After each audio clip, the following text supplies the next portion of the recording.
The apocalypse has arrived, and a blizzard has buried civilization. Lin Fei awakens the apocalypse sign-in system, allowing him to receive supplies every single day. Unlimited food, desert eagles, telekinetic powers, heavy-duty RVs. While everyone else is struggling to survive, I'm enjoying life. A beautiful neighbor is willing to work for me in exchange for food, while the proud campus beauty seeks my protection just to stay alive. While everyone else is still risking their lives for supplies, Lin Fei has already begun scouring the entire city for S-rank beauties. Hashtag Chapter 1. The Neighbor's Wife. The scorching heat of July was still unbearable in the afternoon, with the blazing sun making Lin Fei's scalp tingle. He struggled to pedal his three-wheeled delivery bike, sweat streaming down his chin. His work uniform had long since been soaked through, clinging tightly to his back and leaving him sticky and irritated. The cargo bed was completely empty, with only one final package left. Damn, this weather is killing me. He spat to the side, wiped the sweat from his face, and squinted at the address on his phone. Sunshine Garden, Building 3, Apartment 702. Huh. Wait, what the hell? Isn't that right next door to me? Lin Fei froze for a moment and carefully checked the address again. There was no mistake. It was the old residential complex where he rented a room. The same building, the same unit. He lived in Apartment 701, a cramped single-room rental. The people living in 702 were a newlywed couple. He had heard that both of them were senior executives at major corporations, people from a completely different social class. Whenever they happened to cross paths, they acted as if their eyes were permanently fixed above their heads, never once bothering to look their lowly deliveryman neighbor in the eye. Just my luck. My last delivery has to be for them. Lin Fei grumbled, but resigned himself to his fate, turning the bike around and heading back toward his apartment. There was nothing he could do. He needed to make a living. After parking the bike downstairs, Lin Fei picked up the relatively small cardboard box and made his way up to the 7th floor as if he knew the route by heart. Standing in front of the high-end security door of Apartment 702, he took a deep breath and adjusted his stiff facial muscles, which had been numbed by the heat and exhaustion. Then he pressed the doorbell. Ding-dong. He heard faint footsteps from inside. The door clicked open. A wave of cool air mixed with the pleasant scent of perfume rushed toward him, instantly refreshing Lin Fei's overheated body. Standing in the doorway was none other than his newlywed neighbor, Su Man. Lin Fei had seen her several times before, and every time, he couldn't help thinking how beautiful she was. She had the kind of striking beauty that was almost intimidating, with a dazzling presence that made people instinctively avoid staring. Today, she was at home and dressed even more casually, a tight camisole paired with an extremely short pair of denim shorts. Her long legs were completely exposed. Fair, slender, straight, and smooth, their elegant curves looked almost like a carefully sculpted work of art. The sunlight streaming in from the balcony even seemed to cast a faint glow over them. Lin Fei's breathing hitched for a moment. He was an ordinary man. He spent every day working outdoors, exposed to wind and rain. When had he ever encountered a sight like this? Without realizing it, his gaze lingered on her beautiful legs for 2 extra seconds. Really, just 2 seconds. What are you looking at? Her cold, disdainful scolding hit him like a bucket of ice water.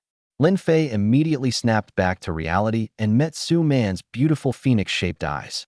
There was not the slightest trace of courtesy in them now, only undisguised disgust and contempt, as if she were looking at something filthy. I'm the deliveryman. Could you please sign for the package? Lin Fei hurriedly lowered his head and handed over the package, his voice slightly hoarse. Just because you're a deliveryman, you think you can stare at people? Disgusting. Su Man snatched the box from him, her sharp fingernails nearly scratching the back of his hand. Her chest rose and fell slightly with anger as she spoke harshly. You people from the bottom of society really have no manners. Your eyes are lecherous, and your thoughts are filthy. I'm going to file a complaint against you. What's your employee number? Lin Fei's face immediately flushed red as blood rushed to his head. Humiliation, anger, and the embarrassment of having his thoughts exposed all mixed together, causing his fists to clench instantly. Just then, a man wearing casual loungewear and gold-rimmed glasses walked over after hearing the commotion. It was Su Man's husband, Li Jia. He put an arm around Su Man's shoulder, his gaze sweeping over the employee badge on Lin Fei's chest like a cold searchlight. What happened? Li Jia's voice was calm, but carried an unmistakable air of superiority. Honey, this deliveryman. He was just staring at my legs with that disgusting look. Su Man immediately nestled against her husband, her voice filled with grievance as she pointed directly at Lin Fei. Li's gaze instantly turned colder. He pushed his glasses up the bridge of his nose and looked at Lin Fei, the corners of his mouth curling into a mocking smile. Lin Fei, right? You've got some nerve. His tone was indifferent. A delivery man like you actually dares to fantasize about my wife? Fine. I'll remember you. He paused, each word carrying a bone-chilling threat. I happen to be fairly familiar with your district manager. You don't need to come to work tomorrow. I'll find someone to take care of you. He emphasized the words, take care, deliberately. Lin Fei looked at him as if he were an idiot. Mr. Li, arrange whatever you want. Worst case, I'll just find another job. With that, he straightened up, silently turned around, pulled out his key, and opened the door to apartment 701 right next door. You. Li stared at the closing door, his face turning livid. He pulled Su Man back inside. Taking out his phone, a sinister look flashed across his eyes. Bang! The old iron door shut behind Lin Fei, cutting him off from everything outside. He leaned against the cold door, then slowly slid down until he was sitting on the floor. His cramped single-room rental was unbearably hot from the afternoon sun, like a steamer. Was this reality? Why? Why could people like them stand above everyone else and casually decide the fate of others? Why did he have to lose his job just because he had accidentally looked at her for a moment too long? Just because he was poor? Fuck. Lin Fei suddenly slammed his fist against the concrete floor. The skin on the back of his hand split open instantly, blood seeping through, but he felt no pain. A sense of powerlessness washed over him like a tidal wave. In this cold, unforgiving city, he was as insignificant as a speck of dust. Those with money and influence could crush him into pieces with nothing more than a casual gesture. Should he simply accept his fate? He refused. But aside from refusing to accept it, what else could he do? Just as Lin Fei was being consumed by despair, and his eyes gradually became empty. Ding! A cold, emotionless mechanical voice suddenly rang out deep inside his mind. Ding! A strong unwillingness to accept fate and a powerful survival instinct have been detected in the host. Binding conditions fulfilled. Apocalypse sign-in system activating. ***. Activation successful. This system is designed to help the host survive in an apocalyptic environment. Apocalypse warning. In 24 hours, at this exact time tomorrow, planet Earth will be struck by an unknown, extraordinarily powerful cold wave, ushering in the era of the frozen apocalypse. Global temperatures will plummet to below -50 degrees Celsius and remain there for an extended period, accompanied by extreme blizzards. Host, please make preparations as soon as possible. Lin Fei suddenly raised his head, his bloodshot eyes filled with shock and disbelief. A system? The apocalypse? He fiercely pinched his thigh. The intense pain told him that this was not a hallucination. You may sign in once every day. Each sign-in will offer 4 rewards, randomly refreshed daily.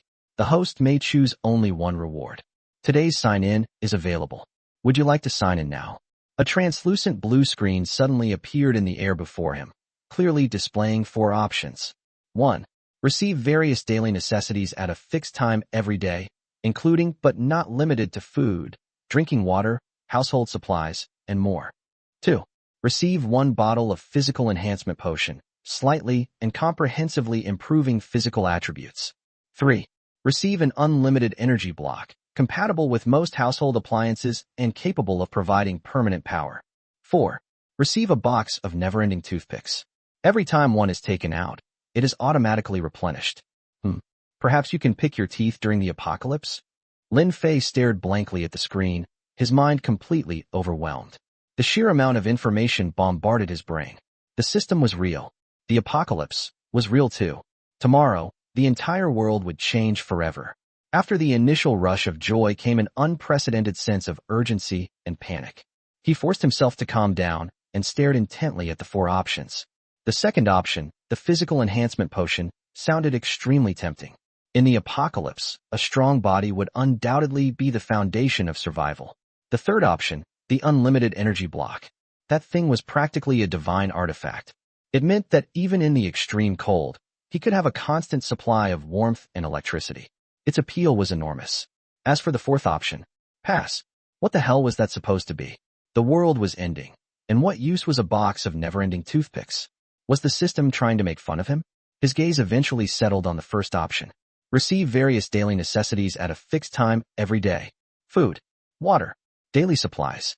In temperatures below -50 degrees Celsius, these things would be the most basic and most essential guarantee of survival. Energy was certainly important, but without food or water, how long could he possibly survive even with unlimited power? The physical enhancement potion might make him somewhat more resistant to the cold, but starving or dying of thirst would be far worse. And more importantly, receive supplies at a fixed time every day meant a stable, sustainable source of supplies. No one knew how long the apocalypse would last. Under those circumstances, this was clearly the safest and most reassuring choice. Damn it, I'm going all in. A fierce look flashed through Lin Fei's eyes. He stopped hesitating. System, I choose option 1. Selection successful. Congratulations, host. You have obtained the daily supply replenishment privilege. Starting tomorrow, at midnight every day, the system will automatically deliver randomly selected daily necessities into the system storage space. Initial storage capacity, 10 cubic meters. Capacity can expand as the host's mental strength increases. Your first sign-in reward has been delivered. Please check it. The blue screen flickered. Option 1 became highlighted, while the other 3 options dimmed and disappeared. At the same time, Lin Fei felt his consciousness connect to a void-like space roughly 10 cubic meters in size. The space was completely empty. Only a small pile of items sat there alone. Several packs of compressed biscuits, a few bottles of mineral water, and several bars of chocolate. There wasn't much, but it represented hope. With this, he had a chance to survive the hell that was about to arrive.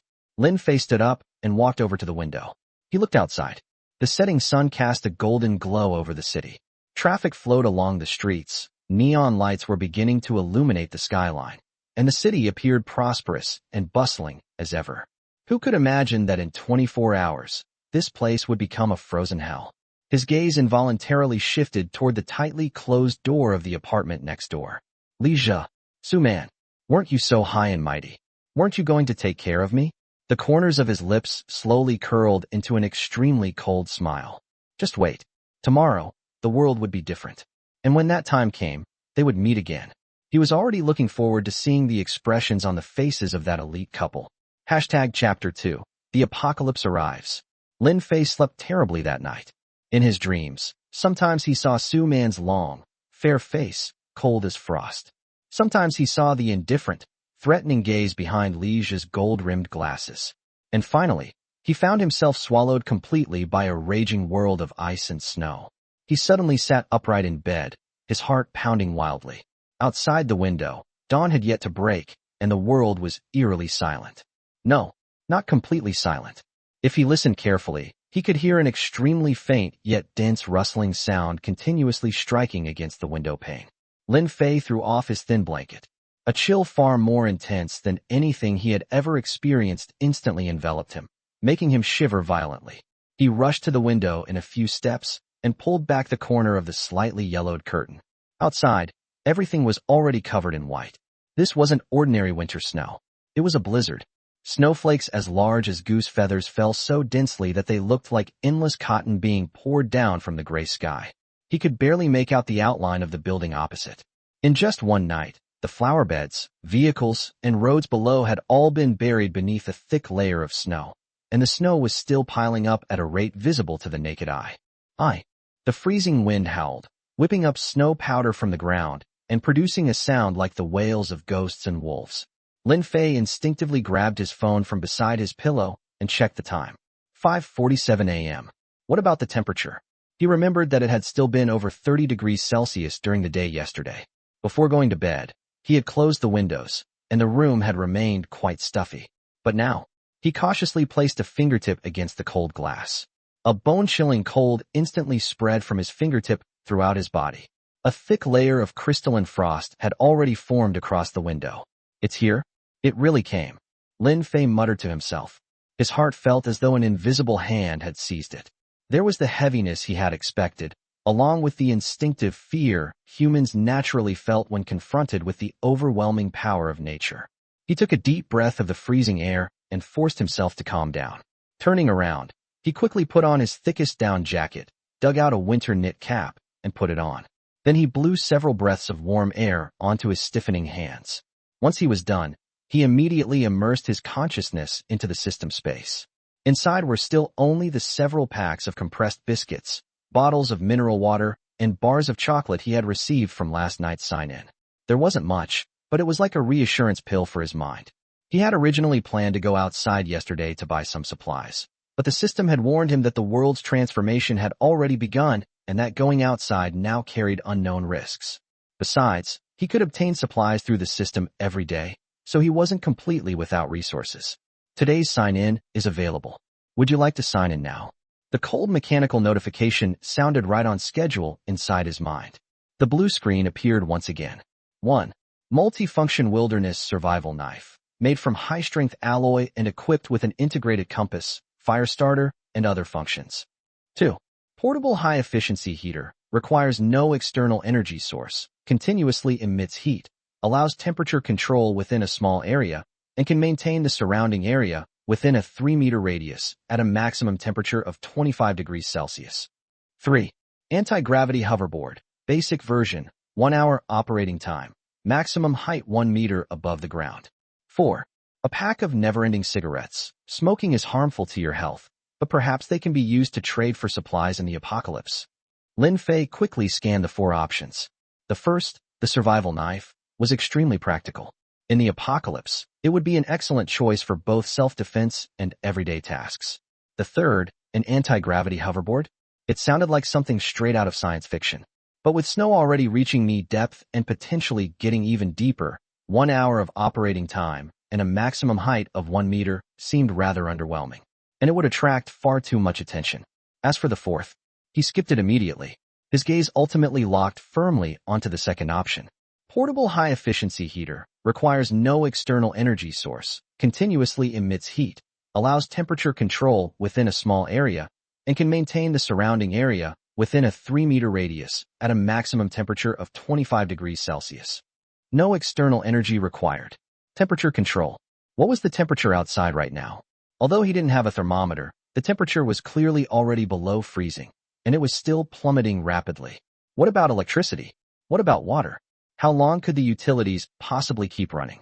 This heater was practically a lifesaver. Right now, it was the single item that could best guarantee his survival. With it, at least inside this rapidly freezing room, he could have a small oasis of warmth. Option 2. There was no hesitation. Selection successful. Congratulations, host. You have obtained 1 portable high-efficiency heater. It has been stored in the system space and can be retrieved at any time. The blue screen disappeared. Lin Fei immediately extended his consciousness into the storage space.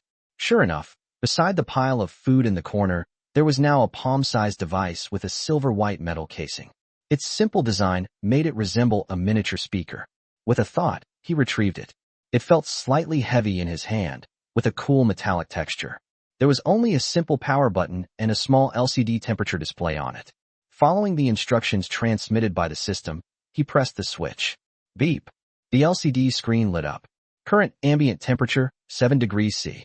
Immediately afterward, a warm, gentle stream of air began flowing evenly from the heater's vents. Something miraculous happened. Centered around the heater, a noticeable warmth began driving away the surrounding cold. The bone-chilling sensation rapidly faded, as though an invisible dome had enveloped an area roughly 3 meters in radius, creating a warm and comfortable zone. The numbers on the LCD screen began climbing. 8 degrees Celsius, 10 degrees Celsius, 15 degrees Celsius. Eventually, they stabilized at 25 degrees C. Standing inside this warm circle, Lin Fei felt the stiffness leaving his fingers and toes. He was almost moved to tears. He carefully placed the heater in the center of the room, making sure that both his bed and a small area where he could move around were within its range. Then he walked back to the window and looked outside again. The snow was heavier. The wind was fiercer. It seemed as though the entire world's sounds had been swallowed by the endless ice and snow, leaving behind only the howling wind and falling snow. The sky remained gloomy, with no sign whatsoever that dawn was approaching. Just then, the phone charging beside his bed suddenly began vibrating violently. BZZZZ. BZZZZ. BZZZZ. Asterisk asterisk. The screen lit up, displaying countless WeChat notifications.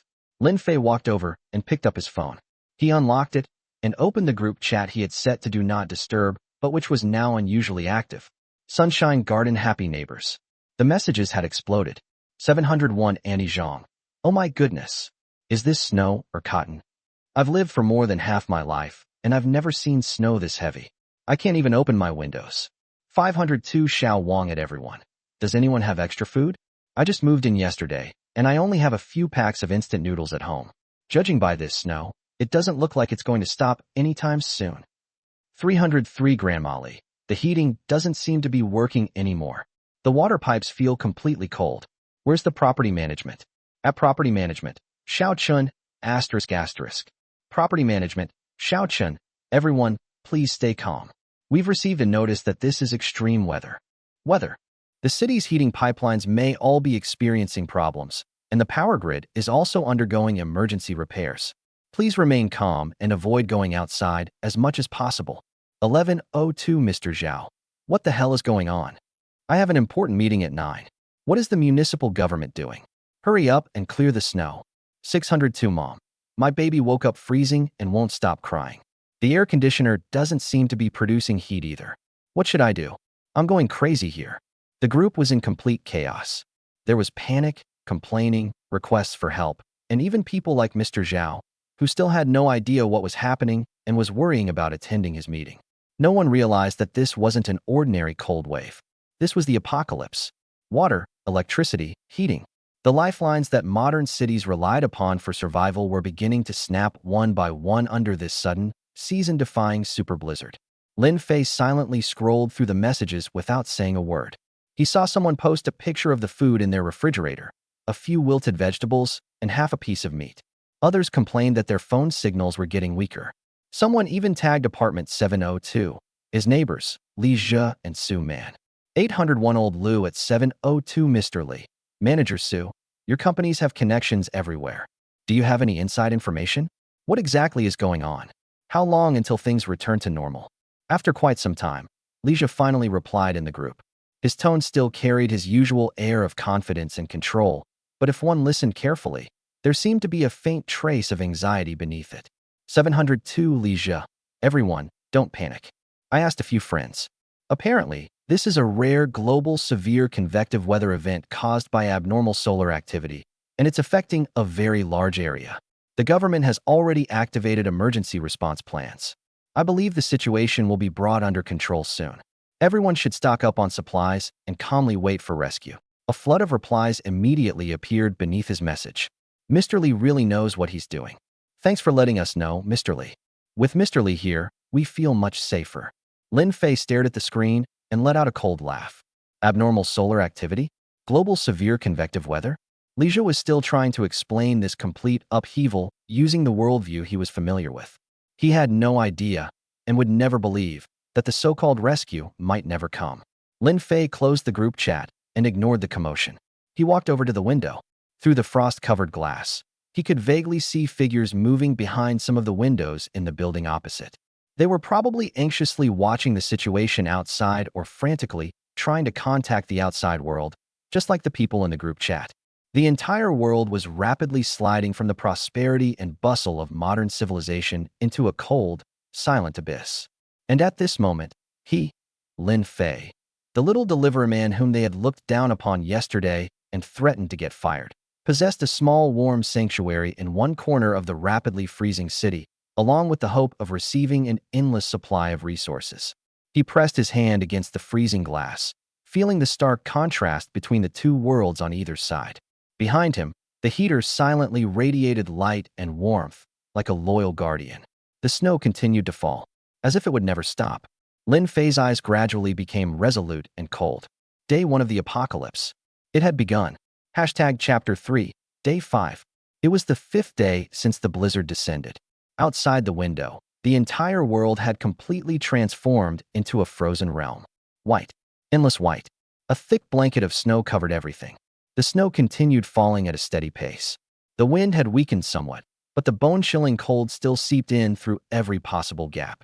Lin Fei yawned and climbed out of his soft, warm bed. The temperature inside the room remained comfortably fixed at 25 degrees Celsius. The silver-white portable heater was still faithfully working away, silently and tirelessly. Barefoot, Lin Fei stepped onto a thick, plush carpet obtained from the system through a sign-in reward and walked over to the window. A thick layer of frost covered the glass. He wiped it with his finger, creating a small opening. Outside, there was complete silence. Snow had blocked off most of the balconies and windows of several buildings, and not a single person could be seen. Only the sound of the wind and snow sweeping past could be heard, whining like the cries of ghosts. It was already the 5th day. The water and electricity had completely stopped 3 days ago.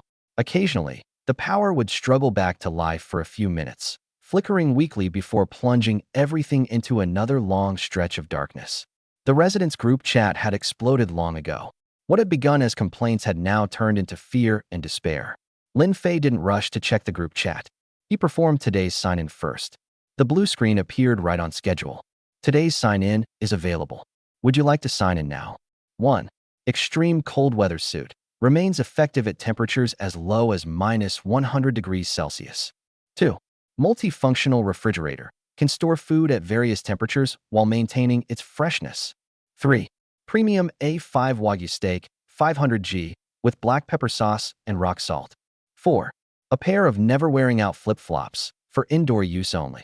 Lin Fei glanced over the options and immediately chose number 3.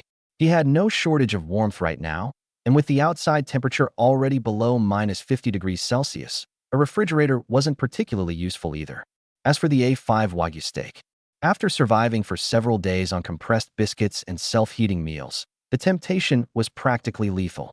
Option 3. A flash of light passed through the system space. A thick-cut steak with an enticing color and beautiful marbling appeared, along with 2 small condiment bottles. Lin Fei happily retrieved them. The cold touch of the steak immediately refreshed his spirits. Humming an off-key tune, he walked over to the corner of the room. There sat a compact, multifunctional outdoor energy stove, another item obtained from a system sign-in. He skillfully switched it on. A steady blue flame rose from the burner. He placed a frying pan over it to heat, then poured in a little olive oil. Once the oil was hot, he carefully placed the thick A5 Wagyu steak into the pan. Sizzle! A delightful crackling sound filled the room. The rich aroma of meat mixed with the fragrance of sizzling fat, instantly exploding outward and filling the entire room. Lin Fei narrowed his eyes and took a deep breath, his face full of enjoyment. He flipped the steak with a pair of tongs, watching as a perfect caramelized crust formed on its surface. Then he sprinkled it with freshly ground black pepper and rock salt. The juices were firmly sealed inside, while the aroma became even richer and more irresistible. While Lin Fei was leisurely preparing a luxurious feast worthy of the apocalypse, the situation in the neighboring apartment 702 was completely different. Li Zhou and Su Man were huddled together on the living room sofa, wrapped in every piece of thick clothing they could find. The curtains were tightly closed, yet the cold continued to seep in bit by bit. The air conditioner had long since become useless. The temperature inside the apartment had probably already dropped below freezing. Their faces were haggard, their lips cracked and dry. On the coffee table beside them sat 2 empty instant noodle cups. Even the soup had frozen into white chunks of grease. "Honey, I'm so hungry." Su Man's voice was filled with tears. The dazzling beauty she had once been was nowhere to be seen. All that remained was dishevelment and fear. The instant noodles. "We finished them yesterday. The last pack." Lija's face was ashen. His eyes behind his gold-rimmed glasses were bloodshot. He tried to remain calm, but his slightly trembling hands betrayed him. "Don't panic." His voice was hoarse. The government will definitely send rescue teams. It's only a matter of time." Even he himself lacked confidence as he said it. His phone had long since become nothing more than a useless brick after running out of power. The last time there had been electricity, the residents' group had already descended into chaos. People were crying out for help, and some had even started burning furniture for warmth, nearly choking themselves to death with the smoke. Rescue? There wasn't even a trace of it. "I can't take this anymore." Su Man suddenly stood up. Her body swayed from weakness and cold. "I'm going outside to take a look. Maybe there's still some food left in the convenience store downstairs. Or maybe we'll run into a rescue team." Lija couldn't think of any other solution either. There wasn't even a crumb of edible food left in the apartment. Water was an even bigger problem. The small amount of tap water they had collected several days earlier was almost gone, even though they had rationed it carefully. "Fine, we'll go to the entrance and see what's happening." Lija gritted his teeth and stood up as well. The two of them supported each other as they staggered toward the entrance. The heavy security door was freezing to the touch. Lija took a deep breath, forcefully turned the lock, and pulled the door open a crack. A blast of air far colder than anything inside, carrying tiny shards of ice, instantly rushed in. Both of them began coughing. The corridor outside was dim and freezing. Snow had blocked most of the windows, allowing only a small amount of pale light to filter through. The temperature was definitely below -20 or -30 degrees Celsius. Just as the two of them began trembling uncontrollably from the cold and were about to hurriedly close the door, a rich, scorching aroma of grilled meat suddenly burst through the gap beneath the old iron door of apartment 701 next door. It was like a powerful punch, striking their sense of smell head-on. That aroma. It was meat. Meat of extremely high quality being cooked at high heat, mixed with the smoky fragrance of black pepper and sizzling fat.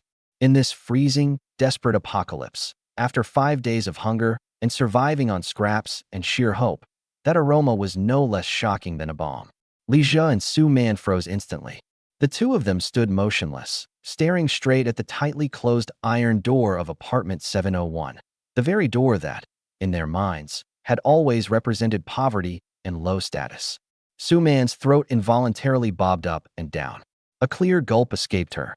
Her eyes widened, filled with extreme shock, disbelief, and a hunger so intense that it threatened to overwhelm her reason.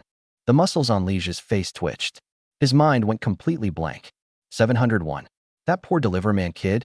How could his apartment possibly be cooking steak and meat that smelled this incredible? He had attended countless business dinners at high-end restaurants. That aroma was absolutely more tempting than anything he had ever eaten. How was this possible? The power was out. The water was out. The food was gone.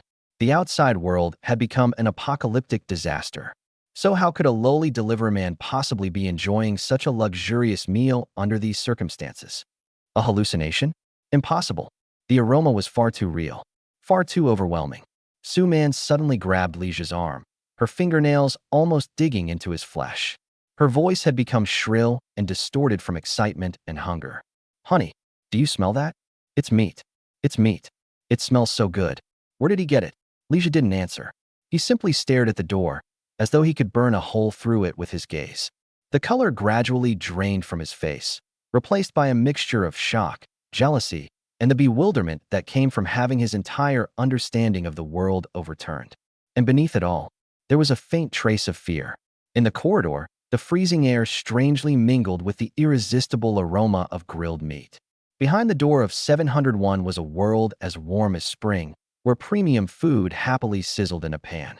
Outside apartment 702 stood a starving, freezing couple, their minds shaken to the core by a luxury that was so close at hand, yet completely beyond their reach. On the 5th day of the apocalypse, class was redefined in the cruelest and most direct way possible. Chapter 4. Borrowing food in the apocalypse? A knock sounded at the door. It wasn't particularly loud, but in the deathly silent corridor, it was exceptionally clear.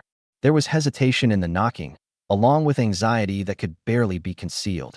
Lin Fei had just swallowed the last piece of juicy Wagyu steak, chewing it with satisfaction. Hearing the knock, he paused for a moment, then slowly curled his lips into a cold smile. He wiped the corners of his mouth with a napkin and stood up unhurriedly. Walking over to the door, he didn't open it immediately. Instead, he leaned toward the peephole and looked outside. Sure enough, it was the elite couple from next door, Lija and Su Man. The two of them were huddled outside the door, their faces blue from the cold, their lips cracked and peeling, their hair greasy and disheveled. They were wrapped in several layers of thick clothing that clearly offered little warmth, and their bodies were still trembling uncontrollably. Where was the arrogant, glamorous couple from 5 days ago? It was nowhere to be seen. Su Man's eyes were filled with an almost frantic longing. She stared desperately at the door as if she could see through it and discover the source of that intoxicating aroma. Lija, meanwhile, had his brows tightly furrowed. His face was a mixture of lingering arrogance, disbelief, humiliation, and anxiety after being brutally beaten down by reality. Looking at their miserable appearance, Lin Fei felt no sympathy whatsoever. Instead, he felt a cold sense of satisfaction. With a thought, he retrieved the high-tech single-shot hand crossbow he had received from the system's sign-in the previous day. It was matte black from top to bottom, with a streamlined, futuristic design. It felt surprisingly heavy in his hand. The bolt was already loaded, its tip gleaming with a chilling metallic light. The weapon was simple to operate, yet surprisingly powerful. According to the system, it was capable of piercing thin steel plates at close range. Lin Fei gripped the hand crossbow in one hand, keeping it hidden at his side. With his other hand, he picked up the bone china plate on the table, which still had a little black pepper sauce left on it. Then, with a click, he unlocked the door and suddenly pulled it open. The door opened. A wave of warm, dry air carrying the rich aroma of meat and the unmistakable scent of life instantly surged outward, washing over the two people who were nearly frozen solid outside. The sudden temperature difference made Li Jia and Su Man shudder violently at the same time. Their eyes widened. What did they see? Lin Fei was standing inside wearing nothing but a clean short-sleeved t-shirt. His complexion was rosy, his expression relaxed, and there was even a little black pepper sauce still clinging to the corner of his mouth. The white plate in his hand still contained some enticing sauce and tiny bits of meat. That deadly aroma was coming from it. But the scene inside the apartment made their minds short-circuit even further. It was warm inside. There was no visible heating equipment, yet the sensation of standing in the warmth of spring was completely at odds with the frozen corridor outside. It was like heaven and hell existing side by side. How? How was this possible? The power was out. The water was out. The temperature outside was dozens of degrees below zero. How could he possibly? Li Jia's glasses immediately fogged up. He instinctively reached up to wipe them, but his hand froze halfway. His entire worldview had just been shattered. Su Man was staring desperately at the plate. A strange, breathless sound escaped her throat as hunger and shock left her almost unable to stand. Is something wrong? Lin Fei finally spoke. His voice was calm, even slightly lazy. It was as if he hadn't noticed their bulging eyes or their refugee-like appearance. His gaze swept between Li Jia and Su Man before finally settling on Li Jia, carrying an unmistakable hint of mockery. The look sent a jolt through Li Jia, snapping him back to reality. An overwhelming sense of humiliation surged into his heart, making the muscles in his cheeks twitch. But when he glanced at the plate in Lin Fei's hand, still radiating the aroma of food, and felt the warmth inside the apartment that he desperately craved, all his unwillingness and arrogance were forcibly suppressed by his instinct to survive. He swallowed painfully, though there was barely any saliva left in his mouth. His cracked lips moved as he forced out a smile that looked worse than crying. Brother Lin Fei. His voice was dry and hoarse, carrying a humility that even he himself despised. It's us. Su Man also came to her senses and hurriedly squeezed forward. She desperately forced a flattering smile onto her face, though the expression was horribly distorted by the cold and hunger. Yes, Brother Lin Fei. Her voice trembled, while her eyes uncontrollably drifted toward the plate. We're neighbors. We just came to check on you. Check on me. Lin Fei raised an eyebrow and shook the emptying plate in his hand. To see what I'm eating? His words were as direct as a slap across their faces. Li Jia's face instantly flushed red, only for the color to quickly drain away again because of the cold, making his expression even uglier. Su Man's smile froze on her face. No, that's not what we meant. Li Jia took a deep breath of the freezing air, forcibly suppressing his humiliation as he lowered his posture even further. Brother Lin Fei, we really have no other choice. There's absolutely nothing left to eat at home, and we're almost out of water too. This damn weather. He paused and glanced at Lin Fei's thin t-shirt and the warm space inside the apartment. His eyes were filled with incomprehensible shock and longing. We saw that things on your side seemed to be going pretty well. He licked his cracked lips before finally stating the purpose of their visit. Could you lend us some food? Or even some water would be fine. Once the rescue teams arrive, we'll definitely repay you tenfold. No, 100-fold. Yes, 100-fold. Su Man hurriedly echoed him, staring at Lin Fei pleadingly. Brother Lin Fei, we're all neighbors. They say neighbors are closer than distant relatives. Please help us. I'm begging you. As she spoke, she even tried to move closer. Just then, Lin Fei raised his right hand, which he had kept hidden at his side. The strange, futuristic black hand crossbow was suddenly exposed before their eyes. The sharp tip of the bolt gleamed with a terrifying cold light in the dim corridor. Li Jia and Su Man froze instantly. The pleading expressions on their faces turned into fear. They looked at the hand crossbow, which was clearly no ordinary weapon, then at Lin Fei's calm, yet icy eyes. A chill shot from the soles of their feet straight to the tops of their heads. It was even more piercing than the freezing weather outside. Lend. Lin Fei lightly weighed the crossbow in his hand. The sharp bolt wavered slightly with the movement, frightening Li Jie and Su Man so badly that their hearts nearly jumped out of their chests. He let out a mocking laugh and looked at Li Jie's terrified face. "Mr. Li, did you forget? 5 days ago, right here at this very door, what did you say to me?" Lin Fei's voice wasn't loud, but every word was like an icicle piercing their ears. "You said you'd find my manager and take care of me. You said that a delivery man like me had no right to look at your wife." With every sentence he spoke, Li Jie and Su Man's faces grew paler, and their bodies trembled harder. The harsh words they had once thrown around so arrogantly had now become the sharpest possible mockery, tearing away the last shred of dignity they had left. Now, Lin Fei took a small step forward. The tip of the crossbow vaguely pointed toward them.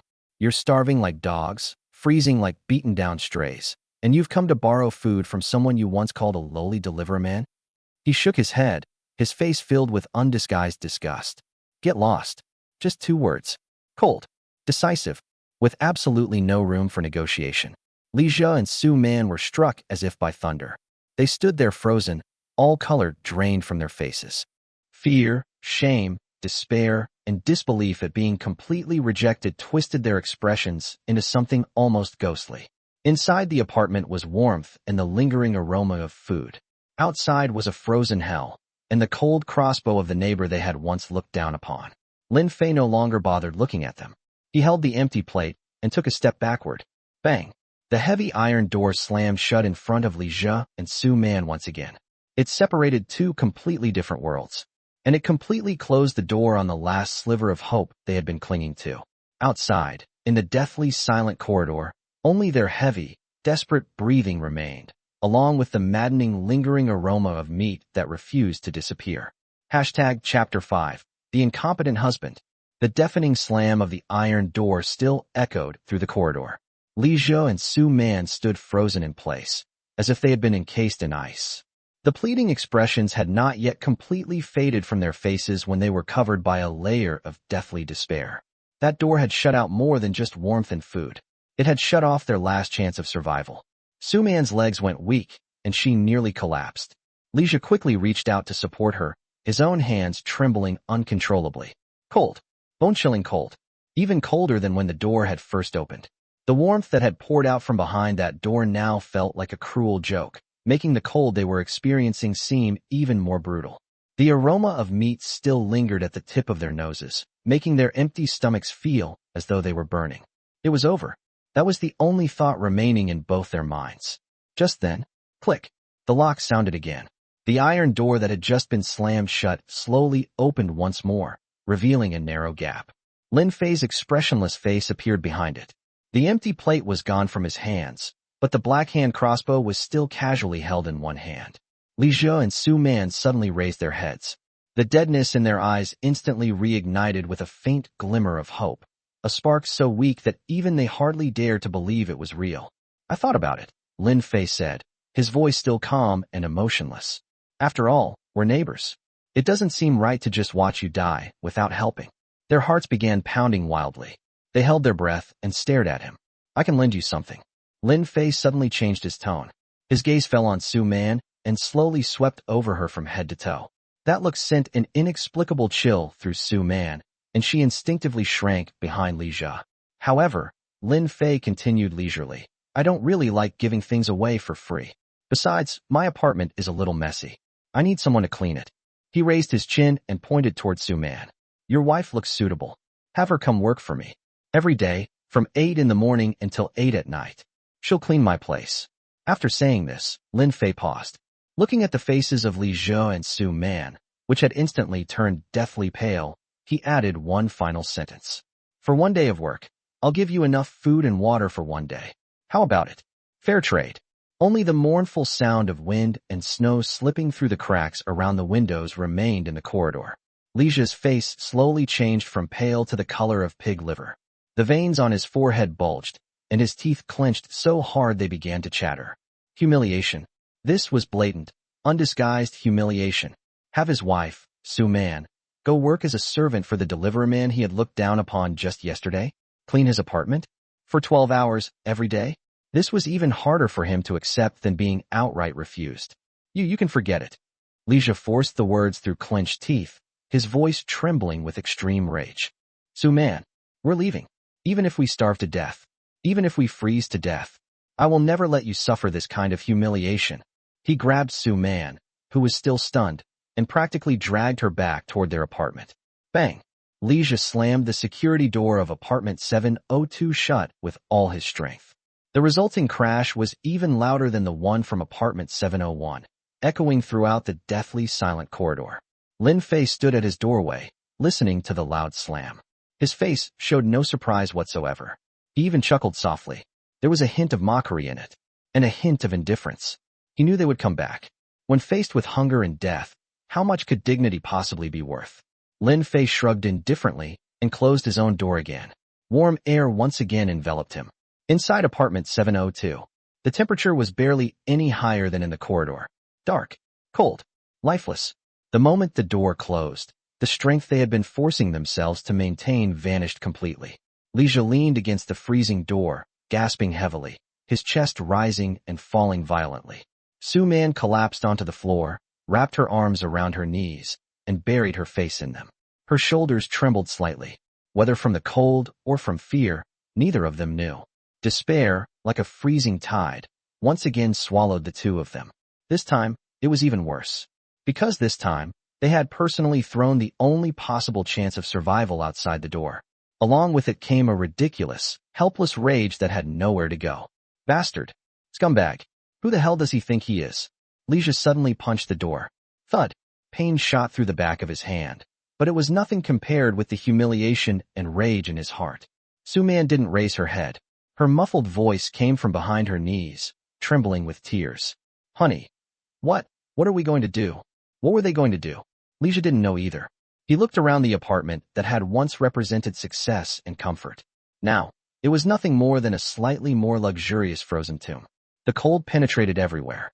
Hunger was like an invisible hand, tightly gripping his stomach and causing waves of painful cramps. Time passed second by second in the cold and silence. Every second seemed to push them one step closer to the abyss of death. No one knew how much time had passed. Perhaps half an hour. Perhaps an hour. Li's breathing gradually calmed down. But it wasn't because he had regained his composure. It was because something inside him was slowly being worn away. He slowly slid down onto the floor and sat beside Su Man. Using the faint, ghastly white light reflected from the snow outside, he could see Su Man's face, purple from the cold, and her trembling body. He opened his mouth, but his throat was so dry that no sound came out. He licked his equally cracked lips and tasted blood. Man. His voice was terribly hoarse, like a broken bellows. Su Man didn't move. Li took a deep breath. The freezing air stabbed painfully into his lungs. We might not be able to hold out much longer. He struggled to get the words out. Su Man's body suddenly trembled. Li didn't dare look into her eyes. He lowered his head and stared at the freezing floor, his voice becoming quieter and quieter, carrying a weakness and tentative hesitation that even he himself despised. That Lin Fei, although he's a bastard. But what he said, maybe he has a point. Su Man suddenly raised her head and stared at him in disbelief. In the darkness, her eyes were wide open, filled with shock and a strange, unfamiliar fear. Li felt uneasy under her gaze, but he still forced himself to continue. His speech became faster, as if he were trying to convince her, or perhaps himself. It's just cleaning, right? Just cleaning. It's nothing, man. You'd only be doing some work. In times like these, staying alive is more important than anything. If we can get food and water, we can survive. Once the rescue teams arrive, everything will be fine. Then we can. His words abruptly stopped, because he saw the look in Su Man's eyes. He had never seen her look at him like that before. There was no agreement, no understanding, only a cold, bone-deep despair and unfamiliarity, as if she were seeing him for the very first time. She looked at her husband, the man who had always been confident in front of her, the man who had always seemed to have everything under control. Now he was sitting in the darkness, using a trembling voice to persuade her to become a servant for the very man They had both looked down upon and humiliated. All four. A little food. Su-man said nothing. She simply stared at him. She kept staring, until Leisha could no longer continue under her gaze and awkwardly looked away. The room fell silent. Only their heavy, suppressed breathing remained. It was even more suffocating than the blizzard raging outside. Chapter 6. Su-man comes knocking. Time dragged on endlessly amid the cold and hunger. Every second felt like being slowly cut with a dull knife. Su-man curled up in the corner of the sofa. Although she was wrapped in a thick down jacket, she still couldn't feel the slightest bit of warmth. The cold seeped into the gaps between her bones from every direction. Her stomach was painfully empty, cramping in waves. Her throat was so dry it felt like it was smoking, and several cracks had already split open across her lips, bleeding slightly. She didn't dare move, nor did she dare think too much. It was as if the moment she moved, the little strength she had left would be completely drained. And the moment she started thinking, despair would surge over her like a tidal wave and swallow her whole. Her mind was hazy. One moment, she imagined the warm air and tantalizing aroma of meat coming from behind Lin Fei's door. The next, she remembered Lija's words urging her to work as a servant. Those words were like icy needles, stabbing into her heart. Was this the man she had married? Faced with life and death, he had been willing to push her out without the slightest hesitation? Her heart felt even colder than the room. Beside her, Lija sat on the floor with his back against the sofa, his head lowered. His expression was impossible to make out in the darkness. All she could hear was his heavy, ragged breathing. He didn't say anything else. Silence pressed down on the two of them like a massive stone. No one knew how much time passed. Perhaps several hours. Perhaps only a moment. Then Su-man heard a suppressed sound beside her, something resembling a muffled sob. She slowly turned her head. Lija's shoulders were trembling violently. He had buried his head deeply between his knees, letting out a low howl like a wounded animal. He was crying. This man, who had always prided himself on being successful and having everything under control, had finally broken down under the overwhelming hunger, cold, and despair. Su-man looked at him. The icy sea inside her suddenly became calm. Only a numb emptiness remained. Slowly, extremely slowly, she stood up. Her movements were stiff, like those of a marionette. Her down jacket rustled softly. Lija suddenly raised his head. His face was covered in tear stains and disheveled with misery as he stared at her in astonishment. Su-man didn't look at him. Her gaze was fixed straight ahead at the tightly closed security door leading to the hellish corridor. Her lips moved. Her voice was so soft it was almost inaudible, carrying a strange calmness from which every trace of emotion seemed to have been drained. Fine. I'll go. After saying those two words, Su-man felt as though the last bit of strength had been drained from her body. But she still took a step forward. Then another. Slowly, she walked toward the door. Lija opened his mouth, seemingly wanting to say something, but in the end, not a single word came out. He simply stared blankly at his wife's back as she reached out and twisted the freezing cold doorknob. The chill in the corridor was even more biting than she remembered. Su-man tightened her clothes around herself, her body trembling uncontrollably. She walked to the door of apartment 701 and stared at the old iron door that now seemed to separate life from death. She raised her hand. It hovered there for several seconds. Her fingertips trembled slightly in the freezing air. Finally, she knocked. Knock, knock, knock. The sound wasn't loud, but in the deathly silence, it was exceptionally clear. It carried the heavy resignation of someone who had accepted her fate. Footsteps quickly sounded from inside. Click. The door opened. Lin Fei stood behind it, still wearing nothing more than a thin short-sleeved t-shirt, an enigmatic half-smile playing on his face. His gaze swept over Su-man without the slightest restraint. From her haggard yet still beautiful face, to the curves of her body faintly visible beneath her thick clothes, and finally to her long, beautiful legs, now red from the cold. The very legs she had once been so proud of. His gaze was filled with undisguised scrutiny and a hint of amusement. Su-man felt as though needles were pricking her cheeks, making them burn. She instinctively wanted to press her legs together and avoid his humiliating gaze, but her body was too stiff from the cold. All she could do was shrink slightly. She lowered her head, afraid to meet his eyes. Have you made up your mind? Lin Fei asked, his voice carrying a lazy tone. Su-man bit down on her lower lip, almost biting through the cracked skin until it bled. She squeezed a tiny sound from her throat. The faint, teasing curve at the corner of Lin Fei's mouth seemed to grow slightly wider. He stepped aside, clearing the way. "Come in." Su-Man hesitated for a moment before lifting her foot and stepping across the threshold. In an instant, warm, dry air carrying a faint, refreshing scent enveloped her like the gentlest embrace. The contrast between this warmth and the bone-deep cold of the corridor behind her and her own apartment was almost surreal. Her skin, which had nearly lost all sensation from the cold, seemed to sigh softly beneath the warmth. Her stiff body relaxed slightly on its own. She looked up in shock and gazed into the apartment. Then she froze completely. Was this really the cramped, run-down single room where that delivery man lived? The room was clean and tidy, even bordering on comfortable. The air was as warm as spring, with not the slightest trace of the freezing cold outside. A single bed that looked incredibly soft was covered with clean sheets and bedding.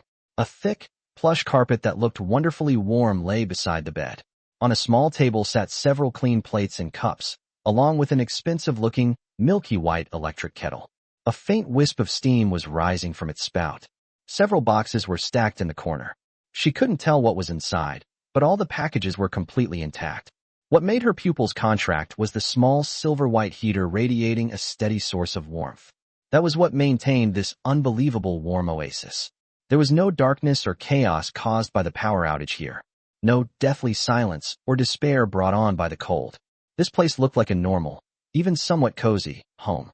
Compared with the freezing, pitch-black apartment 702 behind her, which was now like a tomb, and the frozen hell outside, the contrast was brutally cruel, yet painfully real. Su-Man stood at the doorway, feeling the long-lost warmth surrounding her as she stared at everything before her. Her mind went completely blank. Shock, disbelief, and a deep, almost bottomless feeling that she didn't even want to admit to herself. Envy and bitterness. They grew wildly inside her like weeds. How had he managed to do this? Lin Fei closed the door, shutting out the last trace of cold. He walked over to the table, picked up the electric kettle, and poured himself a cup of hot water. Amid the rising steam, he looked at Su-Man, who was still standing frozen in place, her face filled with shock. "Don't just stand there." He took a sip of hot water. His tone was calm, but carried an unquestionable command. "Start cleaning. Now." Chapter 7. The Maid's Rules. Su-Man was still immersed in the shock of the warmth in the room, unable to recover. The warmth felt too unreal, almost like a dream. Her frozen body greedily absorbed the heat, sending waves of tingling sensations through her fingers and toes. Lin Fei put down his cup and walked over to her. His gaze once again fell on the bulky, dirty down jacket she was wearing, and he frowned. "Take off that troublesome thing." His tone was flat, as though he were talking about something completely ordinary. "Aren't you hot wearing all that?" Su-Man suddenly snapped back to reality, and her face instantly went pale. Take off her clothes? Here? In front of him? She instinctively wrapped her arms around herself and took a step backward, her eyes filled with wariness and resistance. What are you trying to do?" she asked, her voice trembling. Lin Fei sneered, his eyes filled with undisguised mockery. "What am I trying to do? What do you think I'm trying to do?" His gaze swept over her from head to toe, making Su-Man feel so embarrassed that it was as if she were standing naked in front of him. "How are you supposed to work wearing that thing? You move like a clumsy bear. What if you dirty my place? Can you afford to compensate me?" His words were harsh and direct, lashing against Su-Man's heart like a whip. She opened her mouth, wanting to argue, but not a single word came out. He was right. She was here to work. She was here to exchange her labor for food. She glanced at the clean, warm room, then at the down jacket she was wearing, which had been dragged through the snow and was covered in dirt. It truly didn't belong here. A sense of humiliation wrapped around her heart like a poisonous vine. With trembling hands, she began unzipping her down jacket. Her movements were slow and stiff. The zipper slid down, revealing a wool sweater underneath that wasn't exactly clean either. She hesitated, but she couldn't bring herself to take off the sweater. Instead, she removed only the heavy down jacket and awkwardly held it in her hands. Without the down jacket wrapped around her, her thin body trembled slightly in the warm air. She didn't know whether it was from the cold or fear. Lin Fei didn't force her to remove the sweater. He simply watched her calmly. Then, as if performing a magic trick, he flipped his hand. A neatly folded set of clothes suddenly appeared in his hand. Su-Man's eyes widened instantly. What? What was that? Black fabric, white lace trim, and a matching headband? Lin Fei casually tossed the outfit into her arms. His tone remained indifferent. Put this on. Su Man instinctively caught it. The fabric felt slightly rough against her hands. She unfolded it. The next moment, it was as though she had been struck by lightning. She froze completely. This was actually a maid outfit. Standard black and white colors, a short skirt, an apron, and that unmistakable white headpiece. A rush of blood shot straight to her head. Su Man's face instantly flushed bright red, then turned deathly pale. Humiliation. This was blatant, naked humiliation, trampling the last shred of her dignity beneath his feet. You bastard. She trembled with rage, her voice shrill as she prepared to violently throw the humiliating outfit onto the floor. Lin Fei looked at her coldly, without the slightest ripple of emotion. Not going to change? He raised an eyebrow. The door is right there. He pointed toward the entrance, his tone casual. You can walk out right now wearing what you have on. Go back to your icebox and wait there with your stubborn husband to starve or freeze to death. His words were like an icy spike, piercing straight into Su Man's heart. She suddenly remembered the bone-chilling cold at home. She remembered the burning hunger in her empty stomach. She remembered Lijia's breakdown and his tearful sobs, and the words he had used to persuade her to come here. Her raised hand froze in midair. Rage and humiliation churned violently inside her chest. But her instinct to survive was like a stronger hand, ruthlessly gripping her throat. She stared at Lin Fei's expressionless face. She knew he wasn't joking. Don't change and die. She bit her lip hard until she tasted an even stronger tang of blood. Her eyes burned and felt swollen, but she desperately held back her tears. Time passed second by second. Every second felt like her dignity was being slowly tortured. Finally, the raised hand holding the maid outfit slowly dropped. As if accepting her fate, she tightly gripped the rough fabric until her fingers turned white from the force. Lin Fei watched her. The corner of his mouth seemed to lift ever so slightly. Then the expression vanished. Change here, he added casually before walking over to the chair beside the table and sitting down. He had no intention whatsoever of looking away. Away. Su Man's body trembled violently. She closed her eyes and took a deep breath. When she opened them again, only numb emptiness remained. She turned her back to him and quickly removed her sweater and trousers. The cold air touched her skin, raising goosebumps across her body. But the warmth of the room soon drove the chill away. Trembling, she pulled the black and white maid outfit over herself. The fabric rubbed against her skin, creating an unfamiliar and deeply uncomfortable sensation. The skirt was shockingly short, barely covering the upper part of her thighs. The laces at the back were complicated, and she fumbled with them for a long time. Lin Fei simply sat there, quietly watching. His gaze lingered over her smooth back, slender waist, and long, straight legs, which were slightly pressed together from the cold and nervousness. When Su Man finally managed to put on the last piece, the white headpiece, she felt as though an entire century had passed. She stiffly turned around. Her head was lowered. She didn't dare look at Lin Fei, nor did she dare look at herself. The black dress tightly wrapped around her figure, accentuating her full chest and slender waist. The white apron tied across her front further emphasized her curves. Beneath the short skirt, her long, beautiful legs, once a source of immense pride, but now trembling slightly, were left almost completely exposed to the air, their pale skin striking against the dark fabric. The outfit highlighted all the advantages of her figure. It even carried a forbidden, deliberately packaged allure. Her pale, haggard yet still beautiful face created an oddly striking and somewhat pitiful contrast with the provocative uniform. Not bad. Lin Fei looked her over a few times and gave a casual assessment. To Su Man, those two words were more humiliating than any insult. Lin Fei stood up and walked over to her. Listen, I don't have many rules, but you must remember them. He raised one finger. First, while you're here, you do whatever I tell you to do. No asking why. No arguing. A second finger. Second, you work 12 hours a day, from 8 in the morning until 8 at night. No arriving late. No leaving early. A third finger. Third, keep quiet. Without my permission, no unnecessary noise. He lowered his hand and looked at Su Man, who stood there tensely with her head lowered, saying nothing. Your job is to keep this place absolutely clean. Sweep the floor, wipe the tables, organize everything. Every corner must be spotless. He paused. His gaze briefly passed over her chest, which rose and fell slightly with nervousness. If you can do that, you and your useless husband will receive enough food for one day. And you'll stay alive. Understand? Su-man clenched her teeth tightly, her fingernails digging deep into her palms. Several seconds later, she summoned every ounce of strength she had left and forced a faint, trembling word from her throat. Yes. ##### Chapter 8. White Stockings. Lin Fei's gaze seemed to carry a ruler, slowly measuring Su-man's legs exposed to the air. Even under such circumstances, those legs remained straight and well-proportioned. Their skin was pale from the lack of blood flow, which only added a fragile beauty to them. They trembled slightly, betraying the fear and cold in their owner's heart. Under his gaze, Su-man unconsciously curled her toes and tried to draw her legs together, but she did not dare make any large movements. Still missing something, Lin Fei suddenly muttered. Su-man's heart tightened. She had no idea what this devil was going to do next. She watched as Lin Fei flipped his hand, seemingly producing something out of thin air like a magician. Something thin, soft, and finely textured appeared in his palm, a piece of white silk fabric.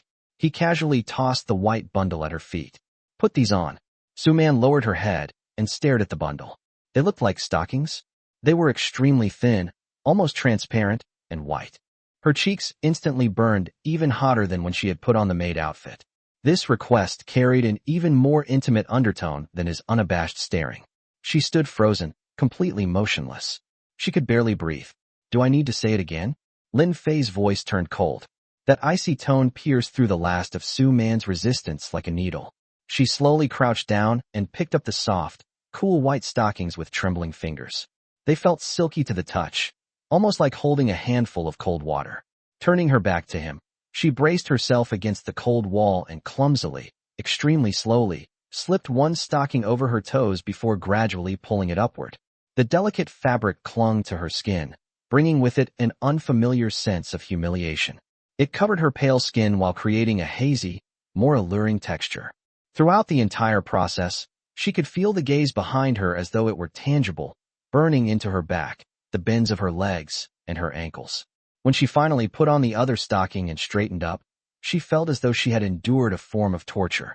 The black short skirt, white apron and headpiece, combined with the thin white stockings reaching up to her thighs. She stood there like a carefully wrapped gift waiting to be unwrapped. Fragile, yet alluring. Lin Fei scrutinized her. This time, he seemed satisfied. He said nothing more and turned toward the corner of the room, where several boxes were stacked. He casually opened one. Inside were compressed biscuits and bottled water. Su-man's gaze was involuntarily drawn toward them. Her stomach cramped violently, and her throat was so dry that it hurt. She had almost forgotten what it felt like to be full. Lin Fei took a small bottle of mineral water and a packet of compressed biscuits and walked back. He did not hand them to her immediately. Instead, he held them in his hand and weighed them slightly. Hungry? He asked, his tone perfectly calm.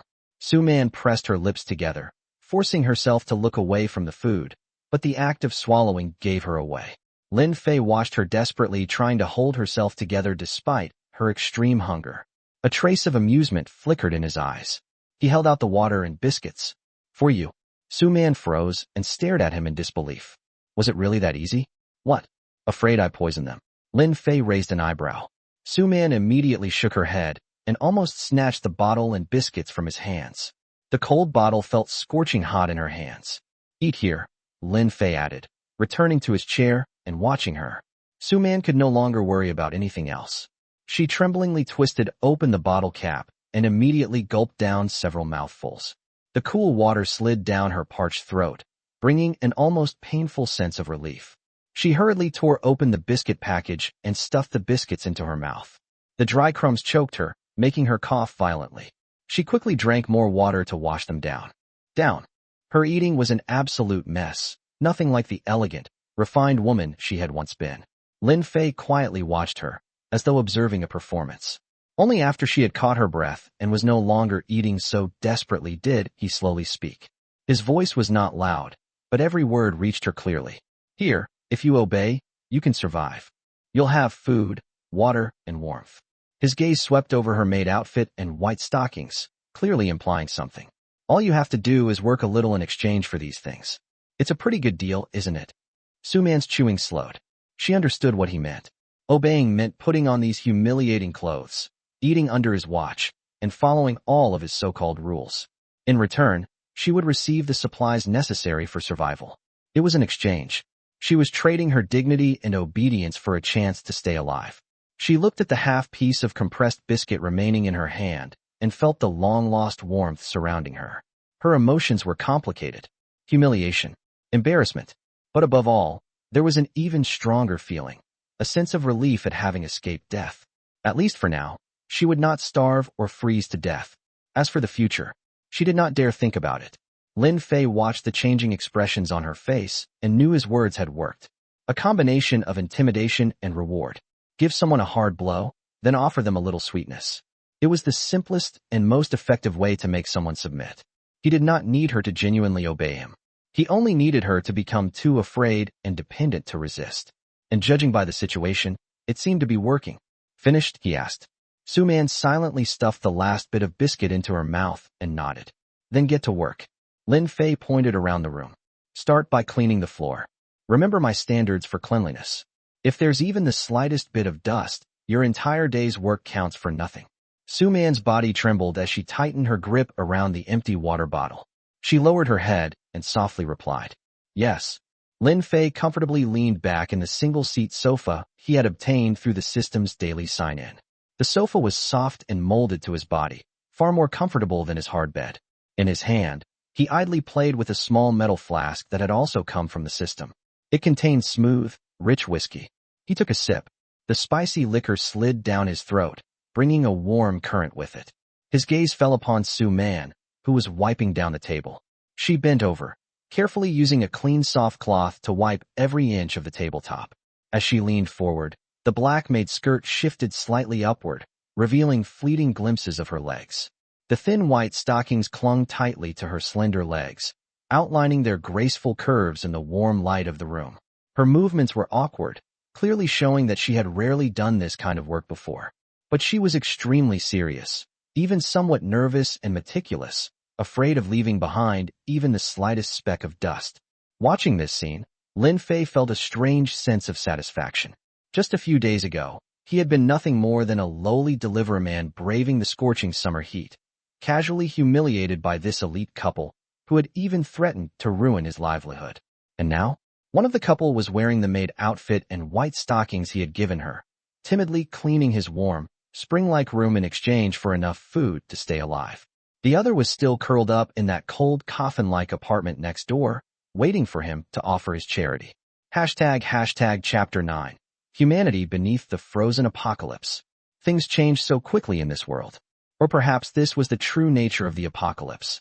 Strip away the veneer of civilization, and what remained was survival of the fittest, with strength above all else. What kind of life had he lived before? Getting up early and staying up late, constantly watching other people's expressions, scraping together just enough money to make ends meet, while living in this shabby little studio apartment. But now, he had the system. He had an endless supply of resources. And he had this warm space, completely protected from the bitter cold outside. Why shouldn't he enjoy himself a little? Lin Fei took another swig of liquor, and a dark glint flashed deep in his eyes. He was making plans. This was only the beginning. What he wanted was complete control. What about that neighbor Li Jia? Wasn't he so tough? Didn't he care so much about his dignity? Let's see how long he could hold out. At the thought of this, a cold smile curled across Lin Fei's lips. He shook the flask. There wasn't much liquor left. Go move that box over here. He casually pointed toward a cardboard box in the corner filled with empty bottles and ordered Su Man. Su Man's body stiffened slightly. She put down the cloth and obediently walked over. Lin Fei's gaze fell upon her without the slightest attempt at concealment, as though he were admiring a prized possession. Meanwhile, deep in the freezing darkness of the residential complex, another kind of evil was quietly taking root. The property management office had lost power long ago and was pitch black. Only a few candles, found somewhere, flickered with dim yellow flames, barely illuminating several distorted faces. At the head of the group was Wang Chong, the security chief from before. He was a tall, burly man, but now the flesh on his face trembled with anger. His eyes were vicious, and the obsequious smile he once wore when dealing with residents was long gone. 4 or 5 men with equally hostile expressions surrounded him. Some were security guards, while others were idle residents of the complex. Damn it. This weather is trying to drive everyone to their deaths. Wang Chong spat on the floor. His voice sounded particularly sinister in the empty office. The little bit of food we had at home ran out days ago, and we're almost out of water, too. Brother Wang, what are we gonna do? If this keeps up, we'll all freeze or starve to death here, a skinny security guard asked anxiously. A vicious glint flashed through Wang Chong's eyes. He lowered his voice. Wait to die? No fucking way. He looked around. The candlelight cast flickering shadows across his face. Who in this building has money? Who normally eats well and lives comfortably? The people on the lower floors, especially those on the first and second floors, must have plenty of supplies stored at home. And they're closer to the ground. Maybe they can even find a way to get outside. A scar-faced man beside him licked his cracked lips. Brother Wang, you mean? What else could I mean? Wang Chong gave a sinister grin and patted the rubber baton hanging from his waist. These are extraordinary times. We have to do extraordinary things. They get to eat and stay warm while we freeze and starve to death. Why should we? He swept his gaze over his men.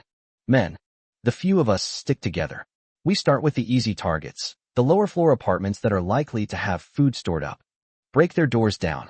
Take all their food, water, warm clothes, everything. One of the more timid men hesitated. Brother Wang, this is against the law. What if later? Wang Chong cut him off sharply, his eyes like those of a starving wolf. Look outside. What the hell is there to look forward to? The government? Rescue teams? There isn't even a damn shadow of them. Right now, whoever has the stronger fists makes the rules. He glared viciously at the timid man. You don't want to do it? Fine. Get out right now and see if you can survive tonight on your own.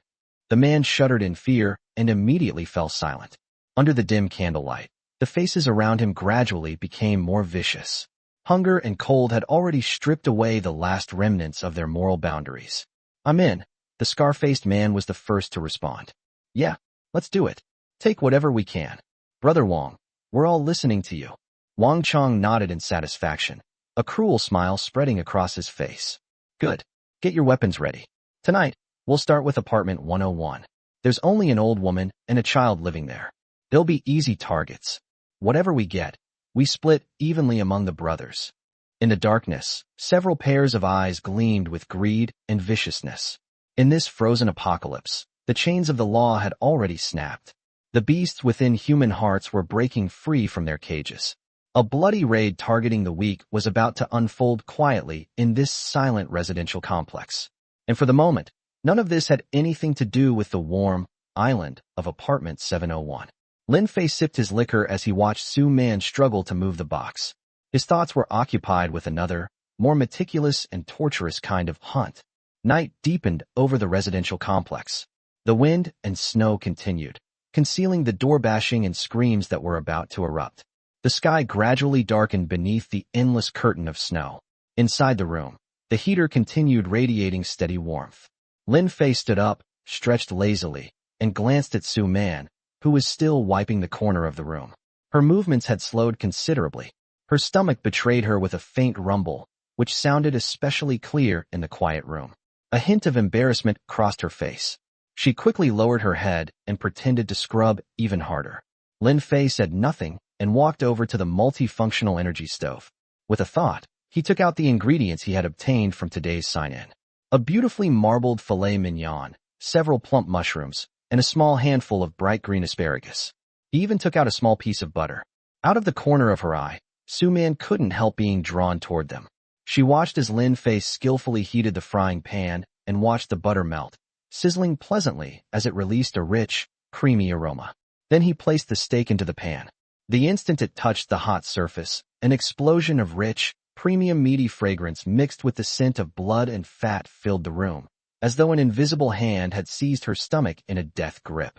Saliva instinctively flooded her mouth, and she could only swallow desperately. It felt as though a pack of rats were gnawing at her stomach, and the hunger was even worse than it had been during the day. The little bit of compressed biscuit she had eaten that morning had long since been completely digested. He actually had fresh meat and vegetables? And butter too? How was this even the apocalypse? This was practically heaven. Lin Fei had his back to her, but he seemed able to sense the burning gaze and suppressed longing behind him. The corners of his lips lifted almost imperceptibly. He continued frying the steak at an unhurried pace, seasoning the mushrooms and asparagus. Su-man felt her willpower gradually crumbling under the assault of the aroma. Even the hand holding the cloth was trembling slightly. There was only one thought left in her mind. Asterisk, it smells so good.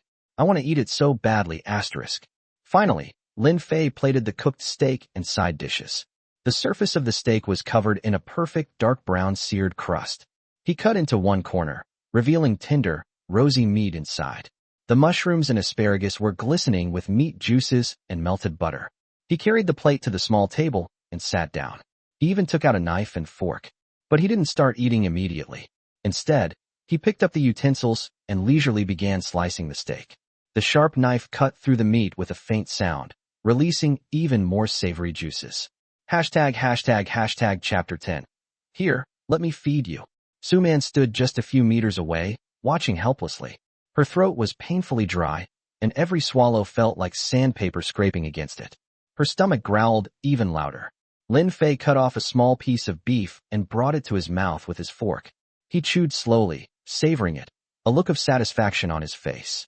He raised his eyes and looked at Su-man, who was standing stiffly nearby. She was wearing that black and white maid outfit. Her legs trembled slightly from nervousness and weakness, pressed tightly together.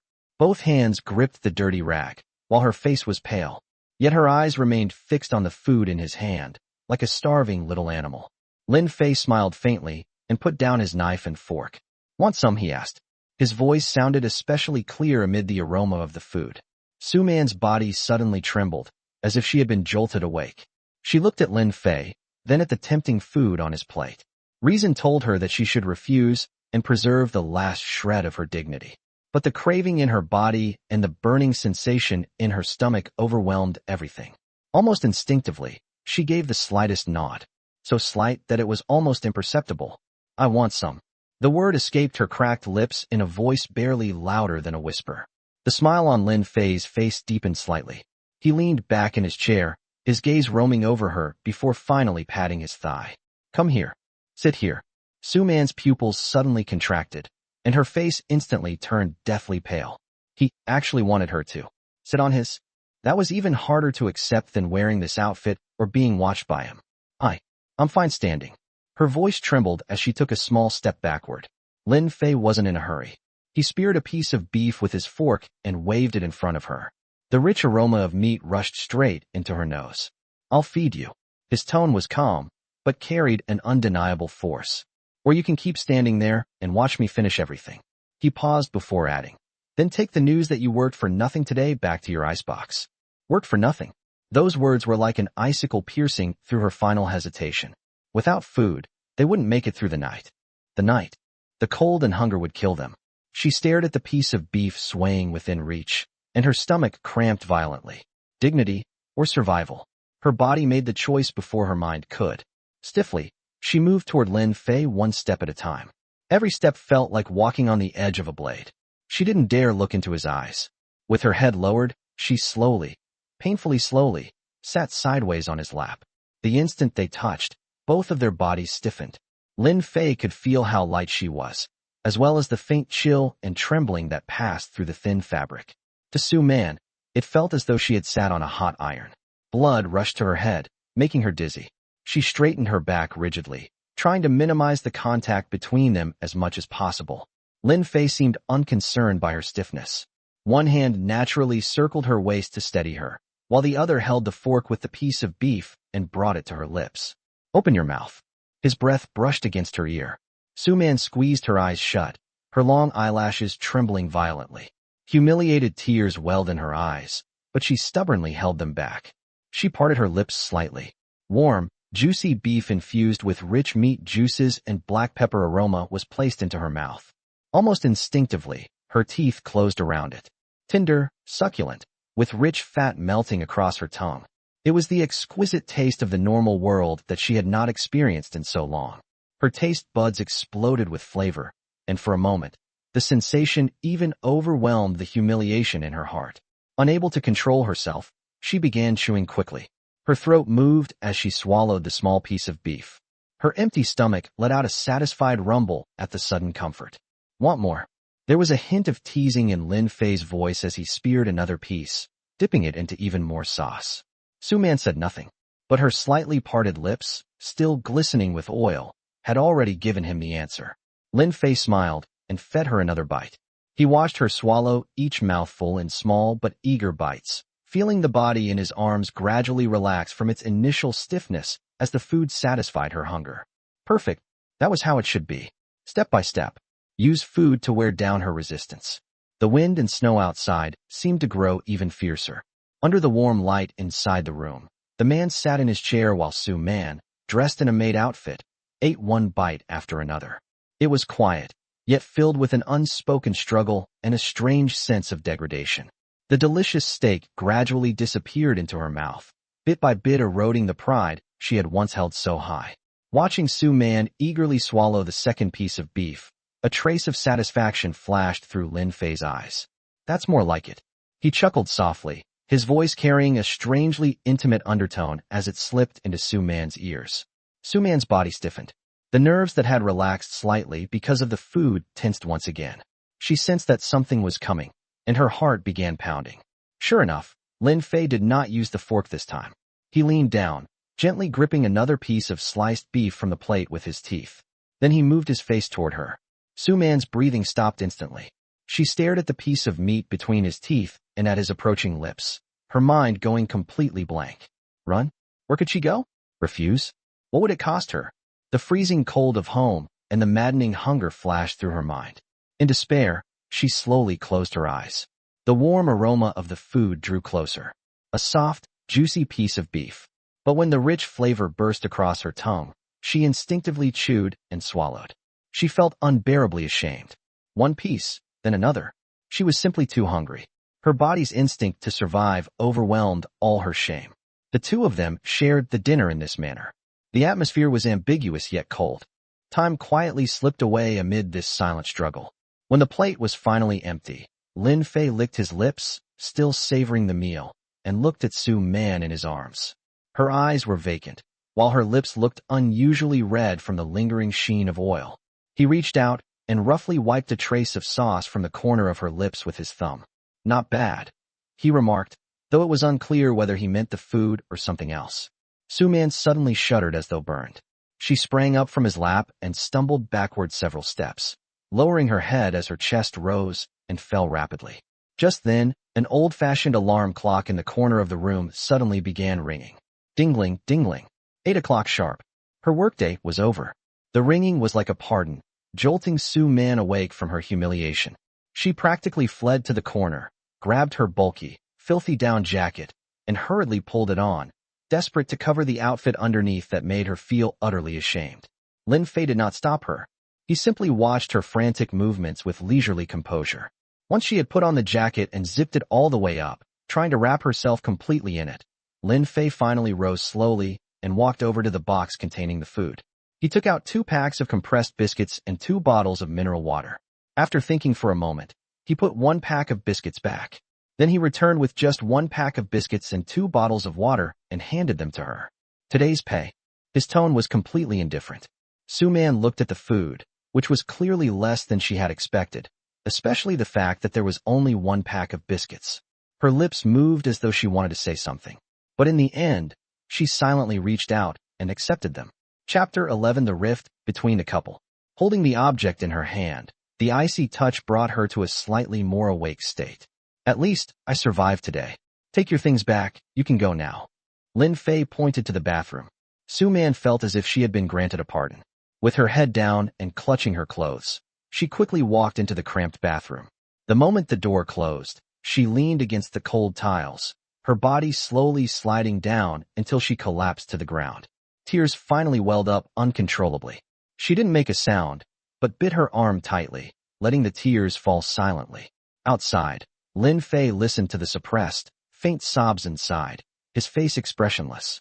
After a while, the bathroom door opened. Su Man had changed back into the clothes she had worn when she arrived. Her hair was a little messy and her eyes were red and swollen, but she deliberately lowered her head to hide it.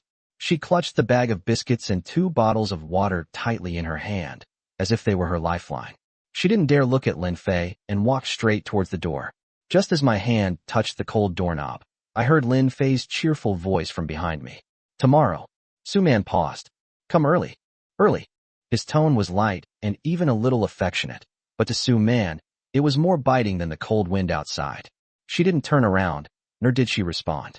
He simply twisted the doorknob and rushed into the cold, dark corridor as if fleeing. Bang! The door to room 701 closed behind her, shutting out the warmth that had humiliated and yet made her dependent. The cold air in the corridor instantly enveloped her, causing her to shiver violently. Clutching the meager amount of food in her arms as if it were her last shred of life, she staggered toward the door of room 702 next door. Behind me, inside room 701, Lin Fei walked to the window, looked at the endless wind and snow outside, and a cold smile appeared on his lips. The game has only just begun. The door to room 702 was suddenly pushed open and then quickly closed. Su-man practically stumbled in, leaning against the cold door, panting heavily. She clutched the bag of biscuits and 2 bottles of water tightly in her arms, like a mother animal protecting her cubs. The room was darker and colder than the hallway. Only a pale, faint light reflected from the snow outside the window. Man. From the darkness came Lijia's hoarse and urgent voice. He groped his way up from beside the sofa and stumbled towards her. Did you get it? The food. His voice was distorted with longing, and his hand reached directly for something in Su-man's arms. Su-man instinctively shrank back, clutching the item even tighter. Lija missed his target, paused for a moment, then growled impatiently. Give it to me. I'm starving. Su-man then slowly released her grip and handed over the bag of biscuits and 2 bottles of water. The movements were somewhat slow. Lija snatched it away, and when he saw in the dim light that there was only 1 packet of biscuits, his brows furrowed deeply. Is that all? Is this some kind of beggar's ration?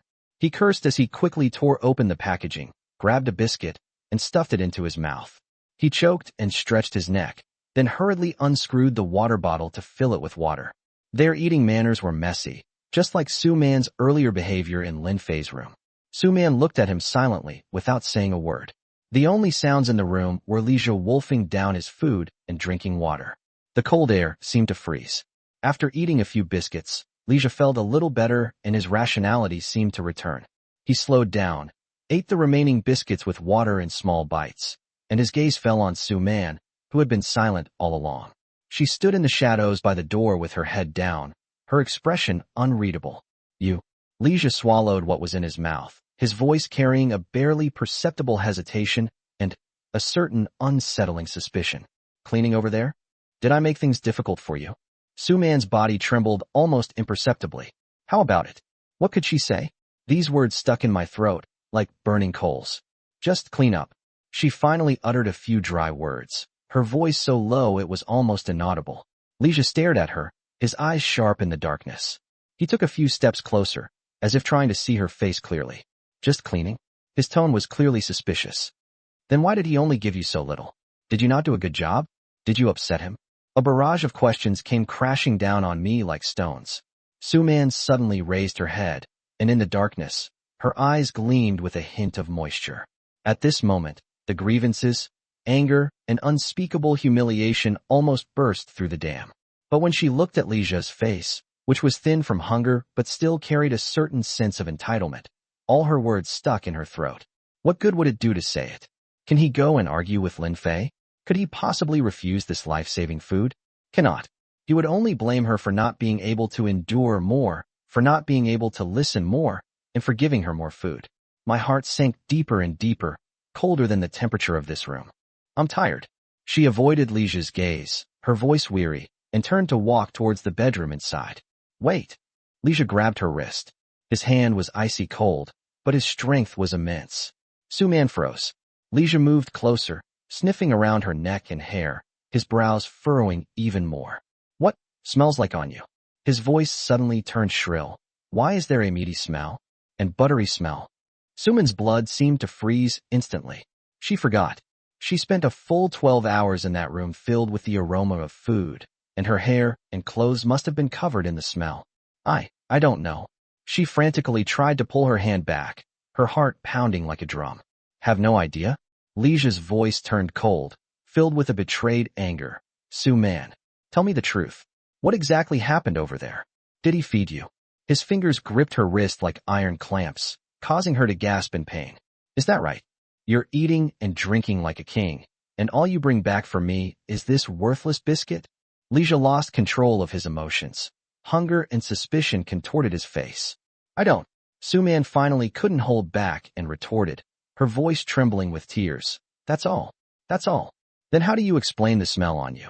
Leisha growled, his spittle almost splashing onto her face. Suman opened her mouth, but no sound came out. How do you explain this? Does it mean she was fed like a pet?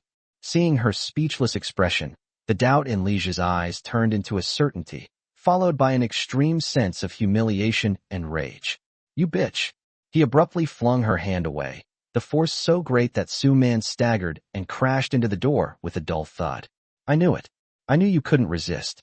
You forgot everything as soon as you saw some food, didn't you?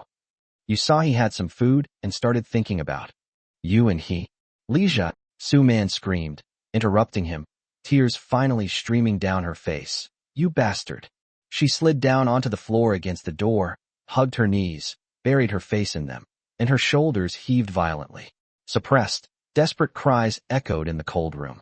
Leisha stood still, his chest heaving violently, his exhaled breath distorting in the darkness. He looked at the crying Suman, then at the half-pack of biscuits in his hand, his facial muscles twitching. He wanted to keep cursing, to vent all his resentment and anger. But the faint warmth from the biscuits in his stomach and the endless wind and snow outside the window were like two hands, tightly gripping his throat. He ultimately said nothing. She simply walked silently to the sofa, sat down, and carefully placed the half-pack of cookies away. Then, he lowered his head and buried his face in his hands.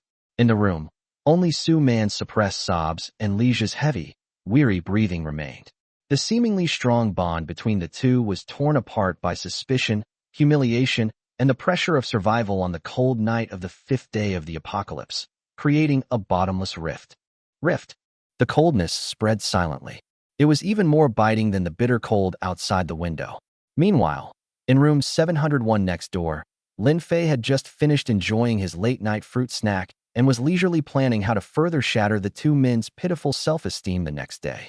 As he listened to the system notification in his mind that the countdown to the new day's check-in was about to begin, a cold smile played on his lips. The night is still long. Chapter 12. A combination of kindness and strictness. The next day, Lin Fei was awakened by a system notification in his mind. You can check in today. Would you like to check in now? He lay in bed, feeling the constant warmth from the heater, his consciousness sinking into the blue light screen. 1. Desert Eagle, unlimited ammo version, and basic weapon mastery. 2. Portable water purifier, produces 5 liters of purified water per hour. 3. 1 box of self-heating hot pots, 12 boxes. For a baseball cap that never tilts, maybe it can boost your presence? Lin Fei's gaze instantly locked onto the first option. Desert Eagle? Unlimited bullets? In this post-apocalyptic world where order has collapsed, what could provide a greater sense of security than overwhelming firepower? The previous hand crossbows were effective enough, but this one is more useful against potential group threats. Choose one. With a flash of light, a rugged, powerful silver-white pistol appeared in the system space, along with several magazines neatly stacked next to it. Although the ammunition was unlimited, the system thoughtfully provided loading options. At the same time, a flood of basic knowledge about firearm structure and shooting techniques came to mind. On a whim, he grasped the heavy Desert Eagle in his hand. The cold metallic touch and the powerful firepower instantly dispelled the last trace of unease he felt because of his neighbors. He put away the pistol and began preparing breakfast in a cheerful mood. There was no food for today's check-in, but he still had plenty of supplies he had stockpiled. He took out 2 slices of toast, some ham and lettuce, and found a small frying pan, which he then heated on the stovetop. Just then, there was a soft, hesitant knock at the door. Thump, thump. Lin Fei raised an eyebrow. They arrived so quickly? It seems that Mr. Li from next door is in a hurry. He went over and opened the door. Suman stood outside the door, still wrapped in that bulky down jacket, but she took off her hat, revealing her slightly messy hair. She lowered her head, not daring to look at him, her hands nervously clutching the hem of her clothes. Lin Fei keenly noticed that the half of her exposed cheek seemed to have an unnatural blush, as if it had been wiped by something. Moreover, her eyes were more swollen than yesterday, despite her efforts to lower her eyelids to cover it up. It seems that things didn't go smoothly after I got home last night. Lin Fei sneered inwardly, but showed no expression on his face. He stepped aside to let her in. The warm air enveloped Su Man once again, and her body relaxed almost imperceptibly for a moment, but then became even more tense because of her surroundings. Lin Fei didn't rush her to do any work. He went back to the stove and continued grilling sandwiches. The aroma of toasted bread, the meaty scent of ham, and the milky fragrance of melted butter gradually filled the air. Su Man stood there, feeling lost and confused. The familiar cramping pain in her stomach from the aroma made her bite her lower lip hard. Lin Fei placed the first sandwich he had made on a plate, but did not eat it himself. He turned to look at the uneasy Su Man and pointed to the chair by the table. "Sit." Su Man was stunned and looked up at him in astonishment. "Today, shouldn't we let her start working right away?" "Sit down," Lin Fei repeated, his tone leaving no room for argument. Su Man hesitated, then slowly walked to the chair, carefully sitting down with half her bottom on it, her body still stiff. Lin Fei didn't say anything, turned around and took out the ingredients, quickly made a second sandwich and put it on another plate. Then, he placed both plates on the table and pushed one towards Su Man. "Eat." He spoke succinctly, picked up another one, and took a bite. Su Man was completely stunned. Looking at the hearty sandwich in front of her, radiating an enticing warmth, her mind went blank. He didn't ask her to wear those shameful clothes, didn't make her sit on his lap, didn't humiliate her in any way. He just made her sit down and made her a sandwich. This unusual gentleness made her more uneasy, and a kind of indescribable bitterness than yesterday's brutality. Lin Fei continued eating, glancing at her. "What? Aren't you hungry? Or do you think my cooking isn't good?" Su Man snapped back to reality, looking at the food so close at hand, and hunger finally overcame her doubts and fears. With trembling hands, she picked up the warm sandwich, brought it to her mouth, and took a small bite. Soft bread, caramelized ham, crisp lettuce, and melted butter. Simple, yet a long-awaited, normal, and warm meal. She ate one bite after another, faster and faster. Tears welled up without warning, rolling down in large drops that mingled with the bread and ham, which she swallowed along with them. She didn't know why she was crying. Was it because of this unexpected, unconditional food? Is it because he remembered the humiliation he suffered yesterday? Or is it because of the complicated and indescribable feelings she has for this devilish man in front of her?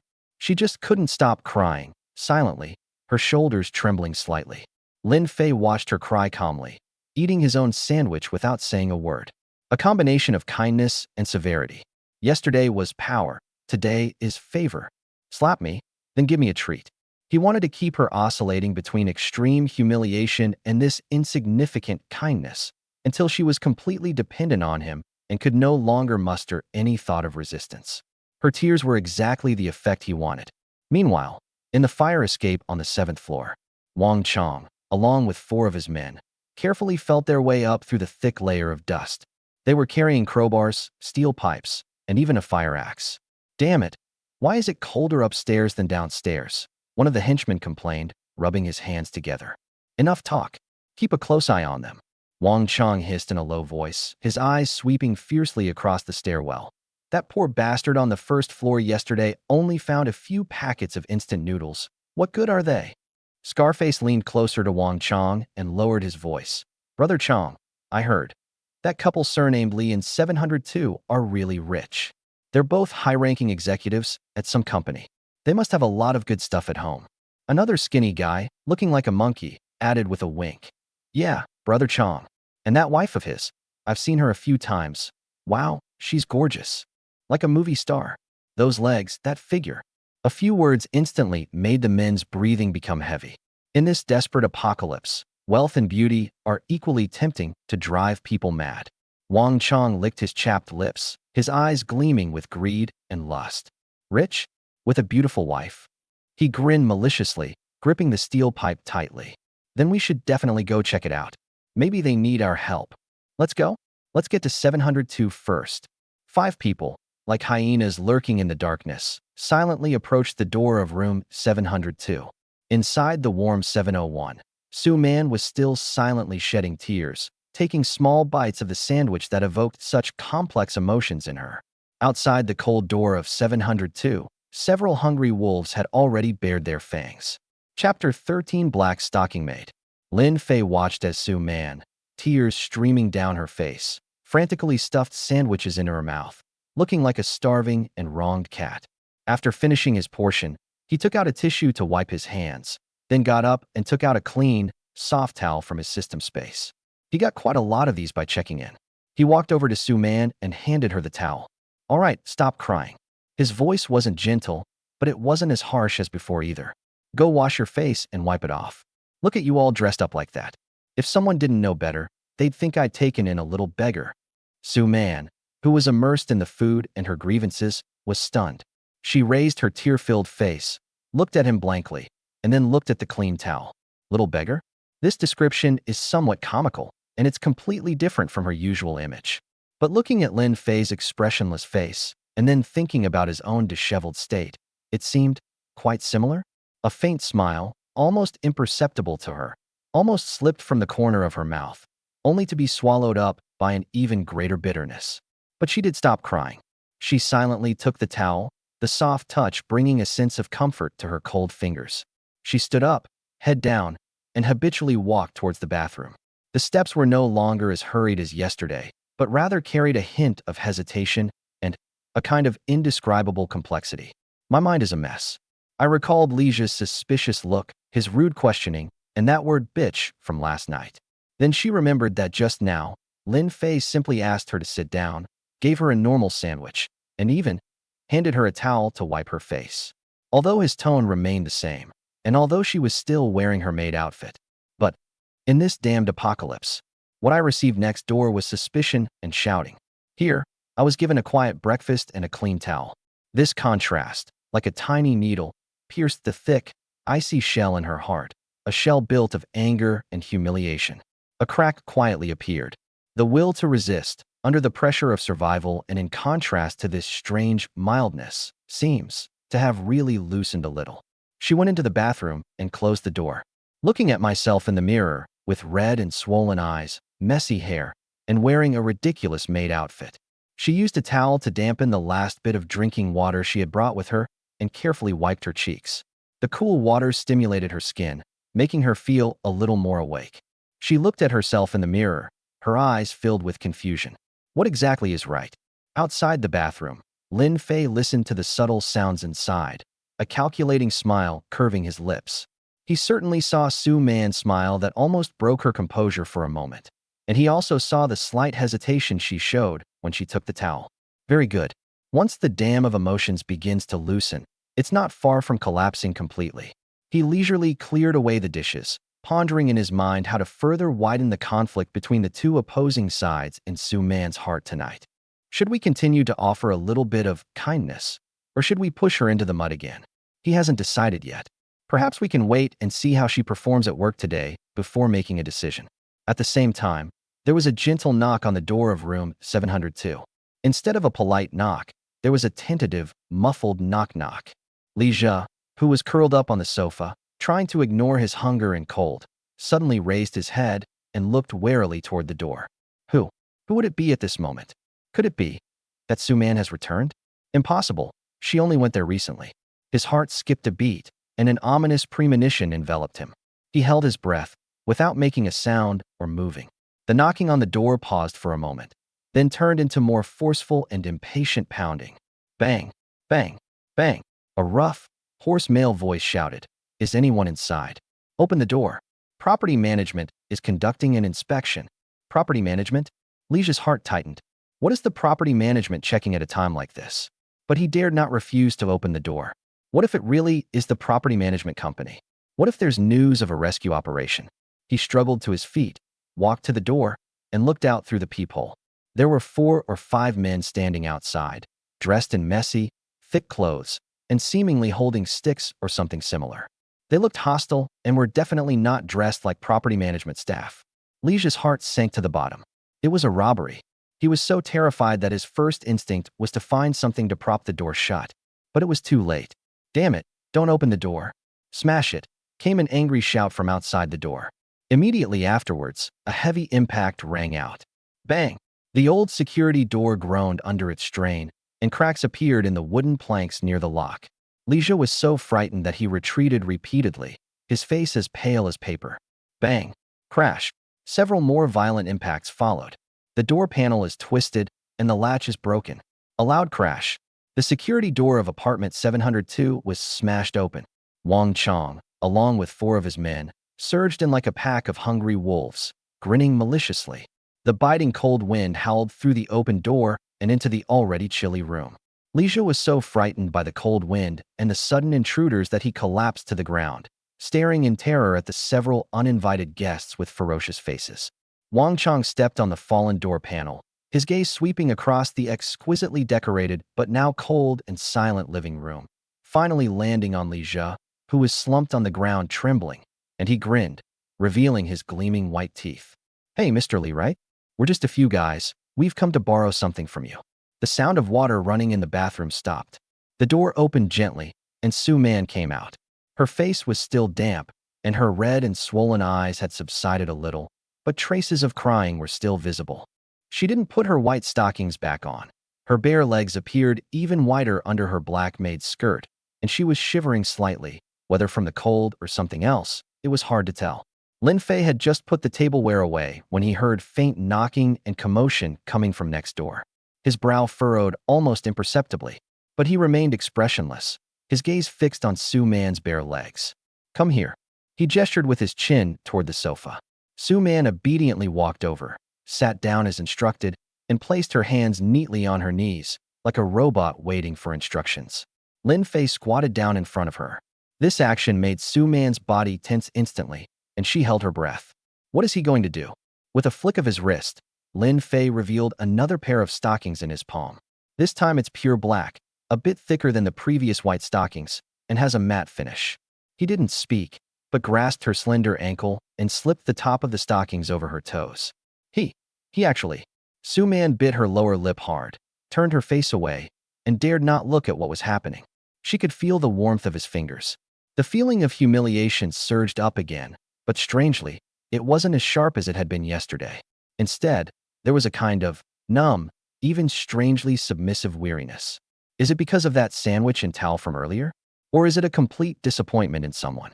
She didn't know. She felt her mind was in turmoil, and it seemed as if another small piece of the wall in her heart had collapsed. Lin Fei carefully pulled the stockings up to his thighs, adjusted their position, and made sure there wasn't a single wrinkle. Then, there was another one. The entire process was so quiet that only the faint sound of the fabric rubbing against the skin could be heard. Chapter 14, The Shattered Bond. Room 702. Damn it. Search. Search thoroughly. Wang Chong kicked over a chair in the living room and roared.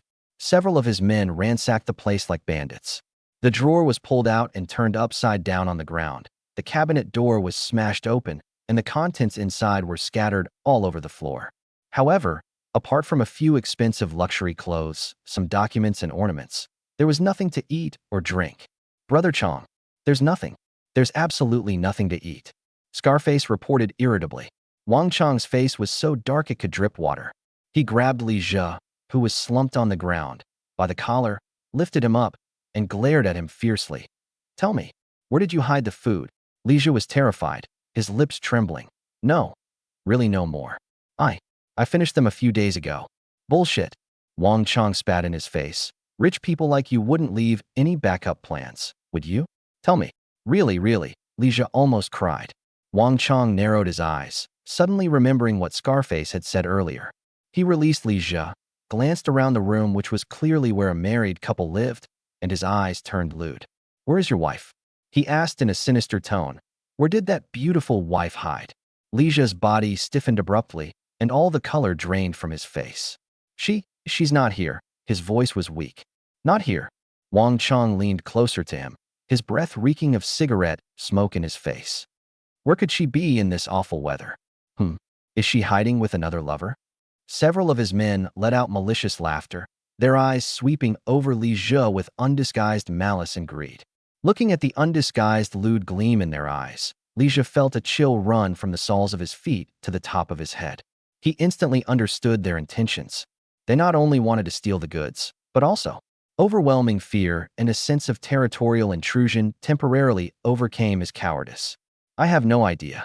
He stiffened his neck and, for the first time, firmly refused. I don't know where she went. You guys get out of here. Otherwise, I'll call the police. Call the police? Wang Chong felt like he had heard the biggest joke in the world and suddenly slapped Li Zhou across the face. Snap! A crisp sound. Li Zhou was so badly beaten that he saw stars. Half of his face swelled up instantly, and blood seeped from the corner of his mouth. Damn it! You're so ungrateful. Wang Chong grabbed his hair, forcing him to meet his fierce eyes. I'll ask you one last time. Where is your wife? Room 701. Lin Fei had already put 2 black stockings on Su Man. Black stockings tightly hugged her long, straight legs, creating a strong visual impact against her fair thighs and black skirt, exuding an aura of both asceticism and allure. He patted her calf with satisfaction and stood up. Just then, the sound of a slap and Lijia's painful groan came clearly from next door, along with Wang Chong's undisguised interrogation. Where is your wife? Su Man's body trembled violently, and her face turned deathly pale instantly. She looked in terror toward the doorway, then at Lin Fei, her eyes filled with helplessness and fear. They're looking for her? Lin Fei looked at her, who was terrified like a frightened bird, his eyes calm and unwavering. He even calmly took out the silver-white, powerful Desert Eagle from the system space. Click! He skillfully checked the firearm, making sure it was chambered. The cold metal reflected a chilly light in the warm room. Then, he walked to the door, but instead of opening it immediately, he listened intently to the sounds outside. Su Man watched his retreating figure, and the pistol in his hand that was clearly not an ordinary one. Her heart nearly leaped out of her chest. What is he going to do? Say it. Are you going to tell me or not? Wang Chong's roar, mixed with the muffled thuds of fists and feet hitting flesh, echoed in the cold room 702. Lija curled up on the ground, his hands covering his head, like a stray dog being beaten up. Pain, fear, and despair over hunger and cold completely destroyed his last shred of reason and resolve. Stop hitting, please stop hitting. Tears streamed down his face, his voice broken and faltering. I'll talk. I'll tell you everything. Wang Chong gestured for his men to stop, stepped on Lijia's back, leaned down, and grinned maliciously. Why didn't you know better sooner? Tell me, where's your wife and the food? Lija, as if grasping at a straw, screamed desperately, his finger trembling as he pointed at the wall. She's next door? 701. My wife. Suman, she's in 701. As if afraid the other person wouldn't believe him, he hurriedly added, his tone even carrying a hint of eager ingratiation. That guy from 701. His name is Lin Fei. He's a delivery man. But I don't know where he got all this food and water. His house is heated. My wife works for him in exchange for food. He raised his swollen, aching face, his eyes filled with a humble pleading. Brothers, go find him. He is everything. Let me go. I don't want anything anymore. My wife? You can have her too. Just spare my life. In order to survive, he did not hesitate to use all the information, including his wife, as a bargaining chip. Inside room 701. Su Man covered her mouth tightly, her whole body trembling like a leaf in the autumn wind. The door wasn't soundproof, and Lijia's tearful, urgent confession sounded like red-hot knives, piercing through clearly and stabbing into her heart. Every word carries the bloody stain of betrayal. He not only revealed her location and Lin Fei's secret, he even said, you can have my wife if you want her. A chill ran through my heart and spread to every part of my body in an instant, colder than the snowstorm of this apocalypse. She thought that her suspicion and outbursts last night had reached the limit. Unexpectedly, there was an even deeper hell beneath the bottom line. Tears welled up, but not from grievance or fear. Rather, they were a bone-chilling, utterly despairing coldness. The last vestige of affection and hope she held for her husband and this marriage, along with the humble, almost imperceptible pleading voice outside the door, shattered completely like a fragile ice crystal with a crack, turning into dust. She slumped on the sofa, her legs, encased in black stockings, curled up limply, her eyes staring blankly ahead, as if her soul had been ripped away. It turns out that in the face of life and death, so-called love and dignity are so vulnerable. Lin Fei remained standing by the door, his back to her, his hand firmly gripping the Desert Eagle. He heard all of Lijia's confessions, and he also heard Su Man's suppressed, desperate sobs. There was no surprise on his face. In fact, a faint, expected smile appeared at the corner of his mouth. Human nature, indeed, cannot withstand the test. Especially someone like Li Jia, who appears tough but is actually a prodigy, whose bones have long been softened by a life of luxury. He turned around and glanced at the distraught Su Man. Very good. The last ties have been severed. From now on, she can truly belong here. Outside the door, Wang Chong and his men were stunned when they heard Li Jia's words. Then, their faces showed expressions of ecstasy and greed. 701. That deliver, man. There's food. There's water. And it's warm. And that beautiful wife is there too. This is like a windfall. Damn, I'm rich. Scarface rubbed his hands together excitedly. Wang Chong's eyes flashed with a sharp light as he kicked Li Jia, who was sprawled on the ground like a rag doll, away. Useless trash. Get out of here. He led his men and turned towards the door of room 701 without hesitation. Compared to 702, which has been completely looted and is now just a piece of junk, the mysterious 701 next door is clearly the real treasure. Several people rubbed their hands together, their eyes burning with anticipation as they looked at the old iron gate. Listen up, you people inside. If you know what's good for you, open the door yourself. Hand over the food, water, and women. Otherwise, don't blame me for being impolite. Wang Chong swung the steel pipe and slammed it heavily onto the door of room 701, making a loud bang. The threatening voice, like the howl of a wolf, echoed in the deathly silent corridor. Inside the door lies a warm, isolated island, and a woman whose heart has just given up.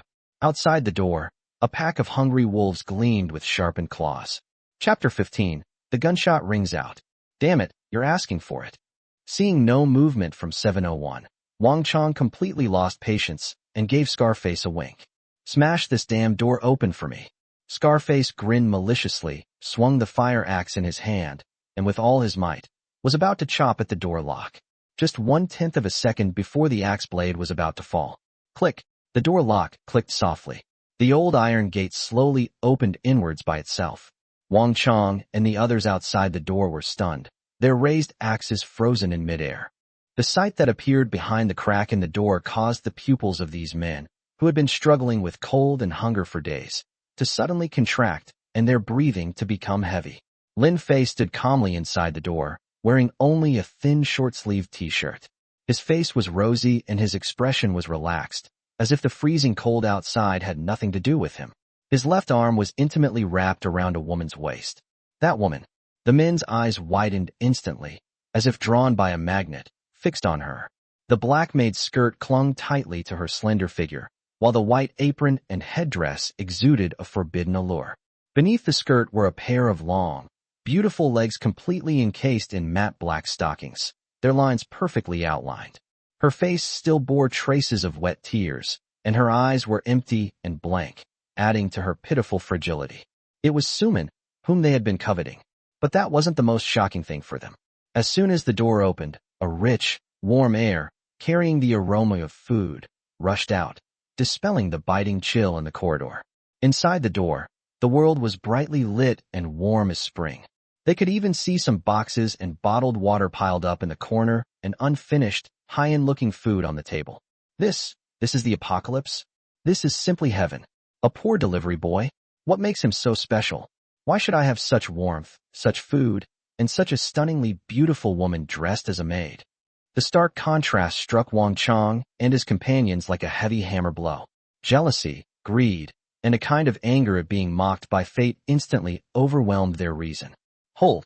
Wang Chong's eyes turned red, and he completely dropped his pretense, pointing at Lin Fei and cursing. You little bastard!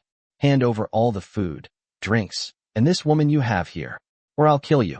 His men behind him also started shouting and waving their sticks, eager to rush in and take everything for themselves. Su Man, who was being held by Lin Fei, trembled with fear when she saw the group of fierce-looking men with lewd eyes outside the door. She instinctively shrank behind Lin Fei. At this moment, outside the door is naked violence and plunder, but inside, there is at least temporary safety and warmth. This warmth, however, also comes at a price. Lin Fei felt her trembling. His arms tightened slightly, but his face remained expressionless. He looked at Wang Chong and his group, who were acting like madmen at the door, with eyes as if they were a few buzzing flies. His right hand was always behind his back. Hand it over? Lin Fei finally spoke, his voice carrying a hint of lazy mockery. Why should I? On what grounds? Wang Chong laughed in anger, suddenly raising the steel pipe in his hand. Just because of this. He could no longer contain himself and took the lead in rushing forward, trying to force his way in. The instant he took that step, Lin Fei's right hand, which had been behind his back, suddenly shot up with lightning speed. A cold, metallic, silvery white light suddenly appeared in his hand. That rugged design, those powerful lines, that dark, deathly muzzle. It's a gun. A handgun that looks extremely powerful. The muzzle of the Desert Eagle was steadily pointed at Wang Chong's forehead, who was charging at the forefront. Lin Fei's eyes turned sharp as a knife at that moment, cold and piercing. Is this enough? His voice wasn't loud, but it was like a block of ice, instantly freezing all the noise and activity at the doorway. Wang Chong's forward momentum suddenly froze. The steel pipe he was holding high stopped in midair, and the ferocity on his face solidified into extreme horror and disbelief. The scarred man, the skinny man, and the others behind him seemed to be frozen in place. The greed and ferocity on their faces vanished instantly, leaving only paleness and fear in the face of a deadly threat. Gun. How could he possibly have a gun? It's a high-powered handgun that you only see in movies. Isn't this a delivery guy? The chilling sensation of death, transmitted clearly through the air, reached the nerve endings of everyone. The corridor was deathly silent. Only the heavy, terrified breathing of a few men remained. Inside the warm doorway, Lin Fei stood with a gun, expressionless. Outside the cold door, Wang Chong and his companions stood frozen in place, sweat pouring down their faces. Time seemed to stand still. The cold muzzle of the Desert Eagle exuded an invisible pressure. Wang Chong's facial muscles twitched violently. His shock lasted for less than 2 seconds before being replaced by an even stronger, more incredulous frenzy. Damn, you're just bragging. He suddenly roared, as if to embolden himself and his men. This is definitely a toy gun. Who are you trying to scare? He stared intently at Lin Fei, his eyes bloodshot. In Yin country, getting a gun is harder than climbing to heaven. You're just a lousy deliverman. What makes you think you have a real weapon? These words were like a shot of adrenaline, instantly striking the hearts of those subordinates who were almost scared out of their wits. Yes, Yin country is notoriously strict about gun control. This kid is definitely bluffing, trying to intimidate people with a replica gun. Yes, Brother Chong is right. It must be fake. Damn it, I almost got fooled by this bastard. Go, grab the food and the women. Let's all enjoy it together. Greed once again overwhelmed the brief fear, and several men, brandishing sticks, followed Wang Chong, their faces contorted with rage as they lunged towards the door. All they could see was that warm space, the piles of supplies, and that stunningly beautiful woman in a maid outfit, shivering in fear. Oh. When Su Man saw the group of thugs rushing towards her without regard for anything else, she screamed in fright and uncontrollably shrank into Lin Fei's arms, clutching his clothes tightly with both hands and burying her face in his back as if it were the only harbor to escape the storm. Lin Fei could clearly feel her body trembling violently, like a frightened fawn with a hunting rifle pointed at it. His eyes instantly turned as cold as ice. He did not retreat an inch in the face of the surging thugs. His right hand, gripping the gun, was as steady as a rock. Index finger, pull the trigger. No warning was given. Without hesitation, bang! A deafening gunshot, like a thunderclap, suddenly rang out in the narrow stairwell.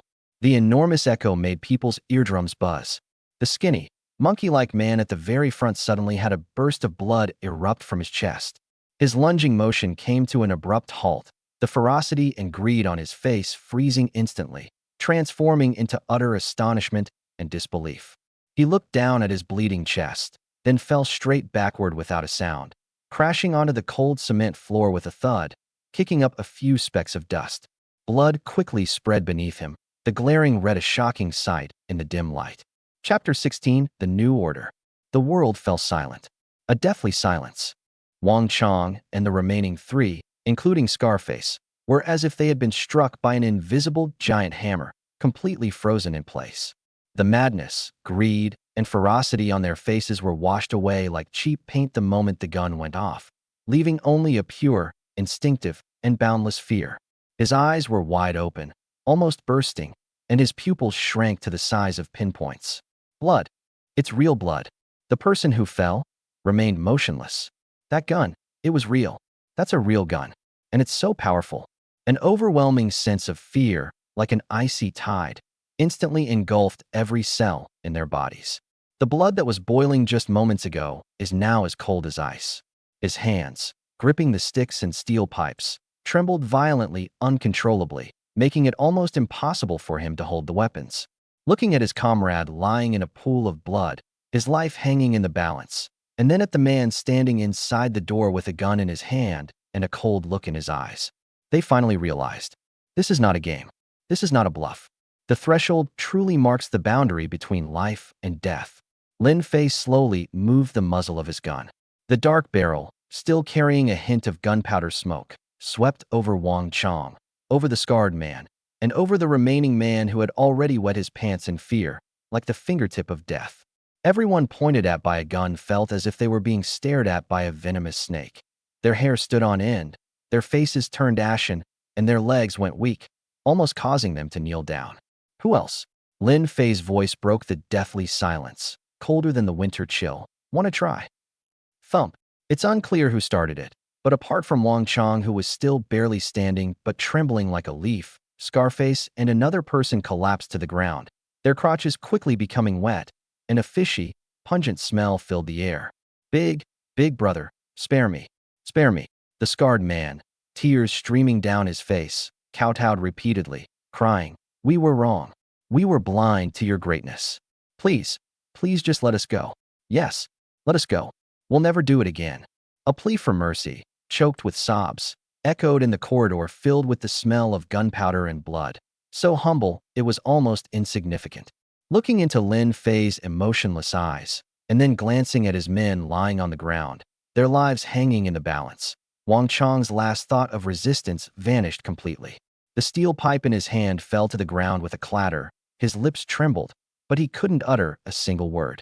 At this moment, neither supplies nor women matter. Survival was the only thought on my mind. Lin Fei held Su Man, who was still trembling in his arms, and coldly looked at the group of good-for-nothings outside the door who had been arrogant and domineering just a second ago, but were now showing their ugly side. He knew that this shot shattered more than just the thug's chest. It shattered the ridiculous, bullying fantasies in these people's hearts. The muzzle of the gun still retained a trace of the warmth of gunpowder smoke. Wang Chong stood frozen in place, his face contorted with fear. He looked into Lin Fei's unwavering eyes and felt a chill run from his tailbone to the top of his head. He opened his mouth, wanting to beg for mercy, wanting to explain himself. But Lin Fei didn't give him any chance. In this chaotic apocalypse where order has collapsed, leaders like Wang Chong, who have some influence and dare to lead the way in evil, must be eliminated. Leaving it behind would be a hidden danger. Bang! Another deafening gunshot rang out. Swift, decisive, without the slightest hesitation. A bloody hole instantly appeared between Wang Chong's eyebrows, and the expression on his face was forever frozen in horror and disbelief. His body swayed. Then he fell heavily backward, landing next to the skinny monkey's corpse. Blood mingled and spread on the cold cement floor. The remaining scarred men were terrified, soiling themselves and kowtowing repeatedly. They could barely speak their pleas for mercy, only letting out terrified gasps. Lin Fei glanced at them indifferently. He's just a nobody. When someone is terrified, they are actually easier to control.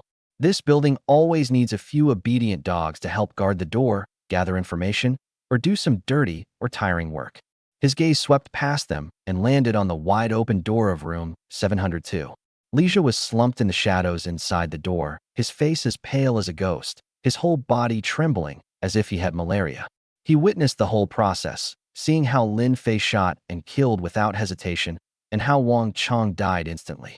When Lin Fei's icy gaze swept over him, Lija was so frightened that his heart almost stopped. He scrambled back into the depths of the room, wishing he could embed himself into a crack in the wall. Lin Fei withdrew his gaze and looked down at Su Man in his arms. She was still clutching his clothes tightly, burying her face in his back, her whole body trembling violently. The gunshots and the bloodshed she had just witnessed had clearly terrified her. That's fine. Fear can sometimes make people realize reality more effectively than any words. He patted her back, his voice not gentle, but without the previous murderous intent. It's all right. Su Man trembled, slowly raised her head, her eyes filled with tears, her gaze filled with fear and confusion. She glanced at the corpse lying in a pool of blood outside the door, then quickly lowered her head, her stomach churning. Lin Fei ignored the three kowtowing men outside the door, put his arm around Su Man, and turned back into room 701. Clean up the bodies outside. He uttered a cold command, as if instructing a servant to clean up the trash. As for you guys, he paused, casually pointing the gun at the limp Scarface. From now on, you'll work for me. Scarface and his companions felt as if they had been granted a pardon. Although they were terrified, upon hearing that they could live and continue to follow this ruthless man, they were filled with an absurd sense of relief and hurriedly kowtowed. Yes, yes, thank you for sparing our lives, brother. We will definitely do our best. We will. Bang. The heavy iron gate of 701 closed again. He kept the bloodshed, fear, and the few subordinates who had just surrendered outside the door. The corridor was filled with the heavy smell of blood and a few terrified men looking at each other in disbelief. After a brief silence, Scarface was the first to struggle to his feet. Looking at the corpses of Wang Chong and Skinny Monkey on the ground, he was still shaken. He then looked at the tightly closed door of room 701 with a complicated expression. He kicked his trembling companion beside him. Stop fucking playing dead. Hurry up, drag Brother Chong and the others away. Find a place to dump them. The other two then scrambled to their feet and, suppressing their fear and nausea, began to dispose of the body. Just as they were in a flurry of activity, Scarface's gaze turned menacingly to the smashed, wide-open door of room 702. He saw Elijah cowering in the corner of the living room, his face pale with fright. A surge of anger suddenly welled up inside him. Oh shit. If it weren't for this good-for-nothing. If he hadn't said before that 702 had money and a beautiful wife, why would they have come to this floor first? How could you possibly run into that monstrous 701? How could Brother Chong and Skinny Monkey be dead? It's all that bastard's fault. New and old grudges, coupled with the fear and frustration of just having walked through the gates of hell, instantly found an outlet for their pent-up emotions. Scarface grinned cruelly, picked up a fallen steel pipe, and tilted his head at his two underlings who had just finished disposing of the corpse and were also seething with rage. Hey guys, you need to vent your anger, right? The other two instantly understood, and their eyes turned fierce. Without another word, the three men, armed with their weapons, approached the door of room 702 like three vicious wolves ready to devour their prey. Chapter 17, Sue the Maid. When Lijia saw the three men return with hostile expressions, he was terrified and frantically waved his hands, backing away. What? What are you going to do? Don't come any closer. You've taken everything. It's all gone. Really gone. What do you want? Scarface kicked open the broken door blocking his way and strode in with a sinister grin. I'm here to settle accounts with you. If you hadn't given us those damn wrong directions, would we have lost two brothers? Beat him up. Before he could finish speaking, steel pipes and fists rained down on Lijia. Stop hitting. Please stop hitting me. Lijia's screams and pleas for mercy echoed mournfully in the cold room 702, even more desperate than before. This time, no one can save him. Inside door 701, Lin Fei sat on the sofa with Su Man in his arms and could clearly hear the sounds of beatings and Lijia's pig-like screams coming from next door. Su Man's body trembled slightly, but this time, she did not show any sympathy or anxiety. She simply moved even closer to Lin Fei, as if she couldn't hear anything from the outside world. Her heart died the moment she was betrayed. What is alive now is merely a shell clinging to the body of the strong in order to survive. Lin Fei felt her leaning on him, and a barely perceptible smile appeared on his lips.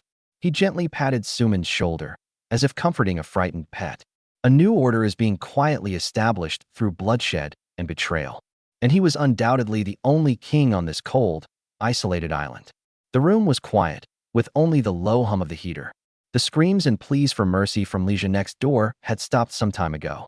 A deathly silence returned to the 7th floor, as if the bloody conflict had never happened. Su Man remained nestled in Lin Fei's arms, her body trembling slightly, but not as violently as before. Her cheek was pressed against his strong chest, and she could hear his steady, powerful heartbeat. Warmth and safety are things that the icy hell outside cannot provide. Lin Fei's fingers gently combed through her slightly messy hair. The movements weren't exactly gentle, They carried a sense of the owner's casualness. "How is it?" he asked, his voice unusually clear in the quiet room. Su-man's body stiffened almost imperceptibly. "From now on, you can focus on being my personal housekeeper."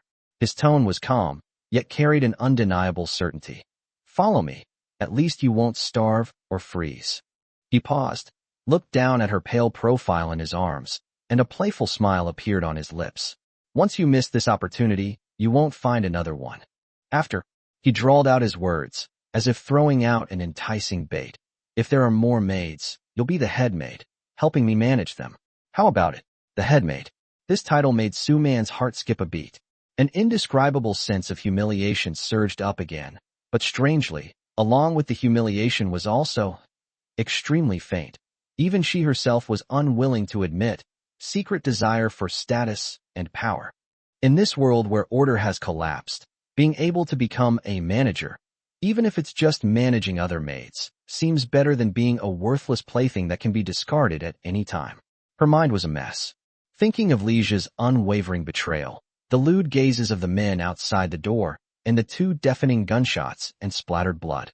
In contrast, although Lin Fei's actions were humiliating and controlling, at least, he was powerful. He could provide everything she needed to survive, and, moreover, he seemed to have given her a place.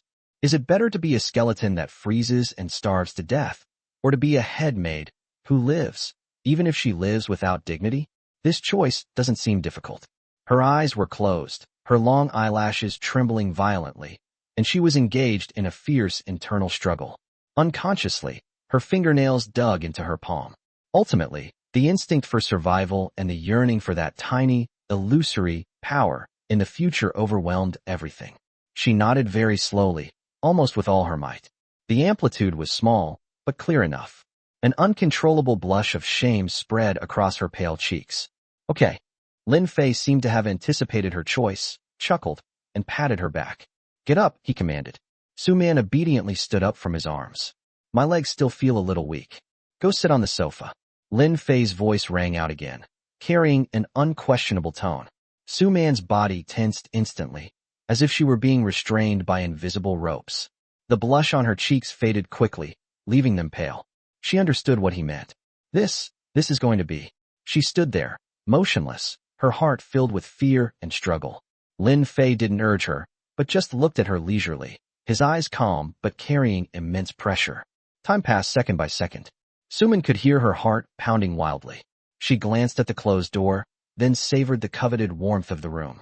Finally, as if resigned to her fate, she slightly raised her chin, revealing her beautifully shaped neck, like a swan offering its neck to be slaughtered. She closed her eyes and stopped looking. Lin Fei stood up and walked to her side. He reached out and touched her soft, flowing hair. He seemed to notice her slightly trembling body. Lin Fei chuckled and said, "Relax. I don't know how much time passed. It's over." Only the 2 people's uneven breathing could be heard in the room. Lin Fei sat back on the sofa, looking at Su-man, who was still standing frozen in place. Her clothes were slightly disheveled. Lin Fei looked down at her, with only one thought in his mind. "That's great." His rough fingers caressed her smooth shoulder, as if he were playing with a precious trophy. "Oh, by the way," he said casually, as if suddenly remembering something. "Do you know if there are any other beauties like you in these 3 buildings in our neighborhood?" Su-man's body trembled slightly, and she opened her misty, tearful eyes, looking at him with a somewhat blank expression. Lin Fei's lips curled into a wicked smile as he ran his fingers across her swollen lips. "I'll find you a few maids." His tone was flippant, carrying a sense of self-righteous possessiveness. "Aren't you the head maid? Someone has to be in charge of you, right?" Su-man slumped in Lin Fei's arms, feeling as if her bones had been disassembled and reassembled, so weak that she couldn't muster any strength. Every breath she took was hot, and the solid touch and warm body temperature of his body against her skin gave her a strange, almost melting feeling. Hearing Lin Fei's question, she tried her best to start working her drowsy mind. She knew it was time to show her skills. Having chosen this path, to obtain that elusive head maid status, one must demonstrate one's value. Chapter 18 New Prey. She was slightly out of breath, her voice still hoarse from the act, and carrying a hint of barely perceptible allure. We are in Building 2, which is in the middle of the community." She extended a slender finger, and unconsciously drew circles on Lin Fei's chest. Left. Building 1 is on the left, Building 3 is on the right. She paused, as if recalling something.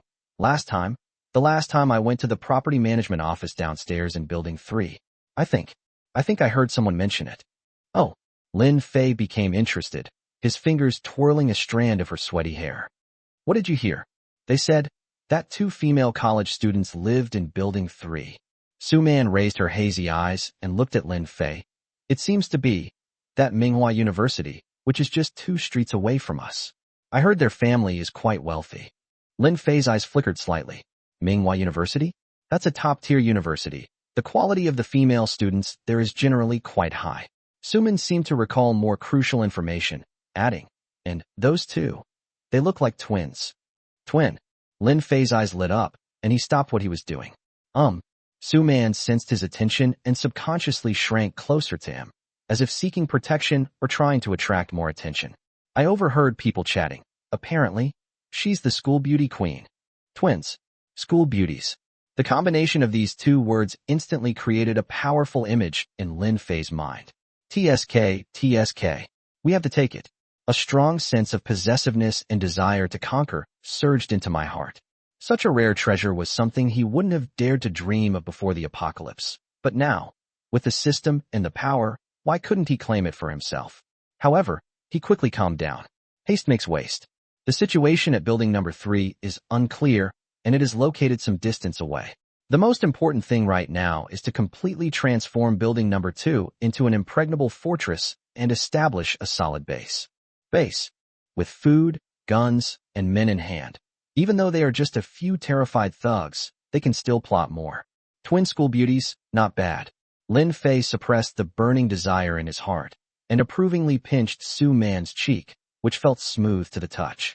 I'll remember this as a favor. A complex emotion flashed across Su Man's face, a subtle joy at being recognized, and a sense of shame for providing such information. But she didn't show it. She just gently rubbed her hand against his. What about our building? Lin Fei changed the subject and returned to the present. In Building 2, are there any other, decent ones? I used to be out delivering packages every day, leaving early and coming home late. Besides you, I really hadn't paid attention to who else lived in the building. He was only half telling the truth. He used to be so busy that he had no time or right to pay attention to his neighbors. But things are different now. The entire Building 2 is his hunting ground. When Su Man heard him say, except for you, her heart skipped a beat for no reason. She forced herself to calm down and think carefully. As a former homeowner and a woman, she certainly knew more about the gossip and resident situations in the building than Lin Fei did. She furrowed her brows slightly, trying to recall. Our building has a rather mixed population. It seems to be the 5th floor, right downstairs from our apartment. She said uncertainly, 502 or 503. There's a girl who just graduated not long ago. I think she works as a receptionist at some company. She's quite pretty, not very tall, but she has a good figure. Receptionist? Pretty? Good figure? Lin Fei immediately pictured a young girl in a business suit with a sweet smile in his mind. I can consider it. Anything else? He patted her back encouragingly. Encouraged, Su Man continued to recall, and on the 8th floor, in apartment 801, lived a mother and daughter. The mother looked quite young and well-maintained. I heard she used to be a dance teacher. Her daughter seems to be in high school. Dance teacher? Mother and daughter? Lin Fei's eyes flickered. This combination is interesting. Also, Su Man seemed to remember something and lowered her voice. The top floor, that duplex apartment 1101. The place seems to be a minor internet celebrity's residence. I rarely see them, but I occasionally bump into them in the elevator. They're dressed very fashionably and sexily. Internet celebrity? Trendy and sexy? The combination of these keywords immediately piqued Lin Fei's interest. He looked down at Su Man in his arms, who was trying hard to recall and reporting to him with a hint of flattery, and the sense of satisfaction of being in control of everything in his heart grew stronger. Look, this is the change brought about by power and resources. A few days ago, this arrogant woman probably wouldn't have even given him a second glance. Now she's racking her brains to reveal the information she knows in order to please him. He leaned down and whispered in her ear. Very good, my headmaid. It seems you know how to do your job very well. Su Man trembled. Her cheeks flushed. She closed her eyes shyly, her long eyelashes fluttering like butterfly wings. She knew that from the moment she nodded, she was no longer the Su Man she used to be. Lin Fei gently ruffled her hair. It seems that the cleanup and integration of Building 2 needs to be accelerated. After all, the house isn't very big, so we need to plan ahead if there are more people in the future. Lin Fei patted Su Man's arm, still feeling a bit unsatisfied. Get up. Su Man's cheeks flushed slightly as she obediently stood up, her legs still feeling a little weak. Lin Fei flipped his hand, and a brand new, delicate white silk appeared in his hand. Put it on. He tossed it to her casually, his tone leaving no room for argument. Su Man took the stockings, turned her back, her movements still somewhat stiff and shy, but much more practiced than before. She quickly removed the torn black stockings and slowly put on the pure white stockings. The delicate fabric clung to her skin, outlining curves that were completely different from the black stockings, a blend of purity and sensuality. Lin Fei watched her change her clothes from behind until she straightened her skirt, then nodded in satisfaction. He walked to the door and suddenly pulled open the door to room 701. The smell of blood had faded somewhat in the corridor, but it was still there. The three men with scars stood anxiously near the door, like three stray dogs waiting for their master's command. Upon seeing Lin Fei emerge, they immediately straightened their backs, forcing fawning yet fearful smiles onto their faces. Be big, brother. Scarface hurriedly stepped forward, bowing and scraping. Lin Fei's gaze swept over them, finally landing on the door of room 702, which remained wide open and eerily silent inside. Is the one inside all taken care of? Scarface quickly replied. It's all taken care of, bro. Lin Fei hummed in agreement, neither surprised nor concerned about the result. In his eyes, Lija was just an insignificant dead man. He looked at the three men with scars, his eyes sharpening. I'm giving you a task. Chapter 19 Building 2.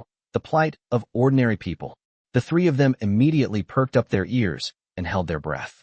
Start from the ground floor of Building 2. Knock on every door. Lin Fei's voice wasn't loud, but it echoed clearly in the empty corridor. Tell them that those who want to live and those who want food should meet on the 7th floor corridor at 8 o'clock sharp tomorrow morning. He paused, his tone carrying a chilling threat. I will distribute food. As for those who want to cause trouble, or those who won't come, Lin Fei sneered, his gaze sweeping meaningfully over the dark red bloodstains on the ground that were not yet completely dry. Let them think about it for themselves what those 2 gunshots meant. The three men with scars on their bodies shuddered, immediately understanding the gravity of the situation. This is an attempt to establish authority and take control of the entire building. Understood. Brother, we will definitely deliver the message. Scarface patted his chest and assured him. I guarantee those guys will come over here obediently, the other 2 quickly echoed. Lin Fei looked at them, then flipped his hand again, revealing 3 packets of compressed biscuits and 2 bottles of water in his hand. He threw these things at Scarface. Follow me, be obedient, and you'll get food. His voice was calm, yet carried immense power. Who dares to harbor rebellious thoughts? He didn't finish his sentence, but his cold gaze said it all. The three men with scars accepted the food and water, which they considered treasures, their hands trembling with excitement. They were starving when they followed Wang Chong, but now they're getting food right after surrendering. The contrast is stark. Stark. I wouldn't dare. Absolutely not. Don't worry, brother. Our lives are yours. Anyone who dares to have disloyal thoughts, I'll be the first to kill him. The three men pledged their loyalty, as if they wanted to tear their hearts out of the ground. Lin Fei waved his hand, as if shooing away flies. Go. Get it done. Yes, brother. The three of them felt as if they had been granted a pardon. Holding the food as if it were a royal decree, they hurriedly ran towards the stairwell. They need to hurry and complete the first task assigned by their new boss. Lin Fei watched them disappear around the corner of the stairs before turning back to 701. The door closed, isolating the inside from the outside once again. Su Man had already changed into white stockings and was standing obediently in the center of the room, waiting for his next instructions. The pure white contrasted beautifully with her disheveled black dress, creating a unique and charming effect. Lin Fei walked over, reached out and lifted her chin, looking into her eyes that were somewhat dreamy and submissive. All right, all the miscellaneous tasks are done. A wicked smile curled at the corner of his lips. Now, it's time for my head maid to give you a proper service. He put his arm around Su Man's slender waist and walked towards the soft sofa. Su Man's cheeks flushed, her heart raced, and she leaned softly against him, letting him lead her. Outside the corridor, the three men with scars began knocking on the doors of apartments in Building 2, conveying the orders of the demon on the 7th floor in a tone filled with fear and threat. Fear and hope spread like a plague through the cold buildings. Inside room 701, warm as spring, another silent conquest was just beginning. The call to power has been sounded, and from this moment on, the fate of the entire building number 2 has quietly changed. 5th floor, room 502. Zhao Qian huddled in the corner of the sofa, wrapped in every thin blanket she could find, still shivering from the cold. She was the receptionist Su Man had mentioned. She had just graduated a year ago and still had a hint of student innocence on her face, but at this moment she was haggard from hunger and cold. The food in the house was completely gone 3 days ago. I finished the last half bottle of mineral water this morning. She tried licking the frost that had formed on the window, but it stung her throat and did nothing to quench her thirst. My stomach felt like it was on fire, and I was experiencing spasms and pain.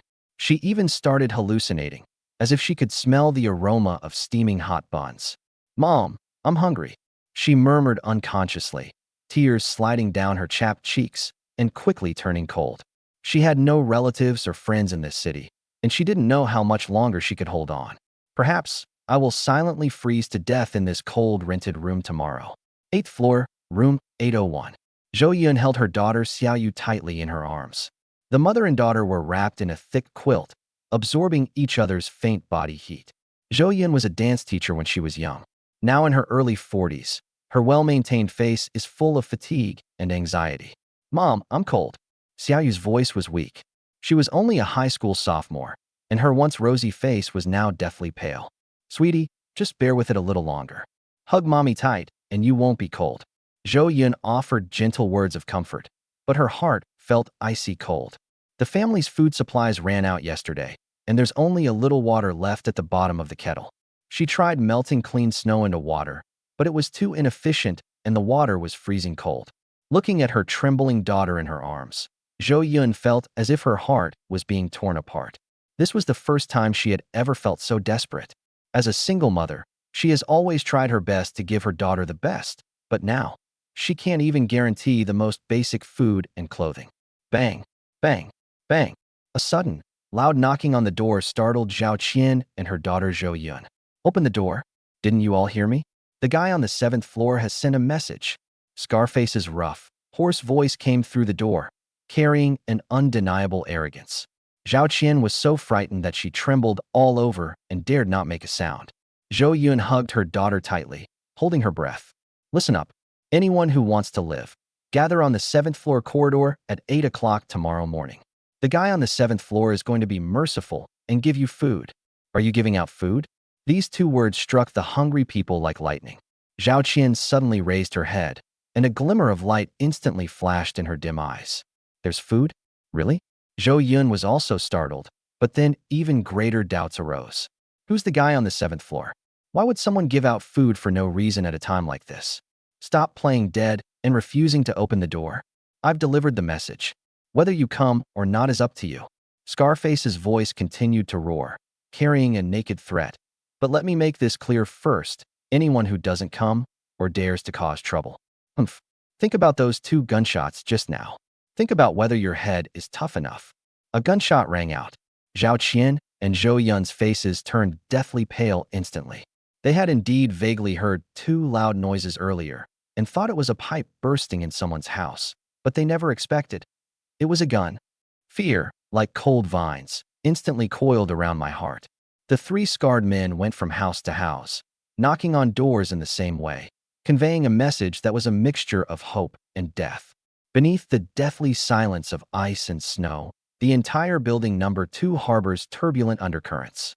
Some people felt hopeful because of the food distribution, some trembled with fear because of the gunshot, and others were filled with doubt and inner struggle. Chapter 20 Beef. Room 701. Lin Fei leaned back on the sofa, while Su Man knelt on the soft carpet, her fair fingers gently massaging his calves. She put on white stockings and placed her legs together at an angle, her posture docile. Lin Fei's gaze swept over the small single room. "I used to live alone, and it was all right. But now that Suman is here, she might gather even more people tomorrow. This place is clearly not enough. And this single bed. He glanced at the creaking old bed. If more people joined in the future, it would be difficult to even turn over. That's too shabby. It doesn't match his current status and career. He remembered that in their community, the top floor of each building, the 11th floor, was a large, single-level apartment occupying the entire floor with an area of over 200 square meters, a wide view, and luxurious decoration. That's more like it. Hey, he said, interrupting Su Man's massage. Su Man looked up, her eyes questioning. The top floor, the duplex 1101, that's where that internet celebrity lives. Lin Fei said casually. Do you know what the layout of that apartment is like? Su Man was taken aback, not expecting him to ask this suddenly. She thought about it carefully. That apartment. I heard it has a great layout, a very large living room, facing south, and with a large terrace. It seems there are 4 bedrooms, each with its own bathroom. The decor is also very luxurious. For bedrooms, a large living room, a large terrace. Lin Fei listened, his eyes narrowing slightly as he quickly made up his mind. This place is big and impressive, and being located on the top floor, it's easy to defend and difficult to attack, with a great view. It's practically a base tailor-made for him. A confident smile curled at the corner of his mouth. All right, no need to press anymore. He patted Su Man's head, as if rewarding a well-behaved pet. Su Man obediently stopped what she was doing. Lin Fei stood up, walked to the window, and looked at the city outline covered by ice and snow. His gaze seemed to pierce through the layers of floorboards and land on that penthouse apartment. It seems, he said, his back to Su Man, his voice carrying an undeniable determination, that we need to start thinking about moving. Su Man knelt on the carpet, looking at Lin Fei's tall and straight back, and recalling his question about the top floor. She vaguely understood something. Moving to that rumored luxurious penthouse on the top floor? She lowered her head, looking at her clean white stockings and maid's dress, and then thought of the cold and desperate home next door, feeling a mix of emotions. Perhaps relying on this powerful and ruthless man and moving to a safer, more comfortable place is the best outcome in this apocalypse. As for the fate of that internet celebrity original resident, that's not something she should care about, nor is it something she can control.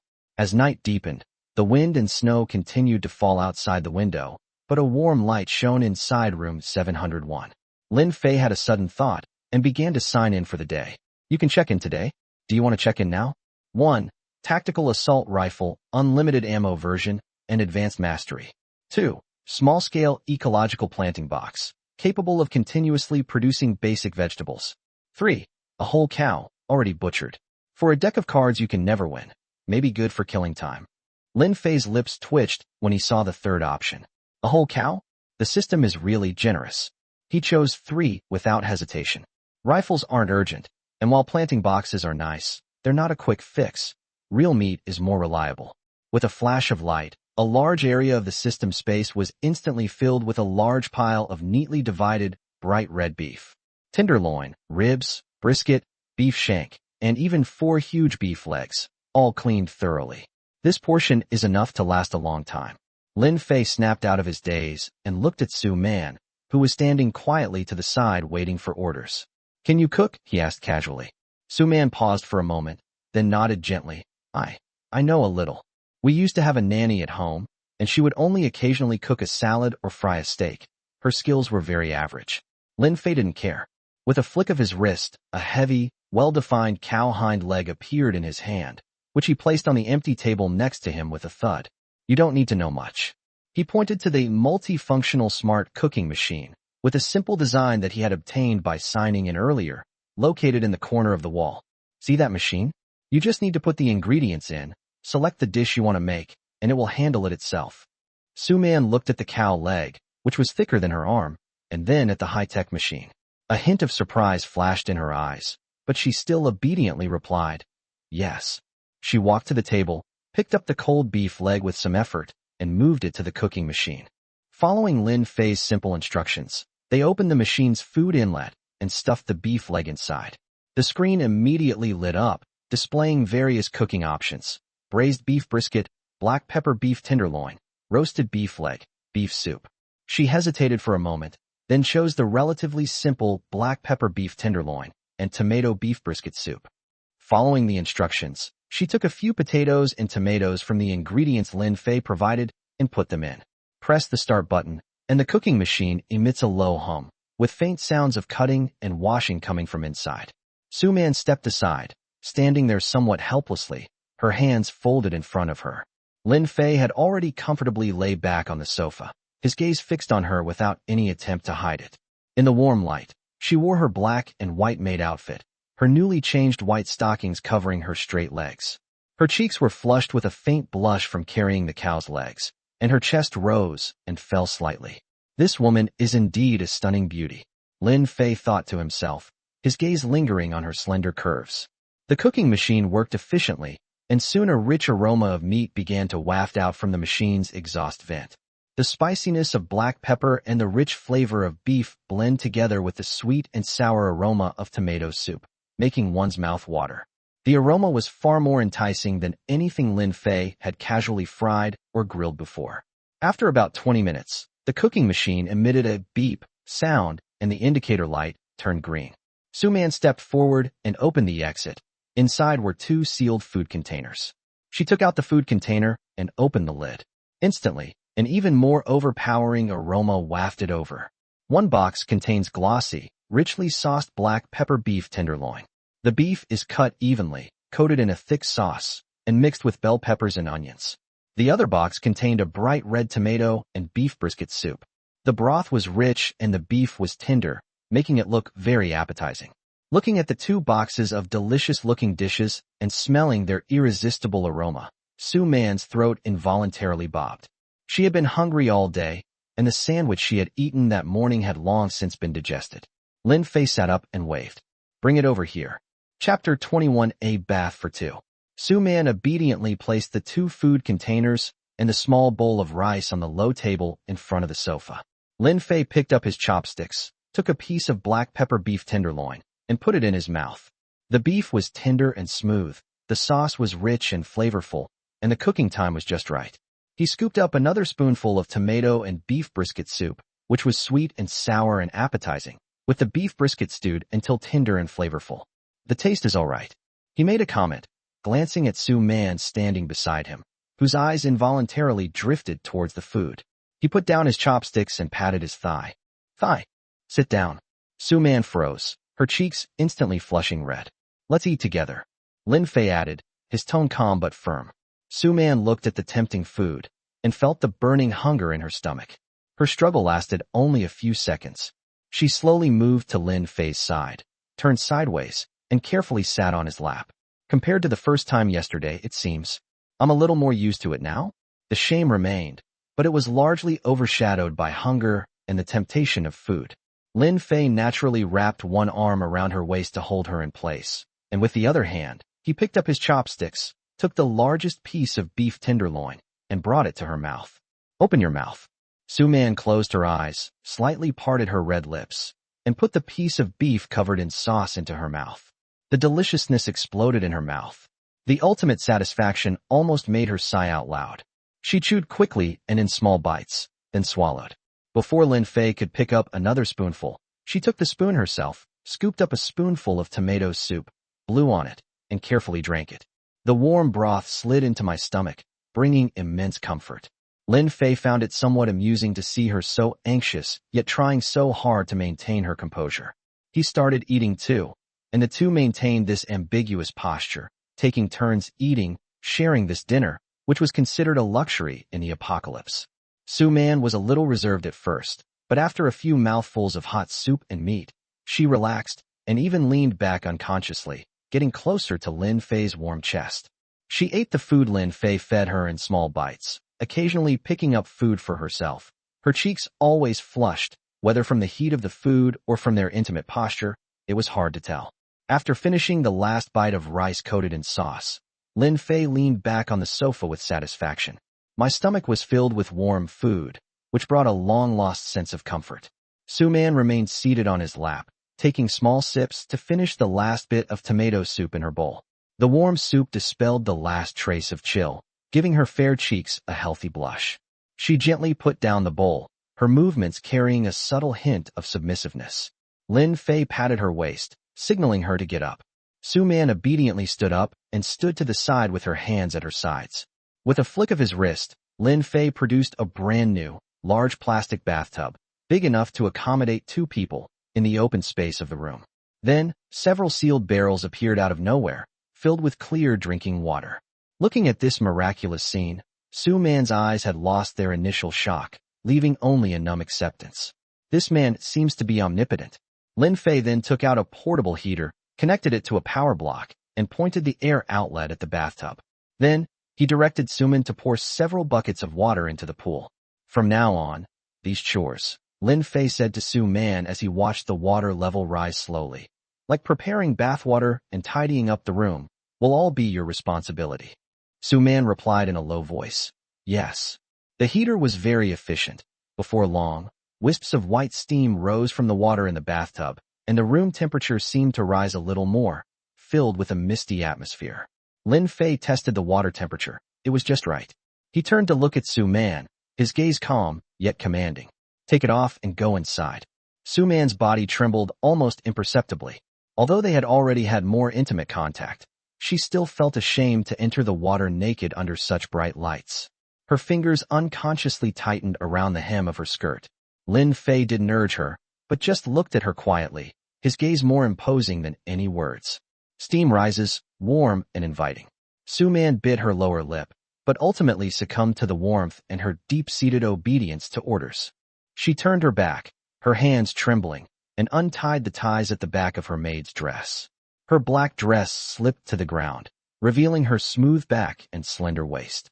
Then came the white apron, and finally the pure white stockings, which she slowly removed and folded in the laundry basket.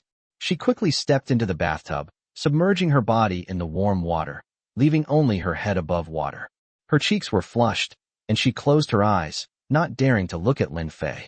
Rippling water outlines hazy and alluring curves underwater. Lin Fei then began to slowly undress. He walked to the edge of the bathtub. Help me. Su Man opened her eyes and saw him standing by the pool. She blushed and awkwardly lifted her wet arm out of the water to help him take off his t-shirt and unbutton his pants. Water droplets slid off her smooth arm and dripped back into the pool, creating ripples. When Lin Fei stepped into the bath and sat down opposite her, Su Man tensed up completely, like a frightened rabbit, shrinking her body as much as possible against the pool wall. The bathtub wasn't very big, and the 2 people's legs inevitably touched lightly in the water. The warm water enveloped my body, washing away the fatigue and dust of the past few days, a comfort that made me sigh. Lin Fei leaned against the edge of the pool, closed his eyes, and enjoyed this rare moment of relaxation. Su Man kept her head down, staring at her swaying reflection in the water, her heart pounding like a drum. After a while, Lin Fei said, "Come here and massage my shoulders." Su Man hesitated for a moment, but still moved over and knelt down in the water behind him. The warm water soaked the fabric on her chest, clinging tightly to her skin. She reached out, her fingertips warm from the water and slightly cool to the touch, and gently pressed them against his strong, broad shoulders. Her technique was clumsy, but she was very serious, carefully controlling the force she applied. He ran his fingertips across the tense muscles, trying to relieve his fatigue. Amidst the swirling steam, her black hair was damp, with a few strands clinging to her smooth forehead and flushed cheeks, adding to her delicate beauty. Water droplets slid down her graceful neckline and disappeared into the water. Lin Fei felt the soft little hands massaging his shoulders, the fresh scent of her after her bath, and her faint body fragrance lingering in the air, and a lazy sense of satisfaction welled up inside him. This is what life should be like in the apocalypse. After a long while, Lin Fei felt his fatigue ease considerably, and then patted the back of her hand. That's fine. Su Man stopped what she was doing and secretly breathed a sigh of relief. After the 2 came out of the bath, Lin Fei dried himself off with a clean towel he took out from the system space and changed into comfortable pajamas. Su Man silently dried herself off and changed into a cotton nightgown that Lin Fei had given her, which was also in maid style but softer. Chapter 22 Psychopathy. It's getting late. Late. Lin Fei walked to the creaking single bed and glanced at it. This bed definitely needs to be replaced. Once we move to the top floor, we'll definitely get a big and comfortable one. He lifted the covers and lay down, then looked at Su Man, who was still standing there. Come over. Su-man hesitated for a moment, then walked to the bedside. The bed was small, and she didn't know where she should sleep. Lin Fei moved over a bit to make room, then stretched out his arm and pulled her close. Su-man gasped softly and unexpectedly fell into his arms, her whole body encircled by his strong arms, her back pressed tightly against his warm chest. Go to sleep. His voice came from above, tinged with weariness, yet undeniable. Su-man lay stiffly in his arms, not daring to move. The man's presence completely enveloped her, his strong arms wrapped around her waist, exuding absolute possessiveness. She could clearly hear his steady, powerful heartbeat and feel the warmth emanating from his chest. At first, she was so nervous she could barely breathe. But gradually, the warmth of the bed and the fatigue accumulated during the day allowed her tense nerves to relax. Outside the window, the wind and snow continued, but inside the room, it was warm and quiet. The only sounds were the intertwined breathing of the two people and the low rumble of the heater running. Su-man closed her eyes, feeling the warmth and strength coming from behind her, and a strange sense of security quietly grew within her. Although this sense of security comes from confinement and control, in this precarious apocalypse, being able to live, stay warm, and have enough to eat seems to be a luxury. She shifted slightly, finding a more comfortable position, and curled up in his arms, her consciousness gradually fading. Lin Fei held the soft body in his arms, the faint fragrance of her hair filling his nostrils, and felt an unprecedented sense of relaxation and satisfaction. He tightened his arms, holding the person in his arms even closer, and fell into a deep sleep. That night, the two slept in each other's arms in room 701. One was used to being in control, while the other began to learn to depend on others. Meanwhile, in other cold corners of Building 2, countless people were still suffering from hunger and cold, tossing and turning, unable to sleep, waiting for the unknown tomorrow. The morning light streamed through the frost-covered windows, casting hazy patches of light into the room. When Lin Fei woke up, his arm was still wrapped around Su-man's slender waist. She was curled up in his arms, sleeping peacefully with even breathing. A few strands of black hair were scattered on the pillow, making her skin appear even whiter. After a good night's sleep, the weariness on her face had faded considerably, and she even revealed a touch of the gentle charm that she had always possessed. Lin Fei did not get up immediately, enjoying the warm and soft body in his arms, his fingers unconsciously caressing the smooth shoulder straps of her nightgown. Waking up to a warm bed is definitely much better than lying alone in a cold blanket. Just then, the system notification sounded in my mind right on time. You can check in today. Would you like to check in now? A blue light screen appeared. 1. First-tier psychic seed. Instantly become a first-tier psychic and master basic psychic abilities. 2. Multifunctional engineering robot. Advanced, with multiple functions including construction, repair, and surveillance. 3. Deluxe double bed, with a constant temperature system for absolute comfort. 4. A box of chewing gum that will never run out, multiple flavors available. Lin Fei's gaze was instantly drawn to the first option. A seed of telekinesis? A superhuman. His heart skipped a beat. The system previously provided mostly supplies and tools, but this time it has given out superpowers. Although we don't know exactly how strong first-level telekinesis is, the word superpower alone represents a power that surpasses that of ordinary people. In this post-apocalyptic world where order has collapsed, individual strength is the ultimate guarantee. The Desert Eagle may be good, but it is ultimately an external thing. Without any hesitation, choose one. Selection successful. Congratulations, host, you have obtained a Tier 1 psychic seed. Initiating fusion. A cool, trickling energy suddenly appeared deep within his mind, and then quickly spread throughout his entire body. There was no pain, but rather a strange sense of comfort, as if some kind of dormant shackles had been unlocked. He felt his mental energy was more focused and sharper than ever before, and he could even vaguely perceive the steady breathing rhythm of Su-man in his arms, and hear the faint noises coming from afar outside the door. At the same time, information about the basic applications of telekinesis flooded into my mind. Telekinesis, mental impact, spiritual perception. He tried to concentrate and looked at the empty glass of water on the bedside table. Rise, silently recited in your heart. The water glass swayed slightly, then floated up somewhat clumsily, about 10 centimeters off the table. It lasted for less than 3 seconds before it fell back onto the table with a thud. It's done. Although it's still very raw and the control is weak, it is indeed a supernatural power. A surge of indescribable excitement and pride welled up in Lin Fei's heart.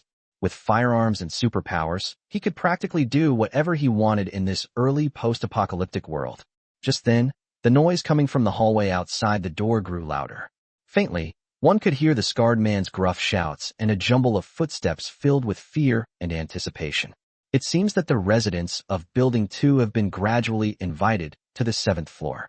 Lin Fei stopped staying in bed and patted Su Man's firm, bouncy buttocks in his arms. Get up. Startled awake, Su Man opened her eyes groggily and saw Lin Fei standing close by. Her cheeks flushed slightly, and she quickly lowered her head, softly replying, "Yes." She quickly got up, put on her usual maid outfit and white stockings, and began to skillfully prepare breakfast. I took out toast, eggs, and ham from the system space, and quickly made several hot sandwiches using the cooking machine, and also heated 2 cups of milk. Lin Fei also put on comfortable pajamas and sat at the table. He ate his sandwich while continuing to familiarize himself with the newfound mental power in his mind. He tried to control the knife with his mind to slowly rotate it in the air. Although it spun crookedly, the feeling of controlling something in midair was truly amazing. Big brother. Almost everyone has arrived.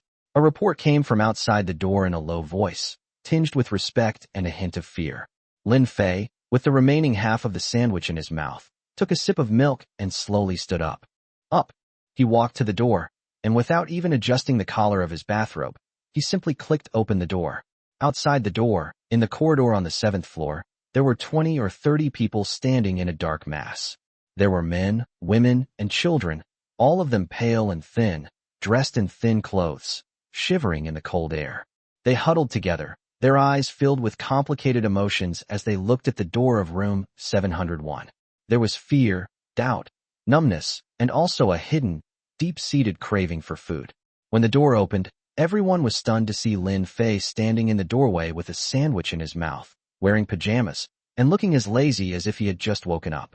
This is the 7th floor boss that Scarface mentioned, a ruthless killer who holds the power of life and death and control over food resources. He looks too young and too ordinary, doesn't he? Aside from her unusually rosy complexion and the slightly incongruous fact that she was wearing pajamas in this setting. However, when their gaze passed over Lin Fei and they saw the warm light faintly shining from the room behind him, smelled the aroma of the sandwiches, and recalled the 2 clear gunshots and Scarface's threat from yesterday, none of them dared to show the slightest disrespect. When Scarface and his 2 henchmen saw Lin Fei come out, they immediately straightened their backs and put on fawning smiles. Big brother. Lin Fei glanced at the silent crowd in the corridor, his gaze calm, yet carrying an invisible pressure. He slowly took the sandwich out of his mouth, took a bite, and chewed. The entire corridor was silent except for the faint sound of him chewing his food and the chattering of teeth from some people due to the cold or nervousness. He enjoyed the feeling of being respected and awaited by others. The taste of power is indeed fascinating. And now, he not only has power, but also strength that surpasses that of ordinary people. Chapter 23 Rules and the Guard. Lin Fei stood at the entrance of 701, his pajamas loose, a sandwich in his mouth, his gaze sweeping indifferently over the huddled, shivering crowd in the corridor. With a slight thought, as if by magic, several boxes of sealed compressed biscuits and cases of bottled mineral water suddenly appeared on the open ground at his feet. The packaging was intact and stood out prominently in the dim light. Hiss! A suppressed gasp suddenly rose from the crowd. Everyone's eyes widened instantly, staring intently at the food and water, their throats bobbing uncontrollably. In his despairing eyes, an unbelievable light suddenly burst forth. Zhao Qian, on the 5th floor, covered her mouth, almost screaming. She looked at the pile of compressed biscuits, her stomach churning violently from the intense craving. There really is food. He's not lying. With these, she can survive. On the 8th floor, Zhou Yun held her daughter Xiaoyu tightly, her heart pounding. She thought more deeply than Zhao Qian. Watching Lin Fei's miraculous ability to produce supplies out of thin air, combined with his rosy complexion and the warmth of the room, a startling guess came to her mind. This man probably possesses unimaginable power or secrets. Following him, perhaps we really can survive. The crowd stirred, like a boulder thrown into a calm lake. Everyone's face was filled with longing, and their feet unconsciously wanted to move forward. Lin Fei was very satisfied with everyone's reaction. He glanced at the scarred man and casually asked, "Hey, you on the top floor, room 1101. Are you here yet?" Scarface quickly scanned the crowd, then bowed and scraped, saying, "Brother, I didn't see that woman come down." A ruthless glint appeared on his face. "Damn it. How dare she disobey her elder brother? I'll take some men up there and drag her down right now." "Don't panic." Lin Fei waved his hand, stopping him. He has other plans regarding that female internet celebrity. He stuffed the last bite of the sandwich into his mouth, dusted off the crumbs on his hands, and took 2 steps forward. His gaze swept across the crowd again, this time carrying an invisible pressure that instantly quelled the slight commotion. "My name is Lin Fei." His voice wasn't loud, but it reached everyone's ears clearly. "Some of you may have seen me before. I'm a deliver man." He paused, his tone suddenly turning cold, carrying an undeniable air of authority.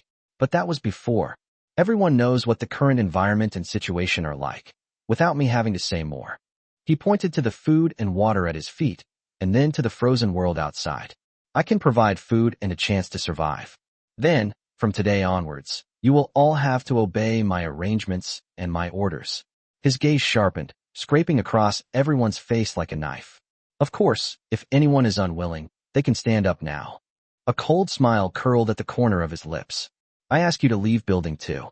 I will not stop you." "Leaving Building 2? Everyone's face turned pale. With temperatures tens of degrees below zero outside and snow up to thigh-deep, leaving this relatively enclosed building was tantamount to suicide. A slight commotion arose in the crowd, and some people looked indignant, as if they wanted to say something. Just then, with a flick of his wrist, Lin Fei instantly produced the silver-white Desert Eagle in his hand. Without any warning, the muzzle pointed downwards, aimed at the open space in front of the crowd. Bang! Deafening gunfire erupted once again. The bullet hit the concrete, sending up a few sparks and debris, leaving a clear crater. "Did I give you permission to speak?" Lin Fei stood with his gun in hand, his cold gaze sweeping over the crowd, his voice like that of the coldest depths of the underworld. The gunshots and shouts were like ice water poured over their heads, instantly extinguishing all resentment and agitation. The crowd fell completely silent. You could hear a pin drop. Everyone's face was drained of color, and their bodies trembled like leaves in the wind. The only thing left in their eyes when they looked at Lin Fei was pure, deep-seated fear. Zhao Qian, who was on the 5th floor, was so frightened that her legs went weak and she almost collapsed, but was instinctively supported by the people next to her. On the 8th floor, Zhou Yun tightly covered her daughter's ears, while her own heart was pounding in her chest. "Live. You must live." The thought of resistance was completely crushed by this shot. All that remains is submission to violence and the most primal desire to survive. Seeing that the crowd was completely stunned, Lin Fei slowly put away his gun, his tone returning to its previous calmness, which only made people more uneasy. "Now, I will speak, and you will listen. First, I want to form a guard team." His gaze swept across the faces of the relatively young men in the crowd who looked quite strong. "Young and strong people are welcome to sign up. Join the guard team, and you'll be given priority access to food and water every day, and your supply will be unlimited." He threw out the first bait and saw some young people's eyes light up. Moreover, he emphasized, like a devil's whisper, "We also receive extra meat supplies regularly." Meat. The word made everyone present, including the women and the elderly, swallow hard. After eating leftovers, or even going hungry for days, the temptation of meat is deadly. Several young men who were initially hesitant suddenly became heavy-breathed and their eyes hardened. "Scarface." Lin Fei looked at Scarface. "Here, big brother." Scarface jumped up and straightened his back. "You can take charge of the guard team for now." Lin Fei instructed, "Recruit the right people. Pick the honest ones and the strong ones. I'll tell you the specific rules later." "Yes, brother. I guarantee I'll get it done." Scarface replied excitedly, feeling his status had instantly changed. Lin Fei finally pointed to the supplies on the ground. "Distribute these things to them first. 1 portion for each person, so they don't starve to death and there's no one to do the work." His tone was as if he were distributing feed. "Yes." Scarface immediately led his 2 henchmen to menacingly maintain order, yelling at the crowd to line up. Then, carefully following Lin Fei's instructions, They distributed a pack of compressed biscuits and a bottle of water to everyone. Those who received the food and water clutched them tightly to their chests as if they had found a treasure, their faces showing the excitement of surviving a disaster. Their gazes toward Lin Fei were filled with awe and a hint of gratitude. Lin Fei watched all of this with indifference. He knew that fear alone wouldn't last long. There must be hope, and there must be tangible benefits. The guards and meat supplies were the first ropes that kept these people in place. He himself stood on the other end of the rope, firmly in control of everything. He turned around, preparing to go back to his room. His gaze inadvertently swept over Zhou Yun and Zhao Qian in the crowd, and he saw that they had also received food and were carefully putting it away. Yes, the seeds have been sown, and we're just waiting for them to sprout. He pushed open the door to 701, shutting out the noise, fear, and hope outside once again. Chapter 24: The Superiority Complex of Maid Su. The door to room 701 slammed shut, cutting off Lin Fei's presence. The tense and oppressive atmosphere in the corridor, like a punctured balloon, instantly relaxed, only to be replaced by another kind of chaos. Line up. Everyone fucking line up. Anyone who pushes me will get a beating. Scarface brandished a half-mop handle he'd somehow found, roaring menacingly at the restless crowd. His two henchmen, taking advantage of his position, also shouted orders and tried to maintain order. Those who received the food clutched their biscuits and water tightly, like mother hens protecting their chicks, as if afraid someone would snatch them away. Those who didn't get it pushed forward desperately, their hands outstretched, their eyes filled with nothing but the desire to survive. Several quick-witted young men exchanged glances, then huddled around Scarface, their faces plastered with ingratiating smiles. Scarface, we want to sign up for the security team. Yes, we have the strength. Let's join in. Just give me something to eat. The situation got a little out of control for a moment. Annoyed by the noise, Scarface kicked a man who was trying to cut in line. The man screamed and fell to the ground. Shut the fuck up. The scarred man's forehead veins bulged as he roared. Does the fact that our boss is gone mean you can't behave anymore? Huh. He brandished his stick, pointing it at the crowd.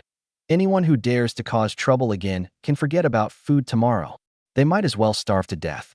These words are more effective than a stick. Thinking of the terrifying gunshots and the consequences of losing food, the crowd quieted down considerably. Although they were still pushing and shoving, they managed to form two crooked lines. Scarface took a deep breath and pointed to the ground, marking the area. Listen up. Those getting food, register on the left. Those wanting to join the guard, stand on the right. All of you, get the hell in line. Just as he had managed to straighten out the crowd a little. Click. The door to room 701 opened once again. Everyone's attention was involuntarily drawn to it. Su Man was standing at the door. She was still wearing her signature black and white maid outfit. Her legs, encased in white stockings, stood straight. Her hair was neatly combed, and her face even had a blush from being moisturized. Compared to the emaciated, ragged refugees in the corridor, who reeked of sourness and despair, she was clean, tidy, and had a rosy complexion, as if she came from another world. She frowned slightly, seemingly unaccustomed to the polluted air and noisy environment outside the door. The moment Scarface saw Su Man, the ferocity on his face vanished, replaced by an extremely obsequious smile.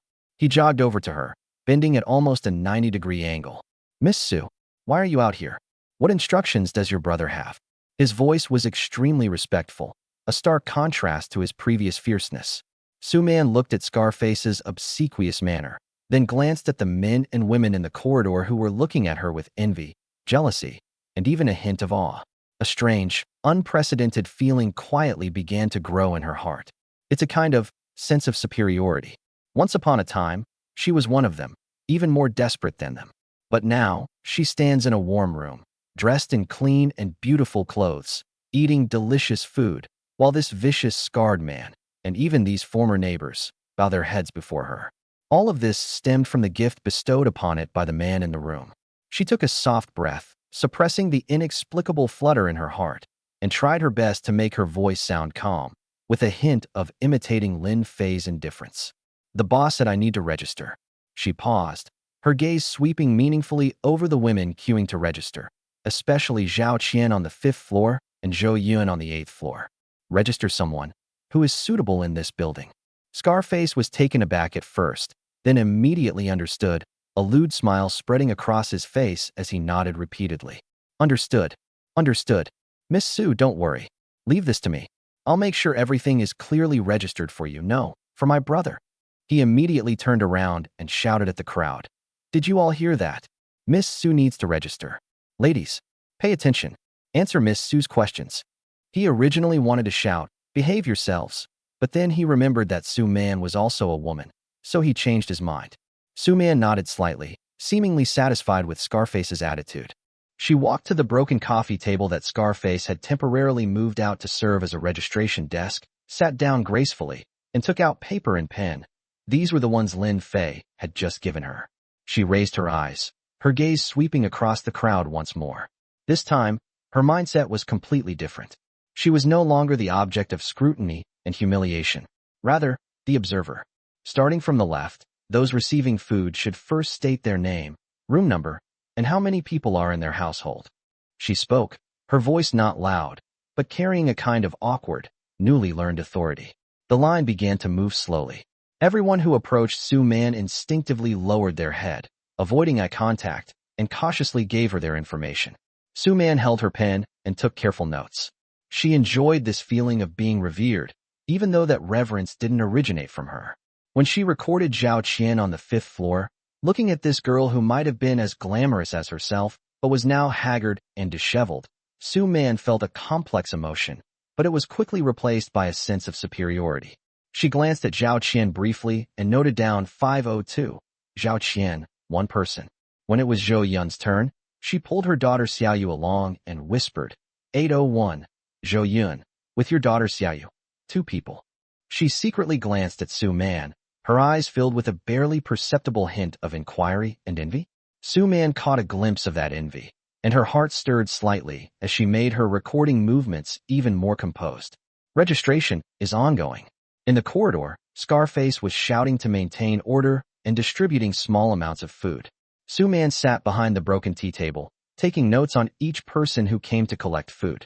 Her gaze seemed calm, but it was actually like the most sophisticated scanner, carefully scrutinizing the women in the group, especially the ones she had mentioned to Lin Fei before. When it was Zhao Qian's turn on the 5th floor, Sue Man looked up. The girl in front of me was indeed pretty, and even though she looked haggard and disheveled, her natural beauty was still there. She wasn't tall, but as she said, she had a great figure, and even when she was wearing thick clothes, you could still see her curves. Its eyes were timid, filled with the fear of someone inexperienced in the ways of the world, and the longing for food, like a frightened fawn. Names, room numbers, number of people, Sue Man asked calmly. Zhao Qian, 502. It's just me. Zhao Qian spoke very softly, not daring to look at Sue Man. Sue Man wrote it down on the paper, paused for a moment, and added 2 words, delicate, timid. She didn't tell Zhao Qian to leave immediately, but said calmly, you stand over there and wait a while, I have something to do. Zhao Qian was stunned for a moment, feeling a little uneasy, but she still obediently walked to the wall and stood there, tightly holding the bag of compressed biscuits she had just received. Chapter 25. List and Strategies. Next up are Zhou Yun and her daughter on the 8th floor. Although Zhou Yun looked haggard, her features were delicate, her skin was in good condition, and she maintained a very good figure, exuding the unique charm of a mature woman. Her daughter, Xiaoyu, was radiant with youthful energy. Even when she was pale from hunger, it was clear she was destined to be a beauty. Zhou Yun, with her daughter Xiaoyu, 801, the 2 of them. Zhou Yun's voice was more composed than Zhao Qian's, but her eyes also held a deep anxiety. Sue Man wrote it down, adding the same note, mother and daughter, charm, youthful woman. She also asked Zhou Yun and her daughter to stand aside and wait.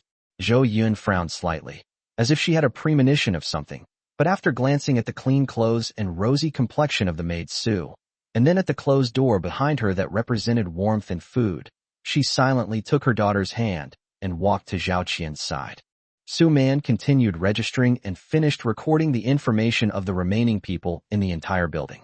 At this moment, Scarface also arrived with the preliminary list of guards. Including Scarface and his 2 original crew members, there were a total of 12 people, all of whom were young men who looked fairly robust and whose eyes revealed a desire for food. Miss Sue, here is the list and the names. Please take a look. Scarface respectfully handed over a crumpled piece of paper with a name and room number scrawled on it.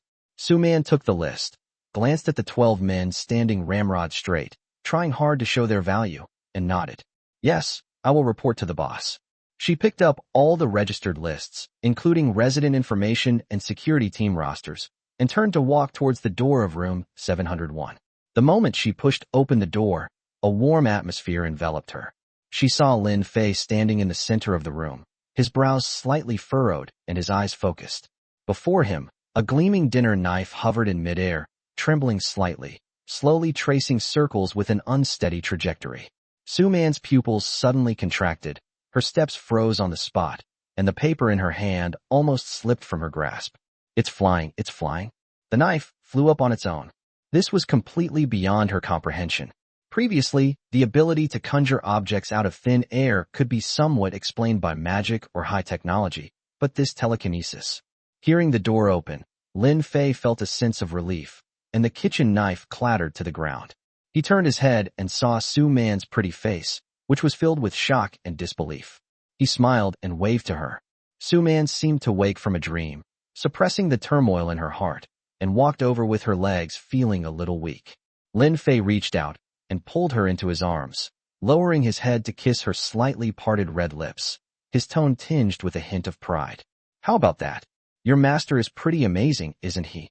Suman leaned against him, feeling his firm chest and reassuring breath, while the image of the suspended knife still flashed through her mind. She looked up at Lin Fei's smiling eyes, and an indescribable feeling of fear, awe, and a distorted sense of worship welled up within her. This man not only controls the resources for survival, but also possesses power akin to that of a god or demon. Her previous sense of superiority, which arose from her improved circumstances, was shattered at this moment, replaced by a more thorough surrender that recognized her own position. Master, you're so amazing. Her voice trembled, a genuine compliment mixed with an unconscious attempt to please. She knew she had to cling tightly to this big tree in order to survive better in this apocalypse. Lin Fei was satisfied with her reaction and ruffled her hair. Is the list ready? Suman then remembered the important matter and quickly handed over the list she was holding. Everything is registered. This is the information of all the residents in the building, and this is the initial list of the guard team selected by Scarface, a total of 12 people. Lin Fei took the list, glanced at it casually, and focused on the resident information, especially the female residents. Suman observed his expression and spoke at the opportune moment, her voice low and carrying a hint of boasting. Master, I've taken note of the ones you mentioned earlier. Zhao Qian on the 5th floor is indeed pretty, but she's timid and lacks assertiveness. Right now, she's starving and all she can see is food. Winning her over isn't hard. Give her some food, show her a little kindness, and it's easy to make her dependent on you. The mother and daughter on the 8th floor. The mother Zhou Yun used to be a dance teacher. She has a great temperament and figure, but having a daughter is her weakness. Her most cherished possession is her daughter, Xiaoyu. If you want her to obey, you can start with her daughter. Xiaoyu is young and inexperienced, so she's easy to control. She spoke clearly and calmly, as if analyzing the quality of the goods, completely embracing the role of the head maid, and even taking the initiative to plan for Lin Fei. Lin Fei glanced at her with some surprise, then a playful and satisfied smile appeared on his face. He pinched Suman's chin. Not bad, my headmaid. You are very observant and quick-witted. Suman blushed slightly and lowered her head, but a ripple of emotion stirred in her heart because of his praise. It is my duty to share my master's burdens. Lin Fei looked at the names Zhao Qian, Zhou Yun, and Xiaoyu on the list in his hand, and then looked at Suman in his arms, who had completely adapted to her new identity and even started to actively find and plan for him. The sense of satisfaction of being in control of everything in his heart swelled even more. Power and strength are indeed the best corrosive agents. Looking into Suman's eyes, which held both submissiveness and a hint of expectation, he knew that this woman, from body to soul, had already been branded with his mark. Very good. He put away the list, his arm around Suman's waist tightening. I'll deal with these people and the guards later. Now, his gaze fell on Suman's rosy lips, with a meaningful undertone. Suman understood the signal in his eyes, obediently snuggled into his arms, and closed her eyes. The temperature inside the room seemed to have risen a few degrees.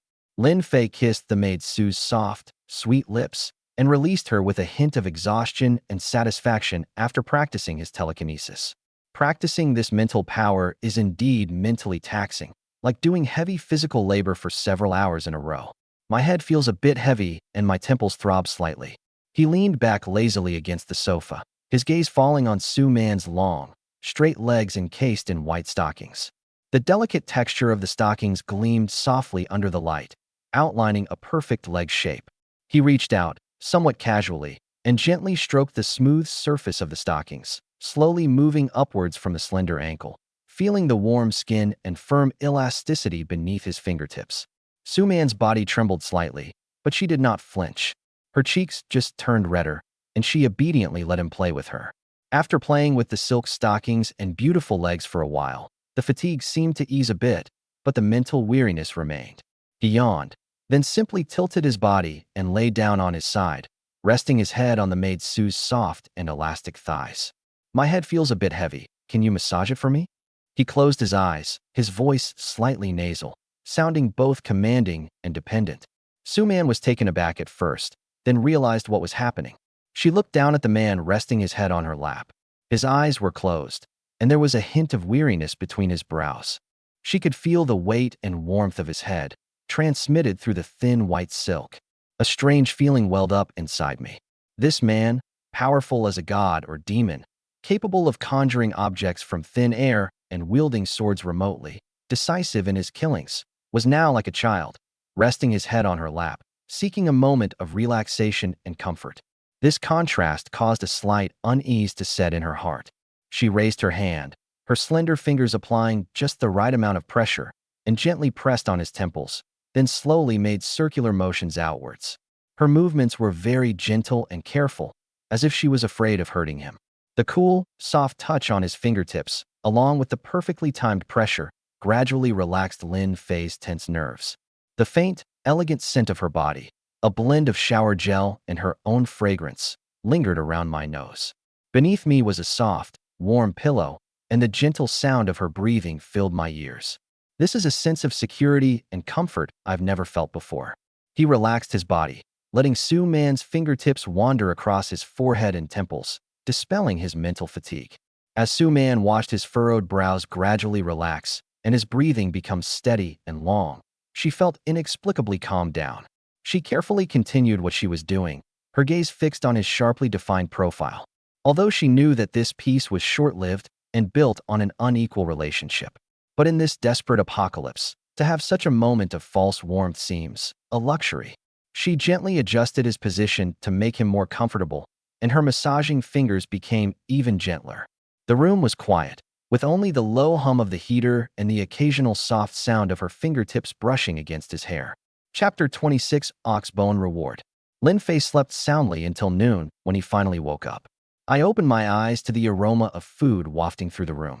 Su Man was busy in front of the multifunctional cooking machine, with some beef she had received from signing in yesterday on the counter next to her. Hearing the noise, she turned around and saw that Lin Fei was awake, so she said softly, "Master, you're awake. You were asleep this morning, and I saw that the three women were cold standing outside, so I told them to go back to their rooms and wait." Lin Fei rubbed his temples, which were still a little swollen. The after effects of overusing his telekinetic power hadn't completely subsided. He nodded, indicating his approval of Su Man's handling of the situation. Well done." He stood up, stretched his limbs, and felt much more refreshed. "I'm going out to check on the guards." Pushing open the door to room 701, the corridor was much quieter than in the morning, with only one of Scarface's henchmen dozing against the wall. Hearing the door open, the henchman jumped to his feet. Seeing it was Lin Fei, his face instantly filled with awe and obsequiousness. "Boss, you're awake." Lin Fei glanced at him and ordered, "Go, call all the guards to the 7th floor." "Yes, boss." The young man responded and scurried off towards the stairwell, his footsteps echoing in the empty hallway. Not long after, the sound of hurried footsteps came from the stairwell.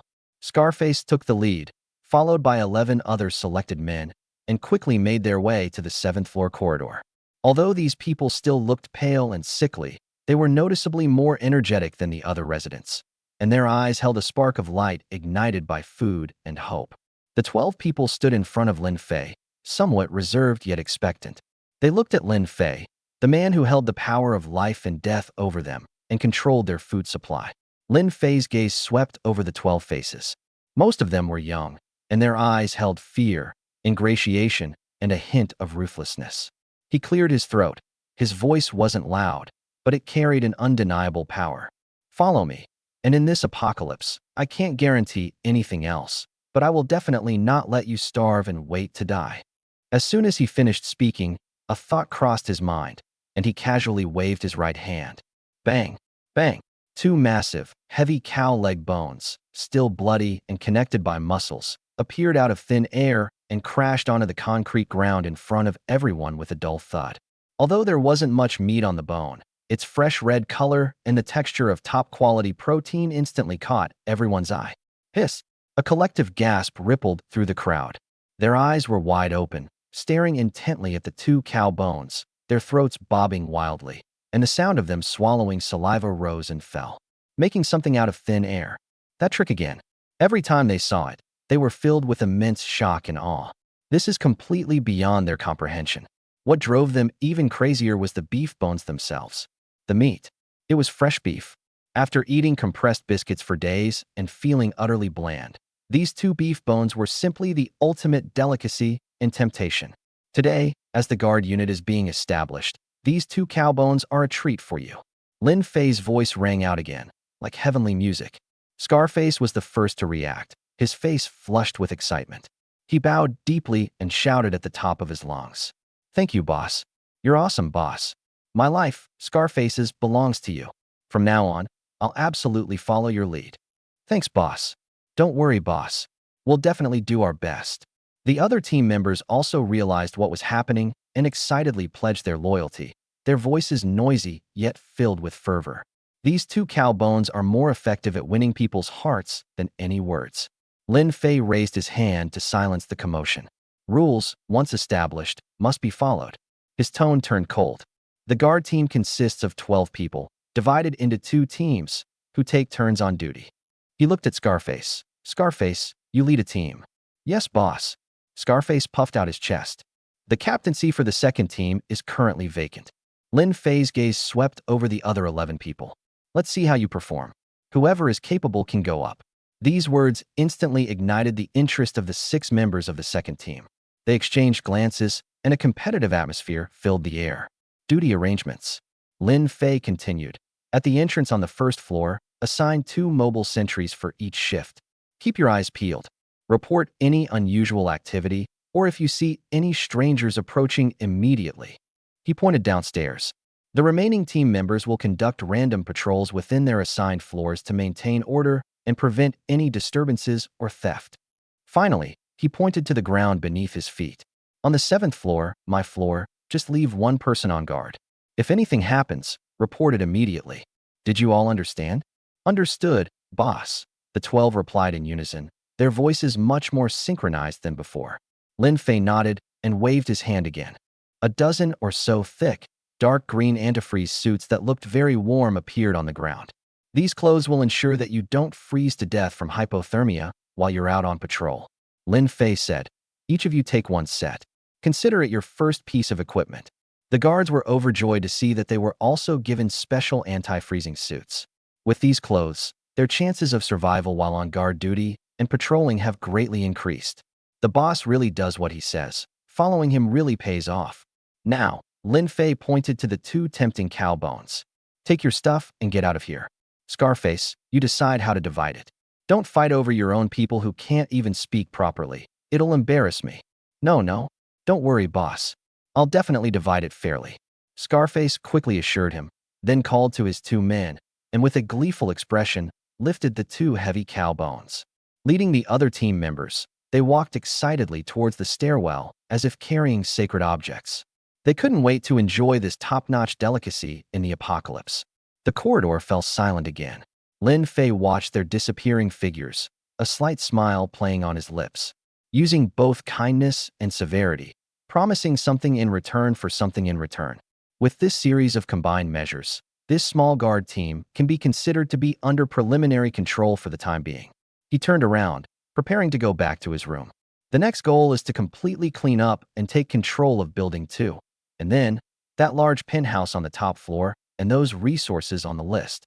When Lin Fei returned to room 701, an even stronger aroma of meat wafted towards him. Suman had already prepared lunch. The cooking machine was keeping the braised beef brisket and stir-fried vegetables warm, and bowls and chopsticks were set out next to it.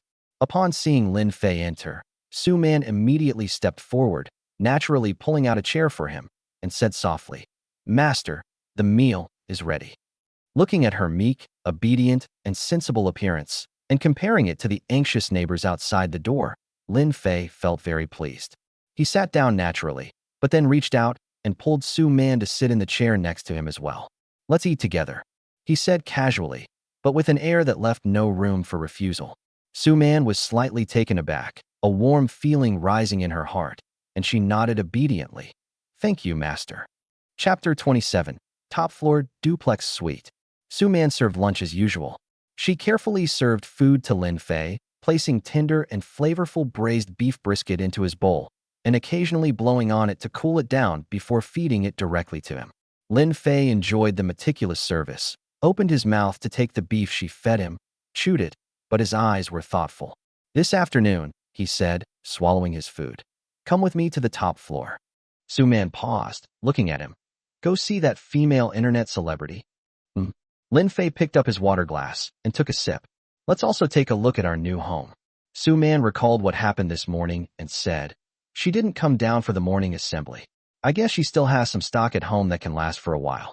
Lin Fei scoffed, his eyes gleaming with an air of self-righteous arrogance. "So what?" He put down his water glass, leaned back, and his posture was languid, yet carried a strong sense of oppression. "She's staying in the best spot in our future new home. Shouldn't she pay a price for that?"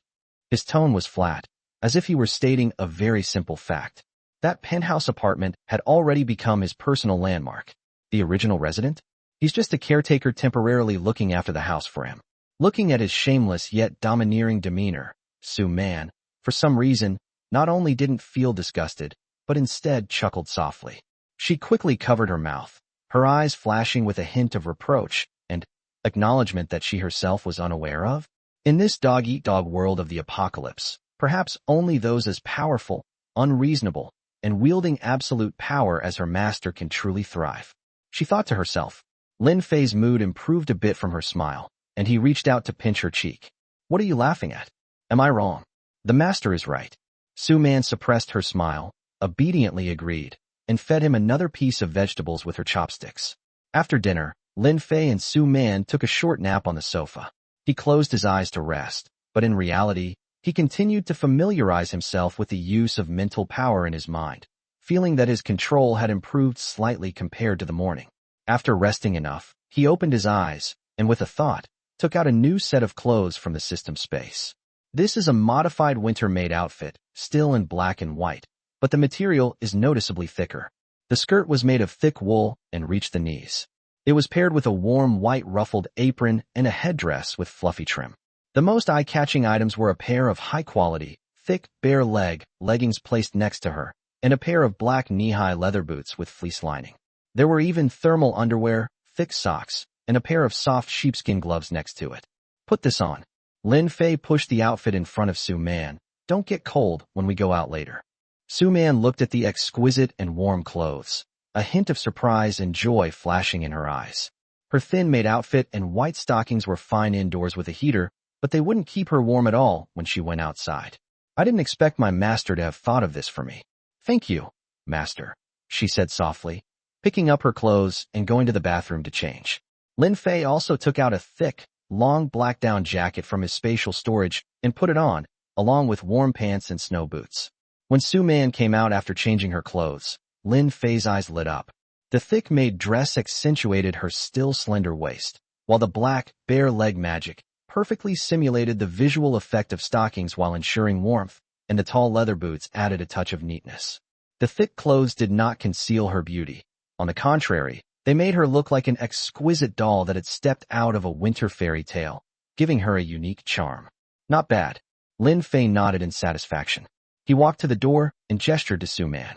Su Man understood, opened the door, and said to the henchman guarding the door, "Go and call Scarface to bring 2 men over." "Yes, Miss Su," the underling replied and left. Before long, Scarface, accompanied by 2 rather clever-looking guards, came running up to the 7th floor, panting heavily. "Boss, Miss Su, what are your orders?" Scarface's face was still flushed with excitement from having just received his share of beef. Lin Fei glanced at them and said calmly, "Let's go." Scarface was taken aback. "Boss, where are we going?" Lin Fei, with Su Man in his arms, walked towards the stairwell first, leaving without looking back with a remark. "Let's go to the rooftop and see our new home." Lin Fei and his group walked up the cold stairs. Because of the power outage, the elevator had already stopped working, so we had to walk. The stairwell was piled with dust and bits of trash, and the air seemed to get colder the higher we went. We've arrived at the 11th floor. Unlike the other floors, there's no long corridor here. The stairwell faces a heavy, expensive-looking solid wood security door. The address was clearly 1101. There is only one household on the entire floor. Lin Fei stopped and gave Scarface a wink. Scarface understood, took 2 steps forward, and forcefully pounded on the heavy door panel. Bang, bang, bang. People inside. Open the door. The knocking echoed in the empty stairwell, sounding particularly jarring. There was complete silence inside the door. There was no response. Scarface's fleshy face twitched, and he increased the force, almost pounding on the door, roaring, "Did you hear me? Open the door. If you don't open the door, don't blame me for being impolite." There was still no movement inside. Lin Fei narrowed his eyes slightly. His mental power sensed a change in light and shadow through the peephole behind the door.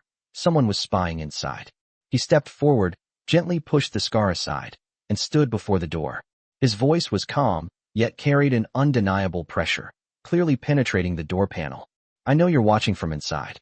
I'll give you 1 minute to think about it. Open the door." As soon as he finished speaking, a thought crossed his mind.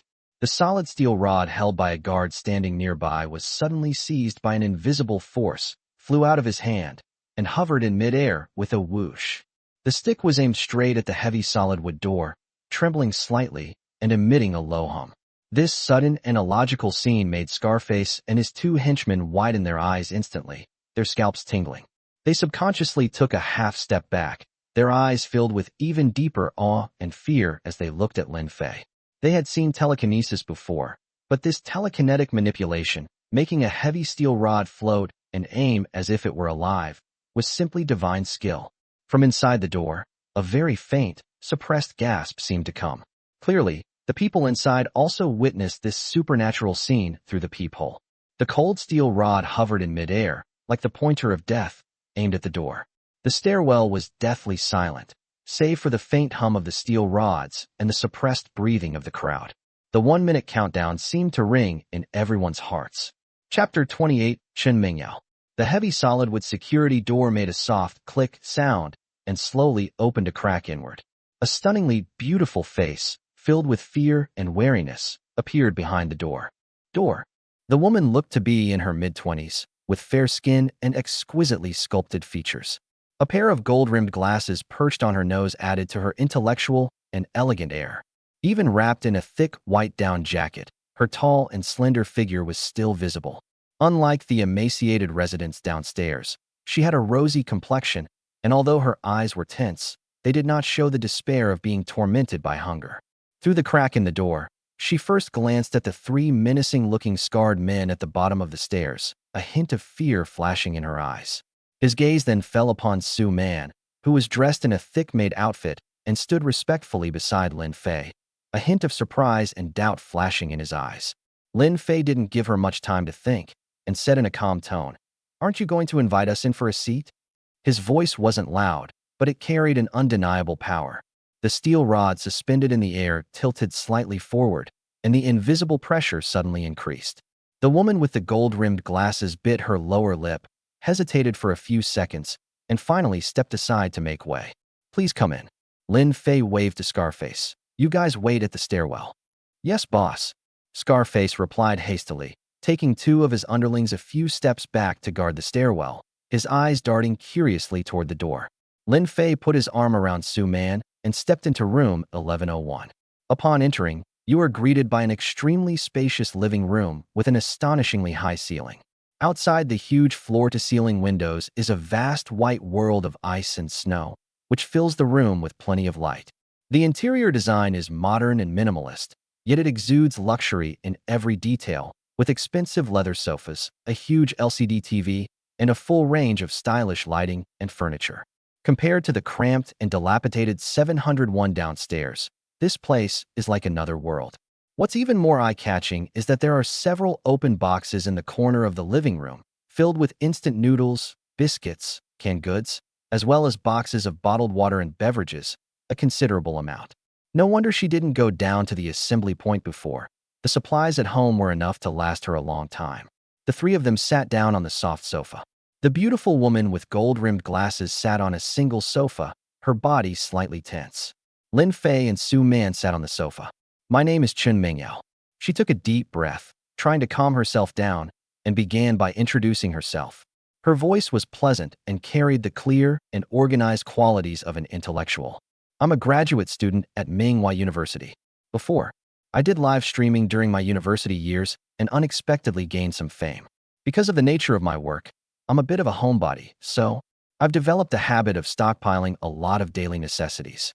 She tried to explain why she had so many resources, but her eyes kept glancing at the composed Lin Fei. Lin Fei nodded, offering no further comment on her self-introduction. He stood up, seemingly unconcerned about the conversation, and strolled to the huge floor-to-ceiling window. With his back to the two of them, he gazed at the snow-covered, deathly silent city skyline outside. It was as if he were the master of this place, and Chun Mingyao was just a temporary visitor. He left the space for conversation to Su Man. Su Man received Lin Fei's hint, took a slight breath, and looked at Chun Mingyao, who seemed a little uneasy. She adjusted her posture to appear more composed, though she was equally nervous inside. "Hello, Miss Chun," Su Man said, her voice as gentle as possible. "My name is Su Man." Chun Mingyao looked at her, her gaze lingering for a moment on Su Man's exquisite and warm-made outfit, her expression complex. "Miss Su," she nodded. Ms. Chun should be well aware of her current situation. Su Man didn't beat around the bush and went straight to the point, her gaze sweeping over the supplies in the corner. "You can probably guess what it's like outside and what kind of lives your downstairs neighbors are living. Your little bit of stock might last you a month or two, but what about after that?" Chun Mingyao pursed her lips and did not answer. This is precisely the question she fears most deep down. "Follow our boss." Su Man leaned forward slightly, lowered her voice, and spoke with the advice of someone who had been through it all. "It's the only wise choice right now. He can provide food, safety, and warmth." As she spoke, she subconsciously touched the thick, warm dress she was wearing. Chun Mingyao glanced at Lin Fei's back outside the window, then at Su Man's rosy complexion, and compared it to her own feelings of being constantly shrouded in fear despite having enough to eat and wear. She struggled violently with her inner turmoil. What does he need me to do?" Chun Mingyao's voice was a little hoarse. She wasn't an innocent girl. She knew there was no such thing as a free lunch, especially in this apocalyptic world. Su Man smiled softly, a smile that carried a hint of bitterness and resignation, as well as a subtle sense of superiority. "Do what?" She repeated herself, her gaze sweeping over the luxurious penthouse. "First of all, this house will belong to the eldest son from now on." Chun Mingyao's face turned pale. "As for you," Su Man paused, as if stating a given fact, "you are just like us, obedient and service-oriented. The boss will not mistreat those who obey." "Service?" Chun Mingyao's pupils contracted slightly, and her fingers unconsciously clenched the hem of her clothes. "What kind of service?" Su Man didn't answer directly, but looked at her meaningfully, then glanced at Lin Fei's back by the window and said softly, "Do you think that in this apocalypse, women like us have any better way out than to rely on the strong?" Her words were like a needle, piercing Chun Mingyao's last shred of hope. "Look at me," Su Man pointed to herself. "I may have been just like you before, or even better. But now, I don't think it's so bad. At least, I'm alive, I'm warm, and I'm no longer living in fear." Her tone carried a strange persuasiveness, a numbness and acceptance born from first-hand experience. Chun Mingyao lowered her head, her eyes flashing intensely behind her gold-rimmed glasses. Reason told her that Su Man was right. The consequence of refusal is likely death, or something worse. The menacing-looking men at the stairwell outside the door silently testified to this. But to ask her to give up her independence and dignity, like this Suman, to put on a maid's outfit and serve a strange man with terrifying power. A tremendous sense of humiliation and the will to survive were locked in a fierce battle within her. Suman stopped urging him and simply waited quietly. She knew that the other party needed time to process and yield. The living room was silent except for the faint sound of the wind outside the window and Lin Fei's steady breathing as he stood by the window. The pressure, like an invisible tide, gradually overwhelmed Chun Mingyao's psychological defenses. She raised her head and looked at Su Man again, at the clothes she was wearing that represented submission and belonging, and then at the back of the man who controlled everything outside the window. Ultimately, the instinct for survival and the fear of the unknown terror overwhelmed everything. With extreme difficulty, she almost forced out a faint sound from her throat. What do I need to do? Chapter 29 Proof of Power. Hearing Chun Mingyao's question, which carried a hint of barely perceptible doubt, Lin Fei, who was standing by the window, slowly turned around. You don't need to do anything for now. His tone was calm, his gaze fixed on Chun Mingyao's face, which wore gold-rimmed glasses and exuded intellectual beauty. Suman will teach you the rules here. I can also give you time to adapt. He changed the subject, a hint of amusement in his voice. But you need to demonstrate your value as soon as possible. I don't keep idle people here. Chun Mingyao took a deep breath, as if she had made up her mind.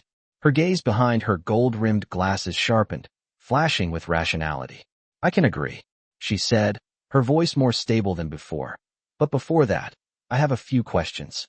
She raised her head and looked directly at Lin Fei, with a scholarly curiosity in her eyes. I want to know, what exactly is this power you're talking about? Is it merely that magic trick at the door just now? Trick? Lin Fei repeated the word softly, a cold smile curving his lips. Almost the instant the words left her mouth, Chun Mingyao's expression changed drastically. She felt as if an invisible yet incredibly strong, icy hand was gripping her neck tightly. My breathing was instantly cut off, and a strong feeling of suffocation surged in like a tide. My vision began to go black, and my lungs convulsed violently due to lack of oxygen. She instinctively reached for her neck with both hands, but couldn't touch anything. She could only scratch at the air in vain. Her delicate face flushed red from lack of oxygen, and her eyes behind her gold-rimmed glasses were wide open, filled with extreme pain and unbelievable terror. This is not a magic trick. This is real power. A power powerful enough to easily take her life. Just as she felt herself about to lose consciousness, the terrifying feeling of suffocation suddenly receded like a tide. Ho ho ho. Chun Mingyao suddenly bent over, panting heavily, greedily inhaling the cold air, her chest heaving violently, her whole body soaked in cold sweat.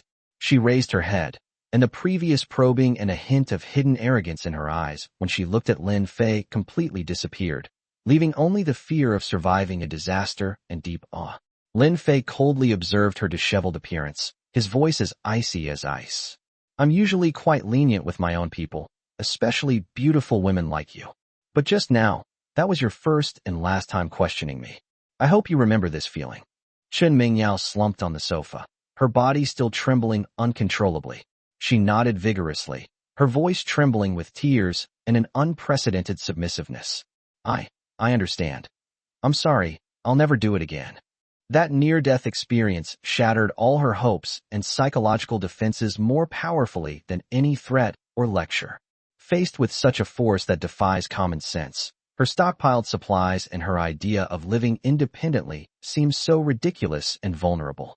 Lin Fei was fairly satisfied with her attitude, and his tone softened a bit. Now, show us around our new home. What do you think? Chun Mingyao struggled to stand up from the sofa, her legs still feeling weak. She adjusted her askew gold-rimmed glasses, tried to calm her breathing and heartbeat, and replied meekly, Yes, please follow me. She no longer hesitated or resisted, completely lowered her stance, and began to lead Lin Fei and Su Man on a tour of the luxurious penthouse. This is the living room, as you just saw.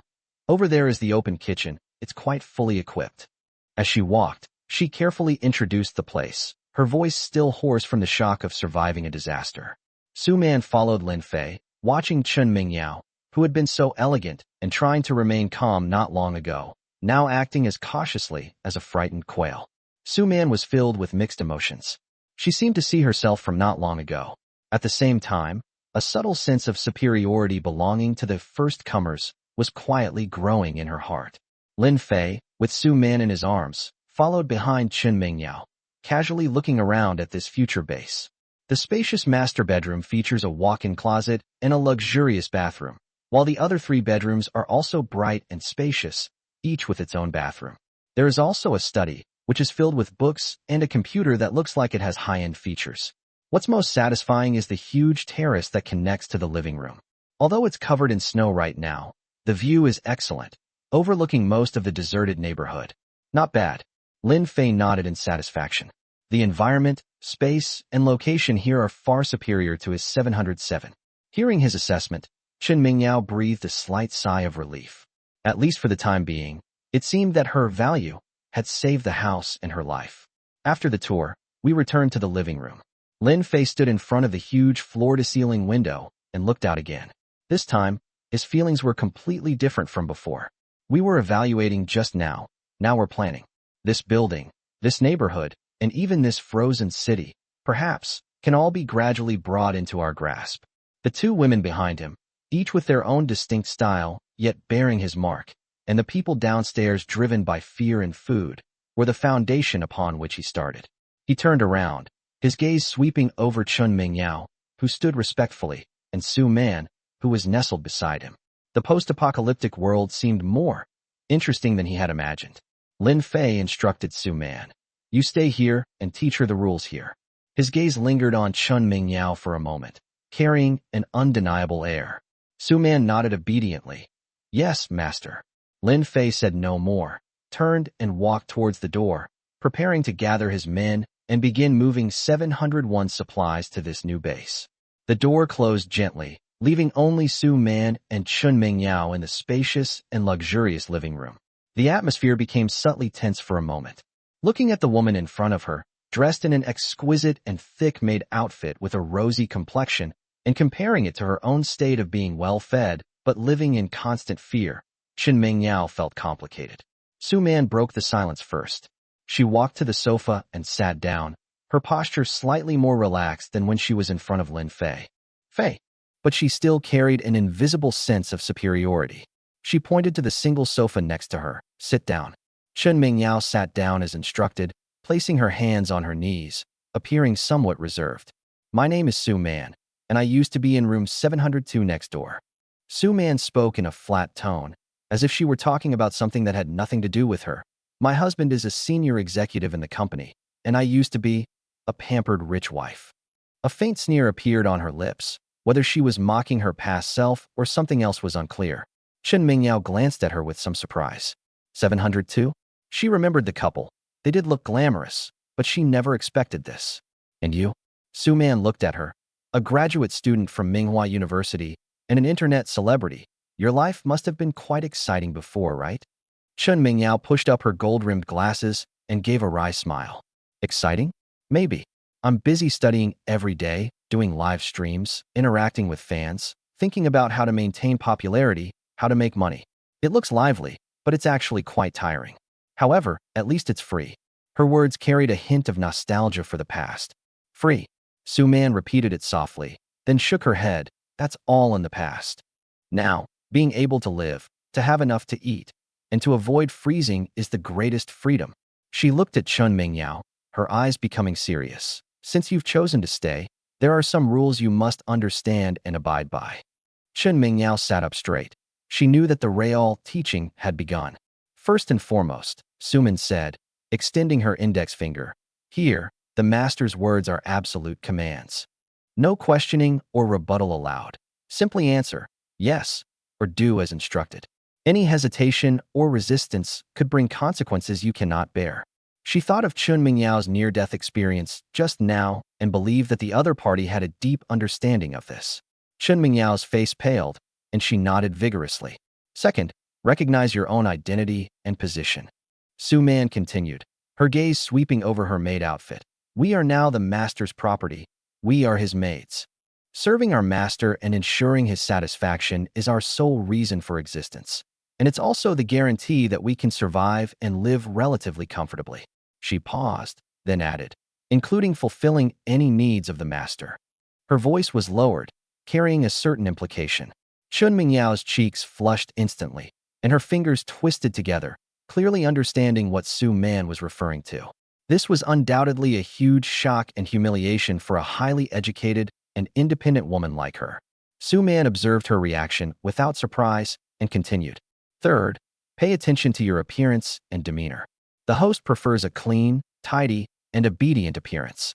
Your clothes. She glanced at Chun Mingyao's heavy down jacket. You'll need to change it later. Your owner should prepare some suitable clothes for you.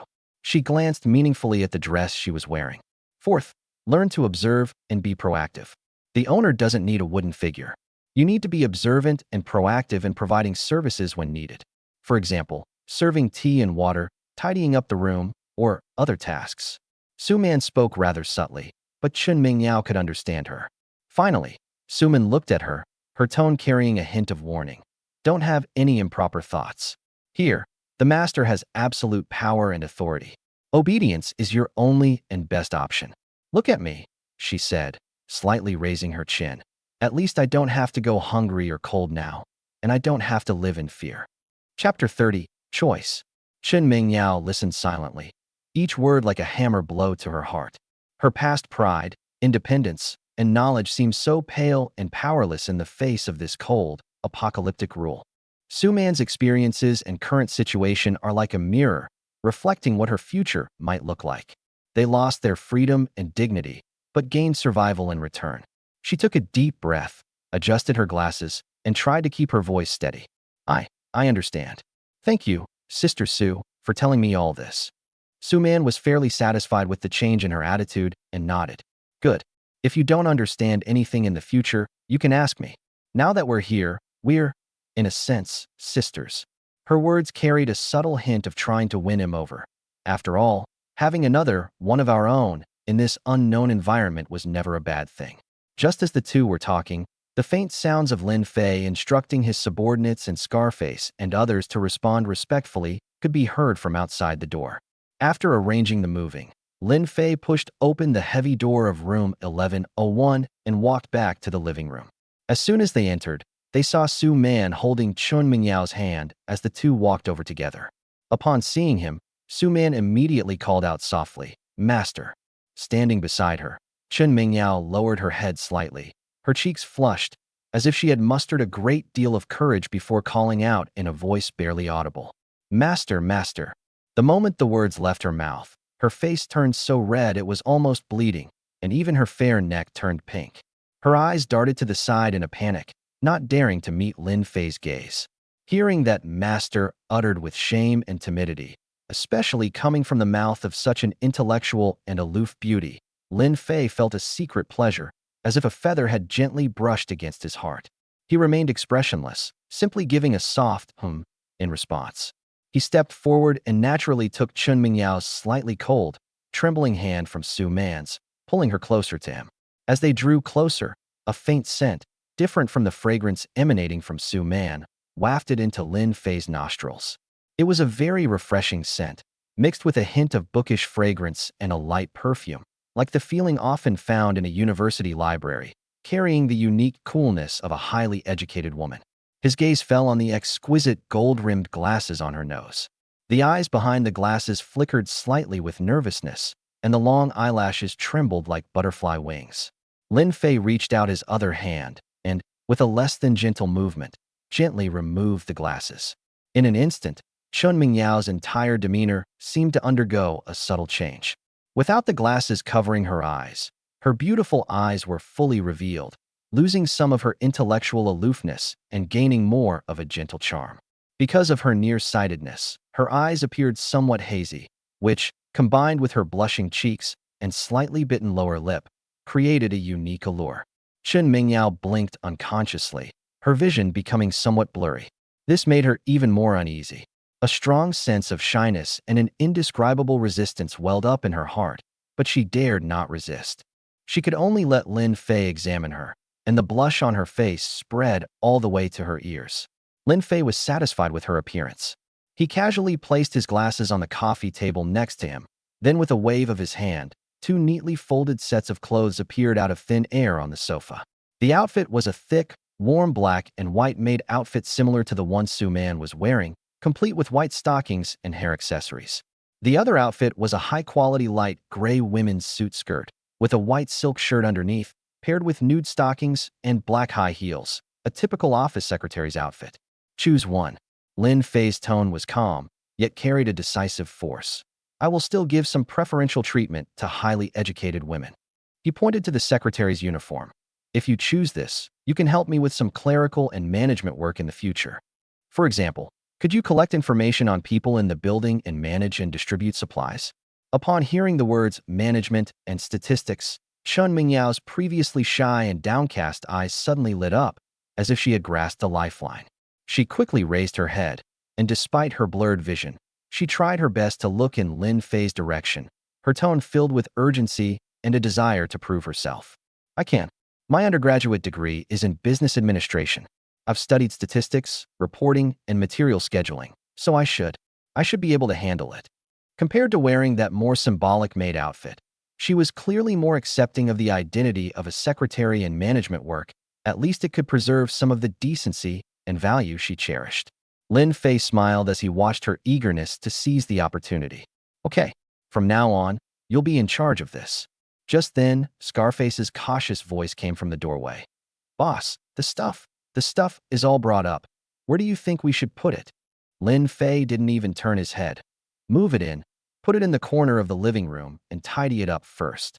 Yes, Scarface replied, and hurriedly directed his men to carefully move boxes of supplies from 701 into the spacious living room. Lin Fei then turned to Scarface, pointed to Chun Mingyao beside him, who looked somewhat bewildered due to blurred vision, and instructed Scarface. Scarface, let's get acquainted. From now on, this Ms. Chun will be the head of personnel and supplies. She was in charge of the security team's logistics and supplies, as well as the food distribution statistics for the residents in the building. You all need to coordinate your work yourselves from now on. If you need any assistance, just follow her instructions. Scarface was taken aback, then immediately plastered an even more fawning smile on his face, nodding repeatedly in Chun Mingyao's direction. Yes, yes, yes. Don't worry, boss. Manager Chun, if you need anything in the future, just let me know. I, Scarface, will definitely cooperate perfectly. Although he couldn't see Chun Mingyao's exact appearance, just her features and temperament, as well as the fact that the boss personally appointed her, made him realize that this woman was extraordinary and he had to curry favor with her. Chun Mingyao felt a mix of emotions as she listened to Scarface's respectful, even slightly ingratiating, words. There was a slight unease about being given an important position, a sense of relief at escaping the worst situation, and a strange feeling brought about by the sudden change in identity. She had experienced this feeling of being revered and fawned over before the apocalypse, as an internet celebrity, but now it was because she was dependent on a man, which made her feel complicated. But undeniably, this feeling of enjoyment subtly lessened some of the previous humiliation. Lin Fei waved his hand. Go downstairs after you've moved everything and arranged the patrols. Yes, boss. Scarface respectfully withdrew and gently closed the door behind him. The living room fell silent again. Lin Fei said to Su Man, take her to the bathroom to take a shower and change into this new outfit. He pointed to the secretary's outfit on the sofa. Yes, master. Su Man responded, walked to Chun Mingyao's side, gently supported her as she was somewhat at a loss because she couldn't see clearly, and said softly, Sister, come with me. Chun Mingyao subconsciously reached for her glasses on the coffee table, but Lin Fei picked them up first, played with them in his hand for a moment, and said casually, wash them before wearing them. Chun Mingyao's hand froze in midair, and she could only whisper, yes. She let Su Man support her as she walked unsteadily toward the bathroom. Without her glasses, her world becomes blurred, seemingly symbolizing her inability to see her future destiny and her passive ability to follow guidance towards an unknown future. Chapter 31. Little Sister, is this your first time? Lin Fei walked to the wide French windows and looked out the window. The 11th floor offers an excellent view, allowing you to see the entire central courtyard of the community. The adjacent buildings 1 and 3 stand silently in the wind and snow, like two giants clad in heavy white armor, their windows mostly dark and lifeless. He noticed that the snowflakes falling outside the window seemed to be sparser and smaller than in the previous days, no longer cascading down like a waterfall. The wind seemed to have lessened a bit. The snow seems to be a little light. Lin Fei rubbed his chin, pondering. It seems the peak of this extreme cold and blizzard may have passed, and things will gradually stabilize afterward. This discovery sparked his interest. But then he shook his head. Even if the snow stopped, the sub-zero temperatures outside were not something an ordinary person could survive for long. The infrastructure of modern civilization is almost paralyzed and cannot be restored in a short period of time. However, this is an opportunity. His gaze sharpened as he looked at the two silent buildings. Building 1, Building 3. And even the Building 2 beneath their feet was not fully under their control. Territory, population, strength. Lin Fei muttered to himself. To live better in this apocalypse, or even to establish one's own order, simply staying in this single-level apartment is far from enough. We must expand, incorporate more people, and control more resource points. With more people, there is greater strength, and we can better cope with various unknown threats that may arise in the future. The key is to bring the other two buildings under control, integrate all resources, and build an even stronger team. With the system and his superpowers, he is fully capable of doing this. He began to sketch out preliminary plans in his mind, his gaze sweeping back and forth between Building 1 and Building 3, as if he were examining his future territory. Meanwhile, in the master bedroom's luxurious bathroom, Suman was preparing hot water using the portable bathtub and heating device. While it can't compare to a normal shower, it's an extremely luxurious experience these days. The warmth gradually spread, dispelling the chill in the bathroom. Take off your clothes and take a bath first. Your master likes things clean, Su Man said to Chun Mingyao, who was standing awkwardly to the side. Chun Mingyao's cheeks flushed slightly. After hesitating for a moment, she turned her back and began to slowly take off her heavy down jacket and thermal underwear. As the clothes were removed, a near-perfect body was gradually revealed in the misty steam. She has a tall and well-proportioned figure, and her skin is fair and delicate. Due to her long-term indoor life and good skincare, it has a jade-like luster. Her legs were straight and long, her waist was slender, and her chest was full and firm, with excellent proportions. Even Su Man, who was also a woman, couldn't help but show a hint of amazement in her eyes. Chun Mingyao could feel Su Man's gaze, and became even more shy, instinctively crossing her arms over her chest. Su Man took a few steps closer and helped her tie up her long hair. Taking advantage of the close proximity, she leaned close to Chun Mingyao's flushed ear and whispered in a very low voice, with a hint of curiosity and confirmation. Mingyao, I have a personal question for you. Is this your first time? Ah. Chun Mingyao exclaimed in surprise at the blunt question. Her body trembled violently, and her ears turned bright red. She lowered her head, her chin almost buried in her chest, and after several seconds, she nodded slightly, with a barely perceptible movement. Her voice was as faint as a mosquito's buzz. Upon receiving an affirmative answer, a look of understanding flashed in Su Man's eyes, which then transformed into a complex emotion, a mixture of envy and a sense of I knew it. She helped Chun Mingyao step into the warm bath. The hot water enveloped her body, and Chun Mingyao's tense mood relaxed slightly. She leaned against the edge of the bathtub, hesitated for a moment, but couldn't help but whisper to Su Man. Sister Su, does he usually have any special habits or preferences? I'm afraid I might accidentally do something wrong. Su Man picked up a towel and gently wiped her smooth back, then smiled upon hearing this. Habits. The master's preferences are actually very simple. He likes absolute control and obedience. He likes cleanliness and tidiness, and he likes our obedient and docile appearance. As for the rest, you'll understand as you experience it. Her words carried a hint of ambiguity. Looking at Chun Mingyao's face, made even more radiant by the steam, and her intellectual charm that couldn't be concealed even with blurred vision, she couldn't help but tease her again. However, someone like you, Mingyao, who is beautiful and has a great figure, will definitely be especially liked by Master. Sister Su, Chun Mingyao was so embarrassed she wanted to disappear. She scooped up a handful of water and gently splashed it at Su Man. Don't make fun of me. Su Man dodged to the side, chuckling softly. This is no joke. In this world, being valued by a powerful figure like our master is our good fortune. Cherish it, little sister. Her tone was serious, but also carried a sense of resignation. Chun Mingyao fell silent, and submerged her body in the water, leaving only her head above water. The warm water caressed her skin, but it couldn't soothe the turmoil in her heart. The road ahead seems clear, yet also shrouded in mist. She could only cling tightly to the straw that Su-man had handed her, cautiously groping her way forward under these unfamiliar rules. The bathroom was filled with steam, and two women, their fates intertwined, each harbored their own secrets. Outside the window, Lin Fei, who was looking down at the snow scene, had already turned his gaze to a more distant place. Lin Fei stood in front of the floor-to-ceiling window, pondering his next move, when he heard the faint sound of the bathroom door opening behind him. He turned around, and his eyes lit up. Chen Mingyao had already changed into that light gray business suit. A well-tailored suit jacket accentuated her slender waist and full bust. Beneath her bodycon mini-skirt, her long, straight legs, encased in sheer flesh-colored stockings and black mid-heeled leather shoes, made her appear even taller. She had just taken a bath, her skin had a faint pinkish hue, and her long, wet black hair was draped over her shoulders, exuding a fresh fragrance. She put her gold-rimmed glasses back on her nose, but her eyes behind the lenses were slightly evasive due to shyness and nervousness, losing some of her previous aloofness and gaining a more captivating charm.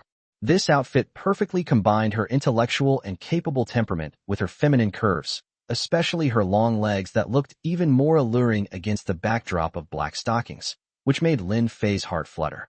"Owner," Su-man called out softly first. She was still wearing her warm maid outfit and stood obediently next to Chen Mingyao. When Chen Mingyao saw Lin Fei turn around and stare intently at her, her cheeks flushed instantly. She instinctively brought her legs together, her fingers nervously gripping the side of her suit skirt, and whispered, "Master." Lin Fei smiled with satisfaction and waved to the two of them. Su-man walked forward naturally.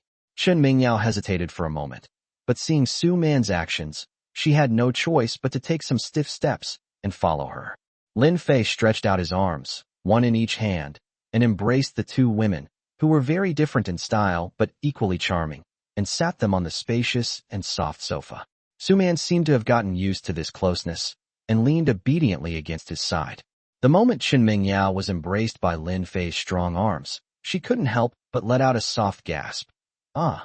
Her entire body froze instantly as a strong masculine aura enveloped her, leaving her mind momentarily blank. In all her life, she had never had such close contact with a man. My heart was pounding like a rabbit, my cheeks were burning hot, and even my ears were bright red. She instinctively tried to break free, but her body was held even tighter. The strength and heat from the man's arms, as well as Su-man's calm gaze, made her afraid to truly resist. She could only lean stiffly against Lin Fei's other chest, feeling his strong heartbeat through her clothes, her whole body tense, so shy that she almost wanted to find a crack in the ground to crawl into. Chapter 32's reaction is so awkward. Is she still a virgin? Lin Fei could clearly feel the different reactions of the two delicate bodies in his arms. Su-man was gentle and soft, while Chen Mingyao was awkward, stiff, and trembling slightly. This contrast, especially Chen Mingyao's obvious shyness and uneasy nervousness, greatly satisfied his desire to conquer and possess her. He lowered his head and could smell the fresh fragrance of Chen Mingyao's hair, mixed with her unique scholarly aura, intertwined with the more alluring scent of Su-man, creating a refreshing atmosphere. "Not bad," his deep voice rang in Chen Mingyao's ear, tinged with a hint of teasing. "This outfit suits you very well." Chen Mingyao's ears tickled from his warm breath, and she shrank back, her voice so soft it was almost inaudible. Thank you, master." She felt like she was about to burst into flames. The independence and pride she had built up since childhood were crumbling little by little in this man's strong embrace, replaced by a strange sense of being controlled and a hint of a secret flutter that she herself was unwilling to admit. Su-man watched Chen Mingyao's embarrassed appearance from the side, and the corners of her mouth curved slightly. She reached out and gently patted the back of Chen Mingyao's hand, as if to comfort her, or as if to convey a signal that they were one of her own. Lin Fei enjoyed the feeling of having women on both sides, and then turned his gaze to the window again. Holding a warm, soft body in one's arms, overlooking the frozen territory, the taste of power is so intoxicating. He knew that it was only a matter of time before Chen Mingyao was completely tamed. Now, he is more interested in how to gradually incorporate the desolate world outside the window into his own territory. Lin Fei glanced at the increasingly dark sky outside the window and patted Su Man, who was leaning against him, saying, "Go cook, it's getting late." Su Manli replied crisply, "Yes, master."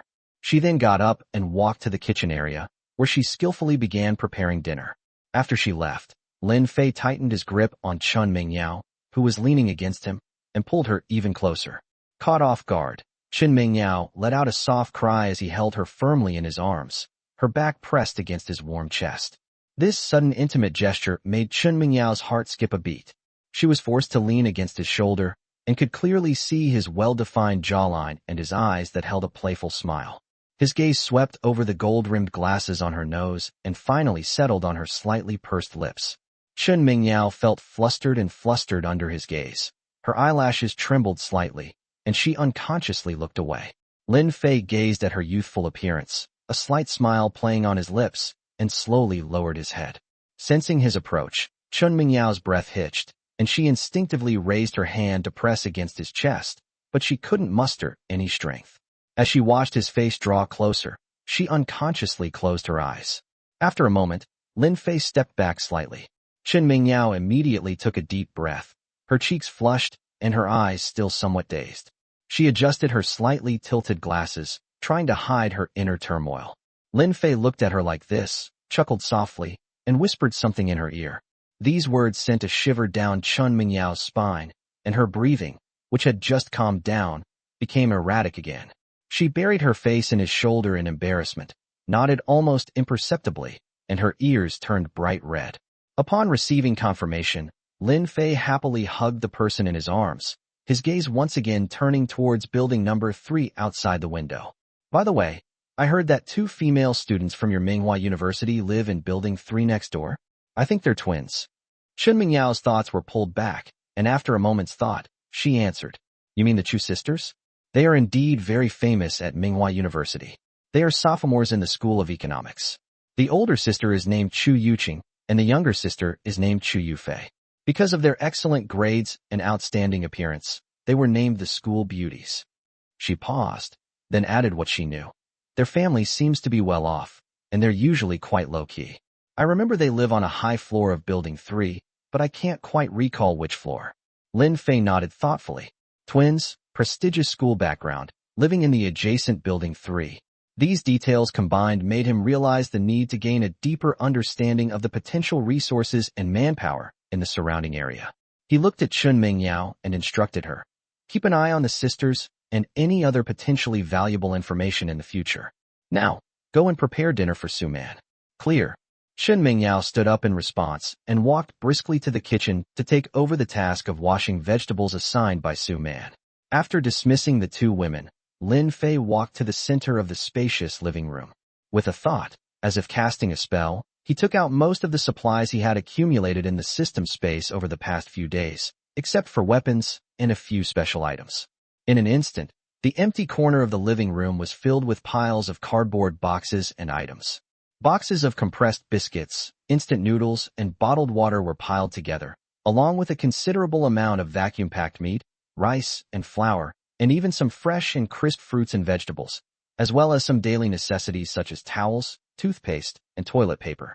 Although it wasn't a mountain of wealth, in the context of the apocalypse, it was already an enormous fortune that could drive people mad. Lin Fei looked at the supplies and made some plans in his mind. Previously, it was just small-scale operations, but now that we're going to establish a proper base, management must keep up. Tomorrow, Chun Mingyao will begin compiling and cataloging these items. From now on, all the warehousing and distribution of supplies will be managed by her. If Lin Fei wants to be a hands-off manager, he can't do everything himself. So why have so many subordinates? Are they just there to freeload? Also, Zhao Qian, who knows some medical knowledge on the 5th floor, and the mother and daughter on the 8th floor who seem quite diligent, could be considered for being invited up. This top-floor penthouse has many rooms and is spacious enough to accommodate everyone. Let them do some chores like cleaning and washing first, and gradually integrate them into the group. In the kitchen, Chun Mingyao's eyes widened again as she looked at the fresh tomatoes and emerald green vegetables, still glistening with water droplets, that Su Man had taken out of that magical cooking machine. along with a piece of bright red beef next to them. Where did he get all this fresh ingredients? It's freezing cold outside right now, tens of degrees below zero. The repeated shocks gave her a deeper understanding of Lin Fei's mystery and power. The idea that perhaps following him can really help us survive, and even help us establish a new order, began to quietly take root. Seeing her shocked expression, Su Man was already used to it. While skillfully preparing the ingredients, she gently introduced them to her. That's a multifunctional cooking machine. Just put the ingredients in, select the mode, and it will handle it all by itself. That's a portable heater. It runs on energy blocks and keeps the room warm. And that's an energy stove. Chen Mingyao listened attentively, trying hard to remember how to use these high-tech products that were beyond her comprehension. She knew that becoming familiar with and mastering these skills was a crucial step for her to demonstrate her value and establish herself here. Seeing Su Man's composed demeanor, she secretly told herself that she must adapt to everything here as soon as possible. Outside the window, night was deepening, and the wind and snow seemed to have subsided somewhat, but the chill was still penetrating to the bone. Inside the luxurious 11th floor apartment, warm lighting and the aroma of food fill the air. Two women with different styles and complementary abilities work together seamlessly in the kitchen, contributing their efforts to the smooth operation of this small community. Chapter 33 Dinner. On the 4th floor, in a residence temporarily requisitioned by the guard team, the air was filled with a rich, meaty aroma, thick with the scent of bone marrow. A large pot sat on a rusty gas stove, bubbling inside the 2 beef bones Lin Fei had given him that day. The broth had turned slightly white, and several pieces of meaty bones floated in it. Because of the power and gas outage, this canister of residual liquefied gas, which I don't know where I found it, became a treasure. Several guards on their days off sat around the table, their eyes fixed on the pot, their Adam's apples bobbing up and down, and the sound of them swallowing saliva rising and falling. The aroma was an irresistible temptation for them, who had been eating compressed biscuits for several days. The door wasn't closed properly, and in the corridor, some residents on the 4th floor quietly opened their doors a crack, sniffing the rare aroma of meat with longing and envy in their eyes, but no one dared to approach. Scarface stirred the soup in the pot with a spoon, a satisfied and smug look on his face, and said to the brothers sitting around, "You can all smell it, right? Only by following the boss can we get this hot meat soup. Before, following that good-for-nothing Wang Chong, we were starving. What good was that?" Yes, Scarface is right. Boss is awesome. From now on, I'll follow the boss wholeheartedly. The team members echoed their sentiments enthusiastically. This real, authentic broth is more effective at winning hearts than any empty promise. Scarface's expression turned serious, and he lowered his voice. Hurry up and eat, then switch shifts. Stay alert, everyone. If anything goes wrong on patrol or sentry duty, and I get punished by the boss because of it, I'll skin him alive. Then none of us will get away with it. Clear. Don't worry, Scarface. Everyone's expressions tightened, and they quickly made their promises. They knew all too well that their good days were hard-won, and they were also aware of the boss's methods, so they dared not slack off in the slightest. 11th floor, 1101, a large flat. Under the warm lights, the atmosphere was completely different from downstairs. On the smooth table, a clean placemat lay out 3 perfectly seared steaks, their edges slightly charred, releasing a mixed aroma of black pepper and oil. Next to it were 3 colorful fruit and vegetable salads, lettuce, tomatoes, cucumbers, and corn kernels, all fresh and juicy, a luxury in the apocalypse. Lin Fei sat in the main seat, in a very good mood. With a wave of his hand, a beautifully packaged bottle of red wine and 3 stemmed glasses appeared on the table. It's worth celebrating that Meng Yao joined today. He picked up the bottle, opened it with elegant movements, and slowly poured the deep red wine into the glass. Su Man stared at the bottle of red wine and the exquisite dinner, her eyes somewhat dazed. It felt like stepping back into those days before the apocalypse, when we would go on dates at upscale restaurants. But she quickly came to her senses, and a feeling of relief and satisfaction welled up inside her. Fortunately, I chose to obey, which allowed me to enjoy such a peaceful and plentiful meal in this hellish world. She secretly glanced at Chun Mingyao, who was dressed in a business suit and looked somewhat reserved, and the sense of superiority of being a first-comer quietly resurfaced in her heart. Chen Mingyao was completely stunned by the scene before her. Steak? Salad? Red wine. Is this really the end of the world?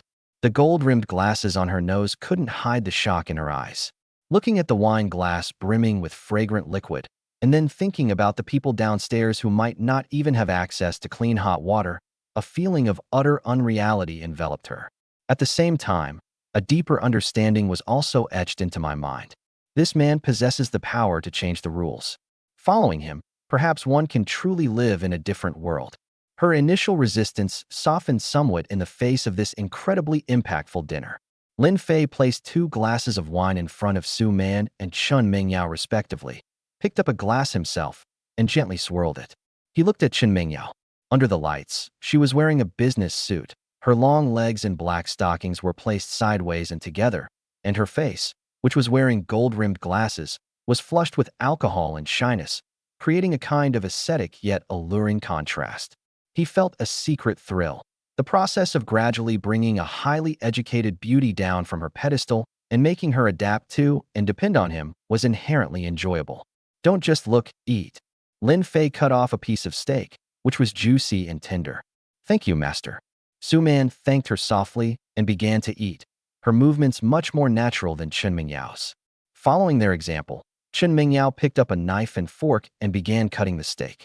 The meat was tender and tasted better than any Western restaurant she had ever been to. She ate in small bites, occasionally sipping a little red wine, which was slightly astringent but had a lingering sweetness. All of this gave her a strong sense of disconnect. During the meal, Lin Fei asked Chen Mingyao a few simple questions about her initial thoughts on the inventory of supplies. Chen Mingyao tried her best to appear professional and answered cautiously. Su Man occasionally chimed in, and the atmosphere was fairly harmonious. After dinner, Lin Fei leaned back lazily on the large, soft leather sofa in the living room, the fatigue of the day seemingly dissipating in the soft embrace. Chen Mingyao stood behind him, awkwardly reaching out and gently pressing her hand on his shoulder. She had never done anything like this before, and her movements were very clumsy. She couldn't control her strength, sometimes light and sometimes heavy, and it looked more like she was just kneading randomly. But she was very serious. Tiny beads of sweat even appeared on the tip of her nose, and her eyes behind her gold-rimmed glasses were focused, carrying a sense of nervousness as she tried her best to do well.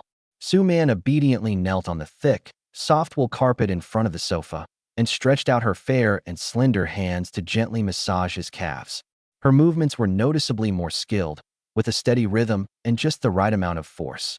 Lin Fei closed his eyes, feeling the up and down, the raw and skillful service, and his heart was filled with emotion.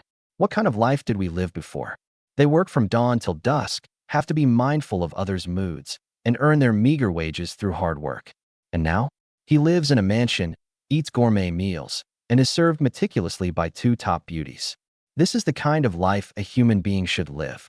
He slightly opened his eyes, his gaze falling on Su Man, who was kneeling on the carpet. She lowered her eyes, looked docile, and curled up with her legs together, like a well-behaved kitten. Seeing her completely submissive appearance, Lin Fei had a sudden thought and wanted to test her limits. He raised his hand from the sofa armrest and gently placed it on Su Man's head, stroking her soft hair with undeniable force. Then, with a slight pressure, he gently lowered her little head. Su Man's body stiffened almost imperceptibly for a moment, then immediately relaxed, letting him do as he pleased. The sound of a zipper being pulled open, and a faint slurping sound. Chen Mingyao, who was standing behind Lin Fei and diligently massaging him, suddenly froze when she saw this intimate yet forceful scene. Her cheeks flushed bright red instantly, as if on fire, and her delicate body trembled slightly uncontrollably. Even the fingers that were massaging her shoulders stiffened. She closed her eyes tightly, not daring to look. An indescribable sense of tension enveloped her. Chapter 34: Establishing Authority. However, that damned human curiosity, like a little claw, kept scratching at her heart. Finally, she pressed her lips together, her tightly closed eyelashes trembling, and quietly opened an extremely tiny crack. Through that sliver of light, she could vaguely see that Lin Fei's hand was still resting on Su Man's hair, his posture relaxed yet full of control. Sister Su, she's so docile. Just as the atmosphere became subtly tense, Lin Fei seemed to quite enjoy this absolute obedience, his fingers idly twirling the ends of Su Man's hair. Knock, knock, knock. A clear knock came at the door, followed by the guard's voice, which he tried to lower but couldn't hide his anxiety. "Boss, Scarface has discovered an emergency downstairs and needs you to go down and handle it immediately." The sudden sound broke the stagnant atmosphere in the living room. Lin Fei frowned deeply, a hint of displeasure at being interrupted flashing across his face. He withdrew his hand, took a deep breath, and suppressed the desire that had been stirred within him, replying in a deep voice, "Understood. Coming right away." He patted Su Man on the shoulder. Su Man understood, nodded slightly, and quickly tidied her slightly messy hair. Apart from her cheeks still being a little red, her eyes had returned to their usual gentleness. With a thought, the thick coat on the clothes rack next to Lin Fei seemed to be drawn by an invisible hand and flew steadily over to him, draping it over his shoulders. As he buttoned his shirt, he instructed the two women, "You two go to the master bedroom to rest first. I'll be back as soon as I'm done. If you're sleepy, go to sleep. Don't wait for me." After saying that, he didn't linger. He strode towards the door, opened it, and went out. Suddenly, only Su Man and Chun Mingyao remained in the living room. The atmosphere became somewhat awkward and tense for a moment. Chun Mingyao's face was still bright red, and her heart was pounding so fast it felt like it was going to jump out of her chest. She looked at Su Man, who stood calmly on the carpet, opened her mouth, and spoke in a weak voice, her voice tinged with barely concealed nervousness. "Sister Su. Sister Su." Su Man glanced at her, her face expressionless, and simply said, "I'll go clean it up." After saying that, she turned around and walked steadily toward the bathroom. Chun Mingyao stood there alone, at a loss. The unsettling scene from just moments ago kept replaying in his mind, along with Su Man's habitual, even numb, obedience. So, does the so-called service and obedience also include these things? A complex emotion spread through her heart.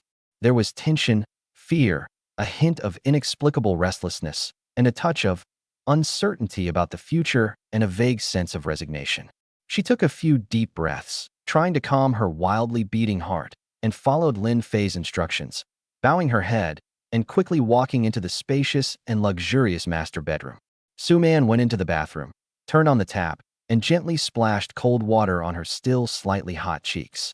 Looking at her reflection in the mirror, her eyes calm yet tinged with weariness, she forced a bitter smile that was hard to decipher. Habit is a terrible thing. As for Lin Fei, who went downstairs to deal with the emergency, at this moment, besides considering the unexpected situation, he was also feeling a bit annoyed that his rhythm had been disrupted. It seems that the cleanup and establishment of rules for this building need to be accelerated. No unexpected event should disturb his enjoyment of this hard-won achievement. As Lin Fei stepped out of room 1101, the laziness and ease on his face were instantly replaced by a cold and stern expression. When the guards at the gates saw him come out, they immediately straightened their backs, their eyes filled with awe. "What happened?" As Lin Fei strode towards the stairwell, he asked in a deep voice. A gust of cold wind swept up the hem of his coat as he walked. The team member quickly caught up and whispered, "Scarface was patrolling the 4th floor when he discovered someone trying to sneak into our temporary supply storage room. He was caught on the spot. Scarface dares not handle this on his own. Please go down and make the decision." Lin Fei's eyes turned cold. The rules had only been in place for a short time, and someone dared to touch his supplies? It seems that simply showing kindness is not enough. Someone has to be made an example of to deter others. He quickened his pace and soon reached the 4th floor. A group of people were gathered in the corridor. Scarface and several guards were twisting a tall, thin man. The man's face was filled with terror, and he kept begging for mercy. "Boss." Upon seeing Lin Fei, Scarface immediately released the man and bowed respectfully. When the crowd saw Lin Fei appear, and especially when they felt the icy aura emanating from him, they instinctively took a few steps back, falling silent. So he was the one who wanted to steal? Lin Fei's gaze was sharp as a knife, sweeping over the tall, thin man who was slumped on the ground. "Yes, boss," Scarface said angrily. "We were patrolling here when we saw him picking the lock. Damn it, he's got some nerve." The tall, thin man was so frightened that tears streamed down his face. He crawled over and tried to hug Lin Fei's leg, but Scarface kicked him away. "Boss, spare me, boss. I was just too hungry and acted stupidly. I'll never do it again." Lin Fei looked at him expressionlessly, then glanced around at the residents who were either terrified, numb, or gloating. He knew that everyone's eyes were on him, waiting to see how he would handle the situation. Kindness in this environment is tantamount to weakness. He needs to establish his authority. Lin Fei didn't speak, but slowly raised his right hand. To everyone's horror, the tall, thin man was as if an invisible hand had grabbed his throat, and he was lifted off the ground, his feet dangling from the ground as he futilely kicked in the air. His face quickly turned a purplish brown from lack of oxygen, and a chilling, hoarse sound came from his throat. Retrieve items remotely. It's that kind of miraculous skill again. The crowd gasped in suppressed shock, and many were so frightened that their legs went weak and they almost collapsed to the ground. I had only heard about it before, but witnessing this supernatural power firsthand was an unparalleled experience. Lin Fei's eyes were cold as he controlled his mental power. Instead of killing him immediately, he let him struggle in the air for a good 10 seconds, so that everyone could see the consequences of disobeying him. Then, he had a sudden thought. Snap! A crisp, teeth-grinding crack of bone broke was exceptionally clear in the silent corridor. The tall, thin man's head tilted to one side at an odd angle. His struggles stopped instantly, and his body went limp like a broken sack. Lin Fei casually tossed the corpse into a corner at the end of the corridor with an invisible force, making a muffled sound. Throughout the entire process, Lin Fei didn't even touch the other party once.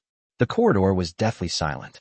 Everyone was pale and dared not breathe, their eyes filled with primal fear as they looked at Lin Fei. Lin Fei withdrew his hand, as if he had only done a trivial matter. His icy gaze swept over the crowd again. His voice wasn't loud, but it struck everyone's heart like ice. I'll only say the rules once. Be obedient, and you'll have food and you'll survive. This is what happens when you don't obey.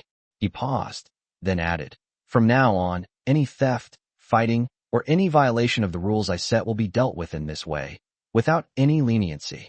Scar. Here. Boss. Scarface jumped up and quickly replied. Strengthen patrols. I don't want to see this happen again. Yes. I promise it won't happen again. Lin Fei said no more, turned around, and walked back up the stairs under the fearful gazes of the crowd. Chapter 35 The Snow Stops and Strange Movements.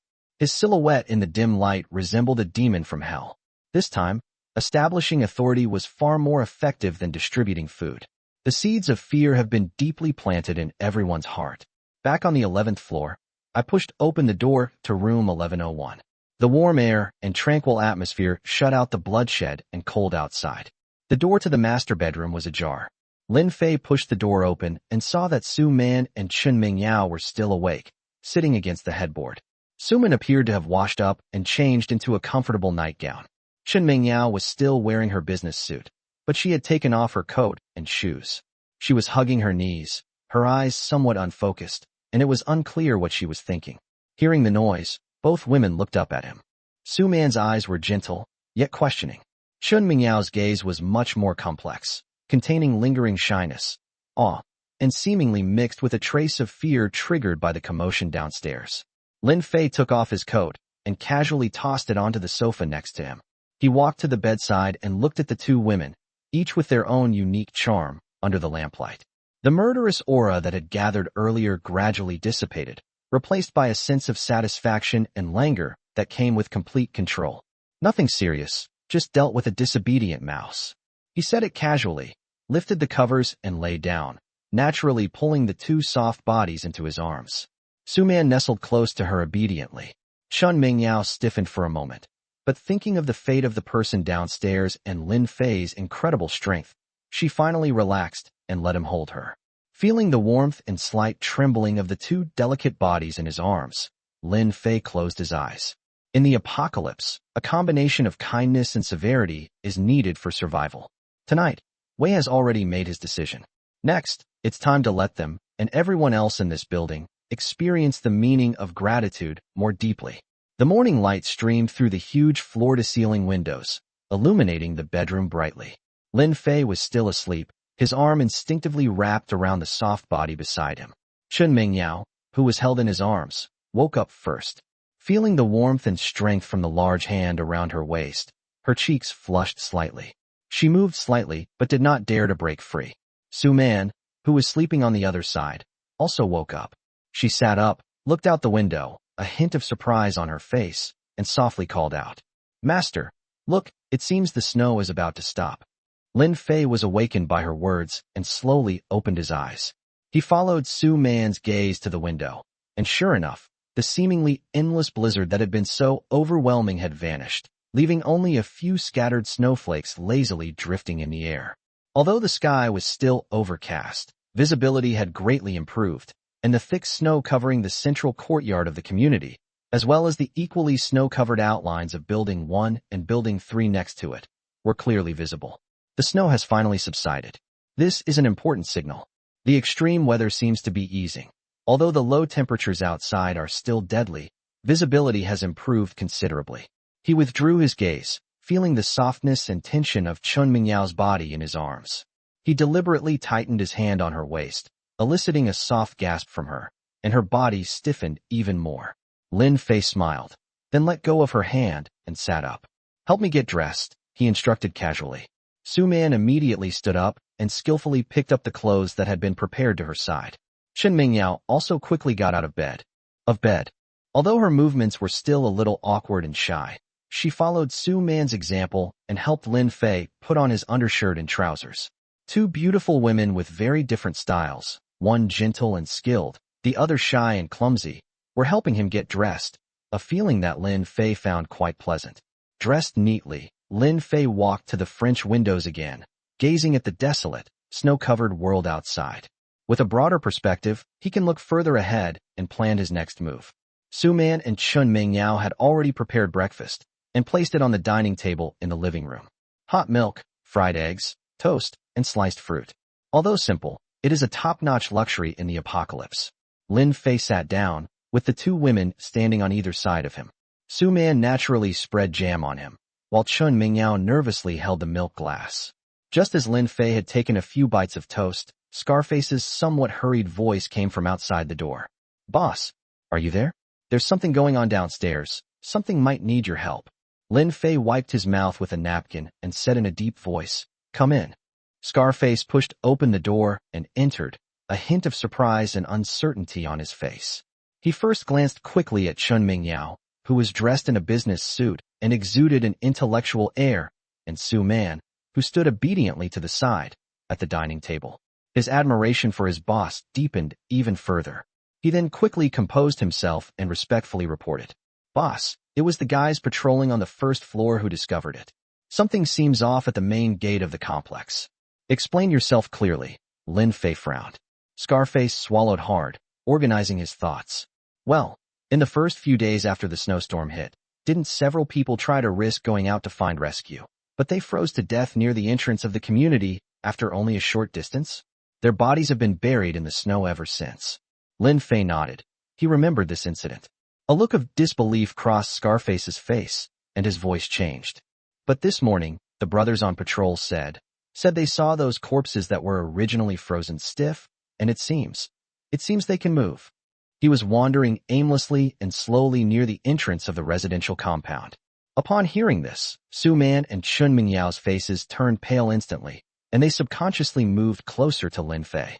Lin Fei's eyes suddenly sharpened. The corpse, can it move? A snow corpse? Or a zombie? His heart skipped a beat. Could this extreme cold and apocalypse be not only a punishment from nature, but also accompanied by something even more bizarre? He quickly suppressed his surprise and doubt, and his face regained its composure. In situations like these, he must not panic. "No." Lin Fei stood up and instructed Su Man. "Su Man, go and bring Zhao Qian from the 5th floor and Zhou Yun and her daughter from the 8th floor up later. Arrange for them to do some cleaning and tidying up and explain the rules here to them." He then looked at Chun Mingyao. "Mingyao, you stay here and take stock of all the supplies we moved up from 701 and make a detailed account." "Yes, master," the two women replied in unison. After making the arrangements, Lin Fei waved to Scarface.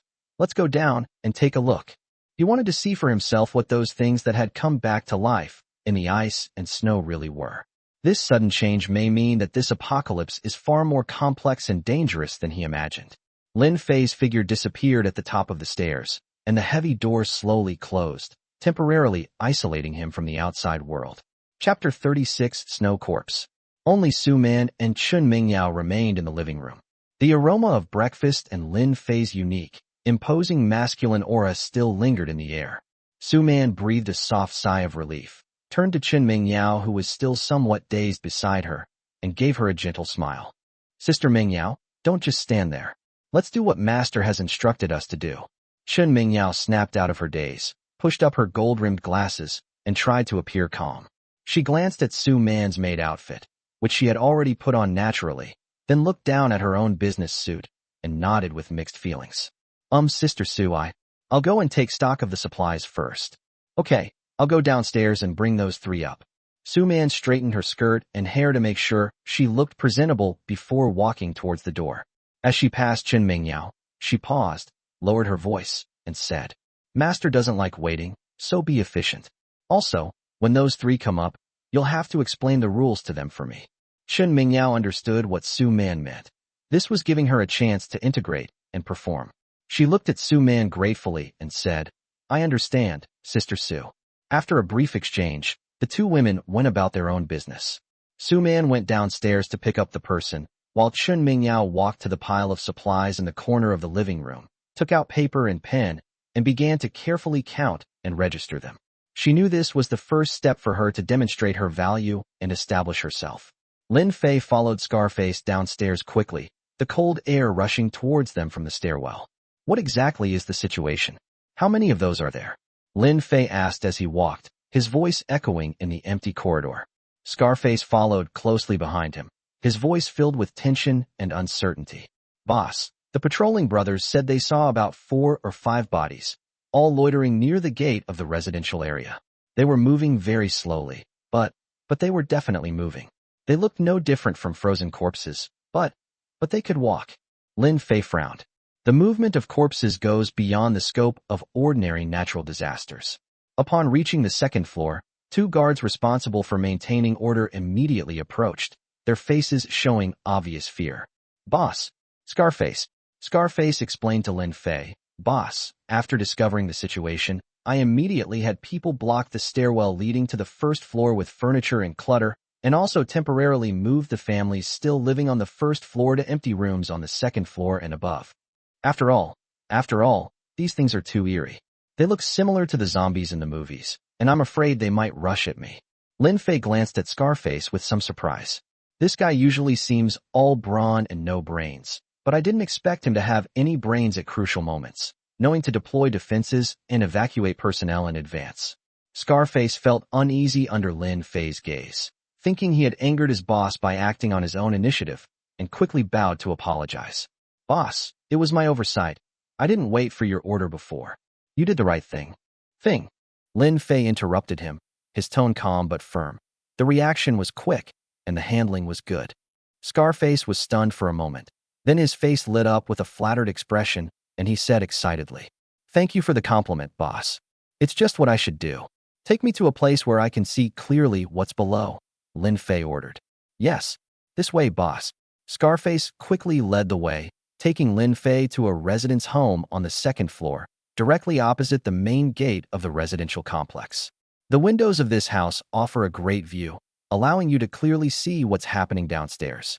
Lin Fei walked to the window, carefully lifted a corner of the heavy curtain, and looked down.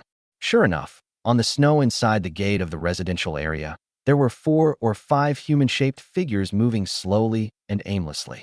They were covered in thick ice and snow, their clothes were tattered, and their exposed skin had a deathly bluish-gray color. Their movements were stiff and slow, like marionettes. One of them even had half of its face collapsed, revealing frozen, blackened bones, but it was still moving. Their movements are illogical. Occasionally, they bump into cars parked on the roadside, buried in snow, making a dull thud, and then wander off in another direction. Is this the snow corpse? Or perhaps they are zombies adapted to the extreme cold? Lin Fei's expression turned serious. He noticed that these snow corpses seemed to have some awareness of sound and living things. When a sparrow, half frozen and seemingly appearing out of nowhere, stumbled and landed not far away, the snow corpses almost simultaneously turned towards the sparrow. They made a clunking sound, like ice cubes rubbing together, and slowly gathered around. Although their movements were clumsy, their thirst for life was chilling. We must test their reactions and the level of threat they pose. Lin Fei's gaze swept across the room, and he saw an old-fashioned wooden bench in the corner. With a thought, The bench flew into the air and landed in his hand. Scarface and the two guards standing nearby were still shocked by the sight of the object being retrieved from a distance, but they were more concerned about what would happen next. Lin Fei weighed the stool in his hand, aimed at the nearest snow corpse downstairs, and with a flick of his arm, threw the stool over. However, perhaps due to misjudging the distance and wind direction, the bench drew an arc in the air and was about to land on the open ground 2 or 3 meters in front of the snow corpse. Just when Scarface and the others thought their test was going to fail, something strange happened. The falling bench seemed to have hit an invisible wall. Its downward momentum suddenly halted, and it was abruptly suspended in mid-air. Before Scarface and the others could even cry out in alarm, the suspended bench seemed to be grabbed by an invisible hand, suddenly turning and, with even greater speed than when it was thrown, like a cannonball fired, whistling through the air, accurately and ruthlessly smashing into another snow corpse that was looking up at the sparrow. Bang! A muffled thud, with chips flying everywhere. The snow corpse was struck head-on by the heavy bench, the immense impact causing it to fall backward and crash heavily into the snow, kicking up a cloud of snow foam. It was a success, just as a hint of joy appeared on the faces of Scarface and the others. But the next moment, their smiles froze on their faces. The snow corpse that had been knocked down did not shatter or lose its ability to move as expected. It lay in the snow, its limbs beginning to twitch violently in an extremely unnatural, reversed joint motion, and a sharp, piercing sound, like the scraping of glass with fingernails, came from its throat. Then, something even more chilling happened. It suddenly gripped the ground with its hands and feet, arched its entire body like a spider, and then used all 4 limbs to frantically crawl toward the first floor of Building 2 at an astonishing speed. That speed was several times greater than its previous slow pace. Bang! Bang! Bang! A heavy thud soon came from downstairs. It was the sound of that thing violently slamming its body against the entrance door of the first-floor unit. It was accompanied by a continuous, teeth-grinding, piercing screech. Lin Fei's face darkened completely. Scarface and his 2 guards turned pale, their backs instantly soaked with cold sweat. This thing was not easily dealt with, but instead became even more violent and swift after being provoked. Moreover, they seemed to be extremely aggressive towards sound and living things. At least the zombies in the movies are slow-moving and have obvious weaknesses. However, this snow corpse seems to have undergone some kind of mutation in the extremely cold environment. Its strength and speed have exceeded expectations, and it looks extremely durable. It seems this awful weather brings more than just cold. Lin Fei stared coldly at the snow corpse downstairs, still frantically banging on the door. The real apocalypse has probably only just begun. He felt an unprecedented pressure, but at the same time, a stronger desire to conquer and a determination to become stronger were also burning in his heart. No matter what monsters appear, he must survive, and he must survive better than anyone else. Chapter 37. Call Me Brother. Lin Fei turned around, his face ashen. The muffled thuds and piercing screams of the snow-covered corpse frantically pounding against the door downstairs struck everyone's hearts like heavy hammer blows. He must make arrangements immediately. Scarface. Lin Fei's voice broke the oppressive silence on the second floor. Here, boss. Scarface jumped up and quickly replied. Take some men and find more tables, chairs, and cabinets to block the stairwell from the first floor to the second floor. Block it completely. Lin Fei's tone was resolute. We absolutely cannot let those things come up. Yes, boss. I'll get right on it. Scarface immediately accepted the order. Lin Fei continued giving instructions, speaking quickly but clearly. Also, assign 2 quick-witted people to take a few men and search every single inch of the building where people still live. His sharp gaze swept over Scarface. Collect everything useful. Binoculars, flashlights, kitchen knives, axes, steel pipes. Anything that can be used as a weapon or might come in handy. Don't leave anything out. The collected items will be sent to the 11th floor, where we will coordinate with Supervisor Chun and register them. Lin Fei specifically emphasized Chun Mingyao's new identity. He paused for a moment, his voice tinged with coldness. Also, tell the survivors in the building, don't think you can just eat and not work. Everyone has to participate in the physical labor, such as moving things and reinforcing the defenses. Anyone who dares to slack off or be a lazy bum. Lin Fei didn't finish his sentence, but his cold gaze said it all. I don't support idlers. Scarface felt a chill run down his spine and nodded repeatedly. Understood. Boss, I will definitely pass on the message and get things done. Lin Fei finally looked at Scarface and said in a more serious tone, keep a close eye on the guards. When they're not busy, organize them to practice more. Even just a horse stance or a few swings of a stick will do. He pointed downstairs, his voice low. See that thing down there? We'll be dealing with these things a lot in the future. Don't let your legs turn to jelly when you actually run into them, or you're just waiting to die. Scarface's muscular face twitched, and he patted his chest, assuring his boss, don't worry, boss. I'll train them to the bone. I'll never let you down. Lin Fei nodded, said no more, and turned to walk up the stairs alone. His silhouette appeared steady and powerful in the dim light, giving the still-shaken Scarface and his guards a strange sense of peace. Upon reaching the 11th floor, the security guards at the stairwell immediately straightened up and respectfully greeted him. Hello, boss. Lin Fei nodded slightly and pushed open the door to room 1101. A warm aroma, mingled with the faint scent of food, wafted over, a stark contrast to the cold and tense atmosphere downstairs. In the living room, Su Man and Chun Mingyao were standing together, while three women stood in front of them.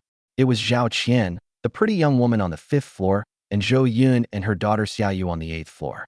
Clearly, Su Man and Qin Mingyao were explaining the rules here to the three newcomers. Zhou Yun held her daughter Xiaoyu tightly in her arms.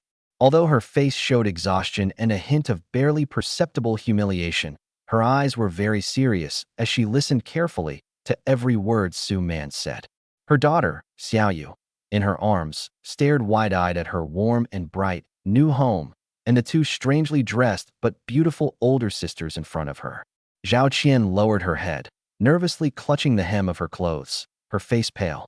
She stood there silently, not daring to utter a sound, like a frightened little rabbit. Upon hearing the door open, all five people turned around simultaneously. Upon seeing Lin Fei, Su Man and Chun Mingyao immediately stopped talking, their faces showing respect, and quickly led the other three to greet him. Master, Su Man and Chun Mingyao called out in unison, their manners natural. Seeing this, Zhou Yun quickly tugged at her daughter's arm, lowered her head, and whispered, Master. Zhao Qian trembled with fear, her voice barely audible as she gasped, Master. Only Xiaoyu, nestled in her mother's arms, blinked her big eyes, looked at Lin Fei, and didn't call out. Lin Fei's gaze swept over the five people, finally landing on Xiaoyu, the girl who was being tightly embraced by Zhou Yun. She was not very old, probably 18 or 19. She inherited her mother's good genes, with delicate features and the unique naivety and vitality of a young girl. Although her complexion was somewhat pale due to malnutrition, she had a good foundation and was a beauty in the making.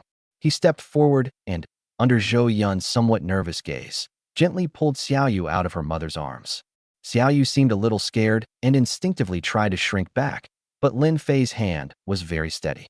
He gently ruffled Xiaoyu's slightly dry but still soft hair, his tone unlike his commanding and oppressive manner towards others. Instead, it was much more gentle, even carrying a hint of a seemingly mild smile. You don't need to call me master. He looked into Xiaoyu's timid and confused eyes and said, just call me brother.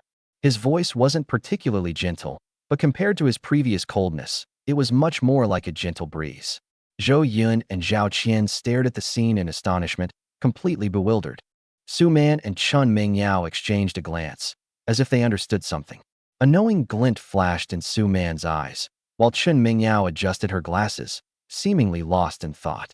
Xiaoyu looked up at the tall, supposedly powerful man in front of her, who was now asking her to call him brother, and nodded blankly, calling out softly and tentatively, Brother, brother.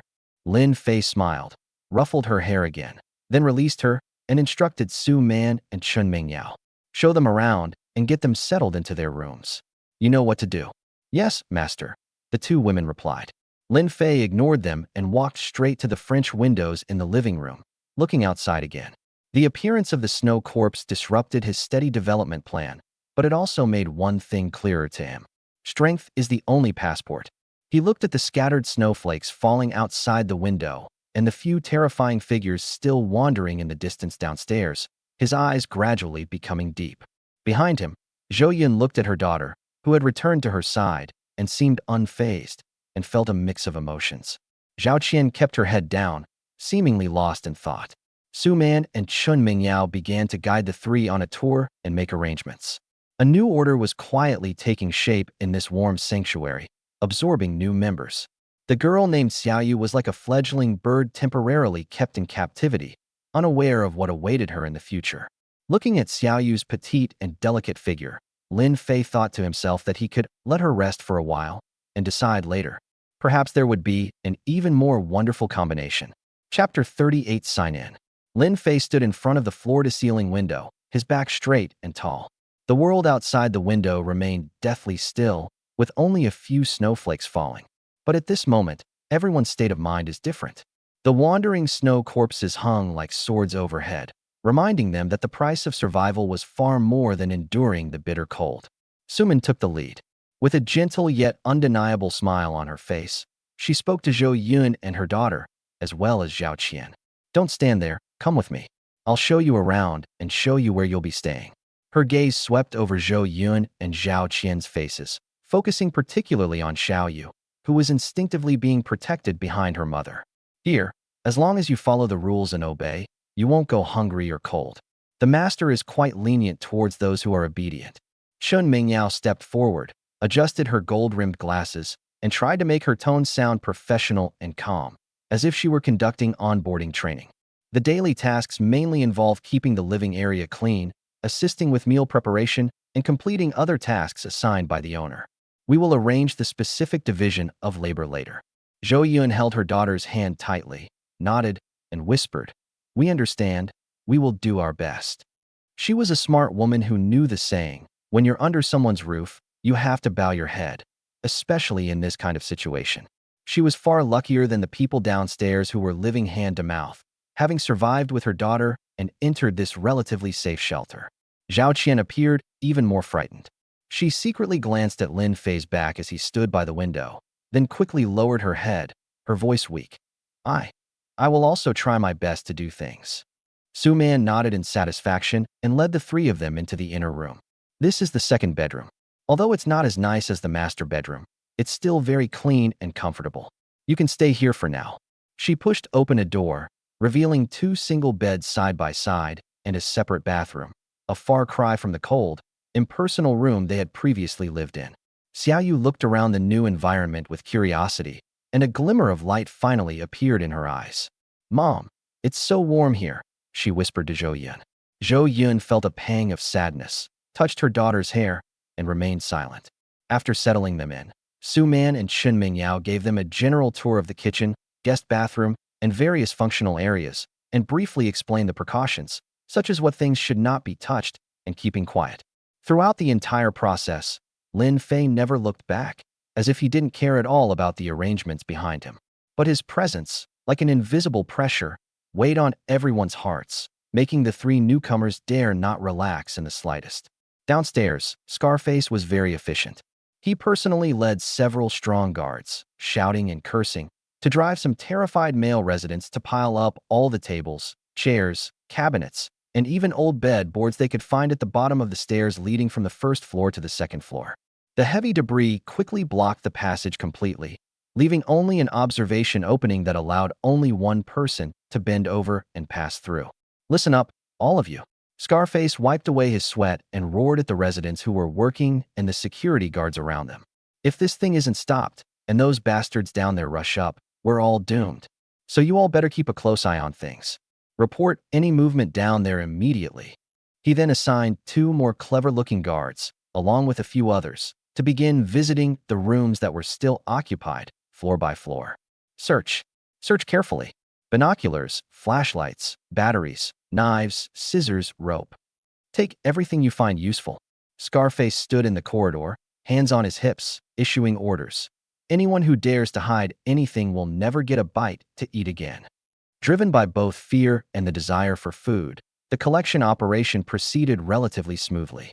Although some residents were unwilling, they could only watch helplessly as their life-saving possessions were taken away in the face of gleaming sticks and threats to their survival. These items were gradually gathered and piled up in an empty room on the second floor, awaiting further inventory. Scarface felt a little more at ease looking at the initial results. Remembering Lin Fei's instructions, he roared at his men again. Get your act together.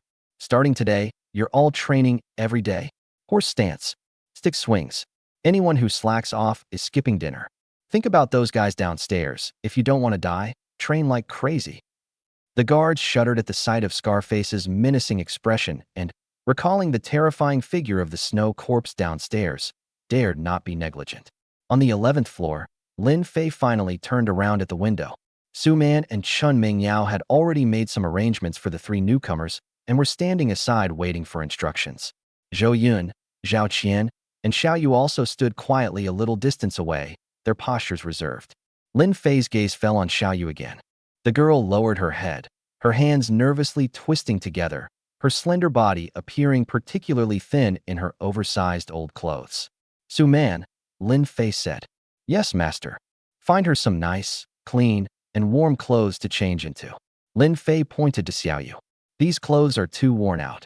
Su Man immediately replied, Yes, master. I'll go prepare right away. Upon hearing this, a hint of gratitude flashed in Zhou Yun's eyes. She quickly pulled her daughter and whispered, Quick, thank you. Thank you, master.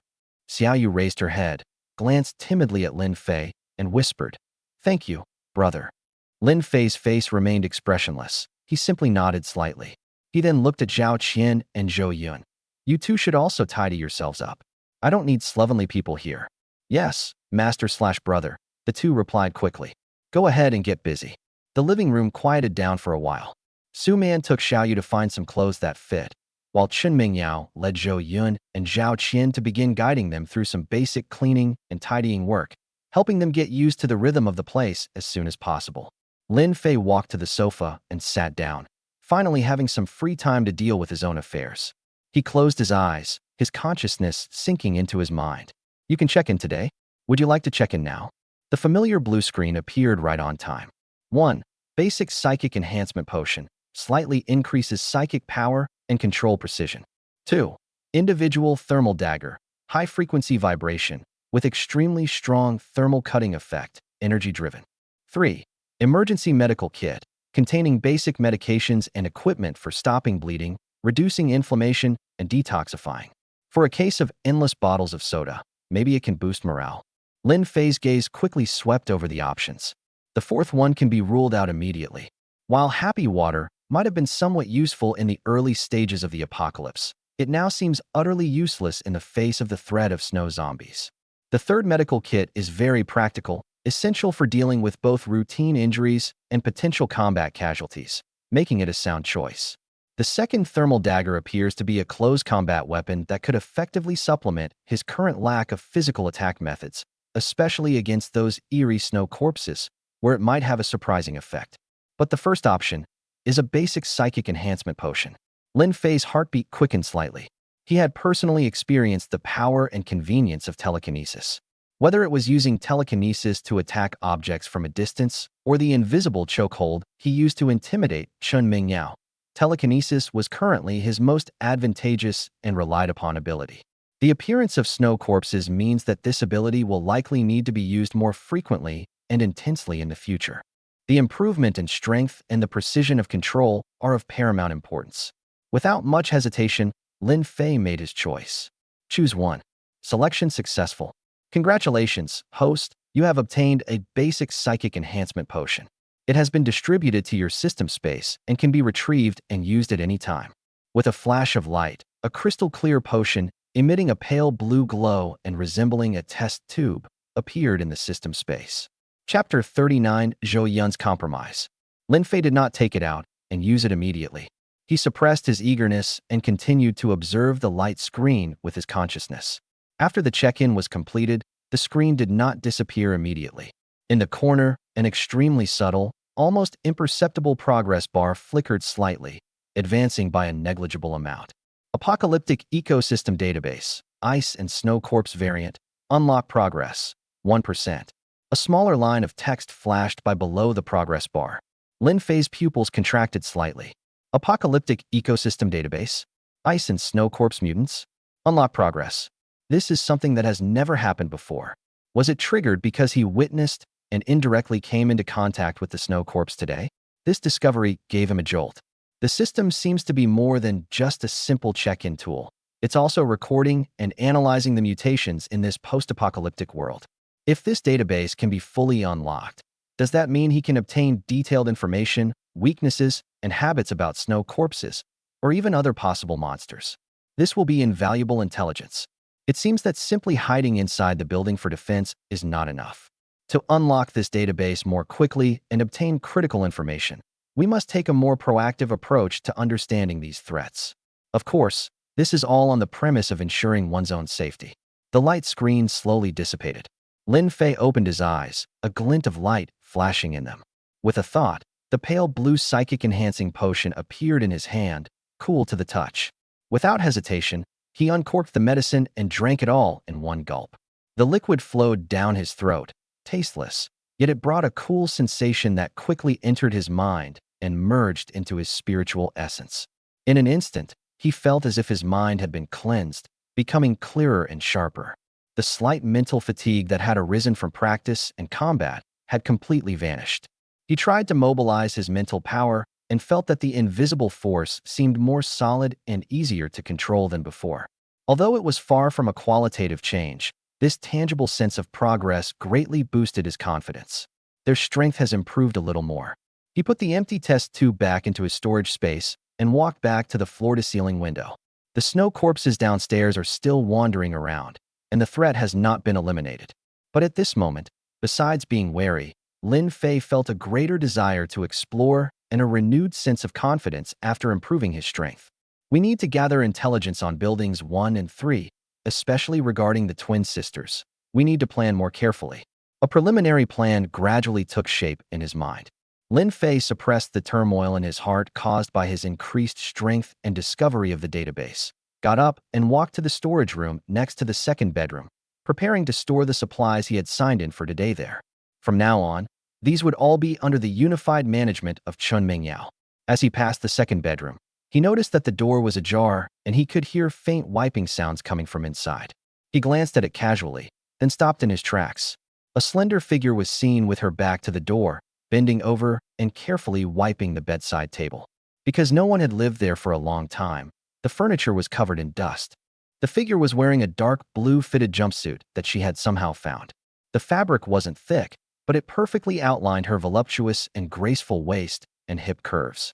What's most eye-catching is that beneath her skirt, her long legs are clad in a pair of slightly matte black suspender stockings.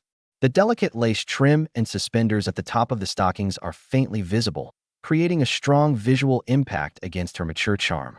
It's Zhou Yun. Lin Fei immediately understood. This outfit must be the masterpiece of Su Man and Chun Mingyao. They were actively helping him train and arrange the newcomers, especially this still charming dance teacher. He secretly praised the two maids for their sensibility and decided to reward them handsomely that night. His gaze lingered on Zhou Yun. It must be said that her figure, sculpted through years of dance practice, is truly exceptional. The jumpsuit clung tightly to her back, then her soft waist suddenly contracted, followed by her full, curvaceous figure. Beneath the hem, her legs, encased in black stockings, were straight and powerful.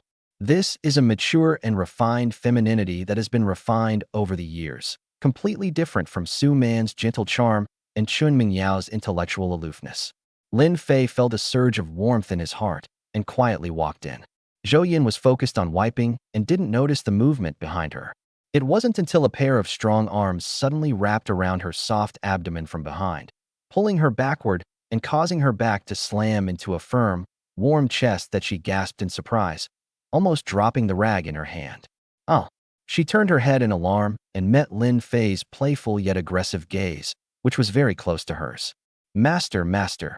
Two red clouds instantly rose on Zhou Yun's cheeks, spreading all the way to her ears. She could clearly feel the close contact between their bodies, which made her freeze and her heart pound so hard it felt like it was going to burst out of her chest.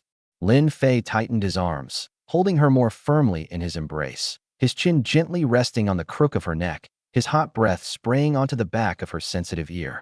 Cleaning. His voice was deep, with a touch of lazy magnetism. Yes, yes. Zhou Yun's voice trembled slightly, and her body subconsciously tried to lean forward to avoid this overly intimate contact, but Lin Fei's arm held her firmly, preventing her from moving. She closed her eyes, her long eyelashes trembling violently, revealing her extreme inner turmoil. She knew that from the moment she stepped through that door, no, from the moment she became dependent on this man, this moment was destined to come. She was already mentally prepared.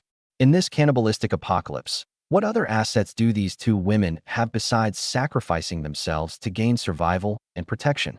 However, when the moment actually arrived, the long-lost feeling of being so forcefully embraced and touched by a member of the opposite sex still made her feel incredibly ashamed and embarrassed. After her husband's early death, she raised her daughter alone and had long been accustomed to a life of simplicity and abstinence. At this moment, the body's instinctive reaction and the inner emotions are in fierce conflict. However, the thought of the man-eating monster roaming downstairs quickly extinguished any remaining struggle Zhou Yun had in her heart. She cannot lose this sanctuary. She's willing to give anything. Feeling the stiffness and slight trembling of the body in his arms, Lin Fei was not in a hurry. He enjoys the process of gradually breaking down the other person's defenses. His palm gently caressed her flat stomach through the thin fabric of her dress, feeling the warmth and firmness of her skin. "Are you nervous?" he asked in a low voice, his tone revealing neither joy nor anger. Zhou Yun bit her lower lip, trying to make her voice sound steady. No, it's just a little uncomfortable. You'll get used to it."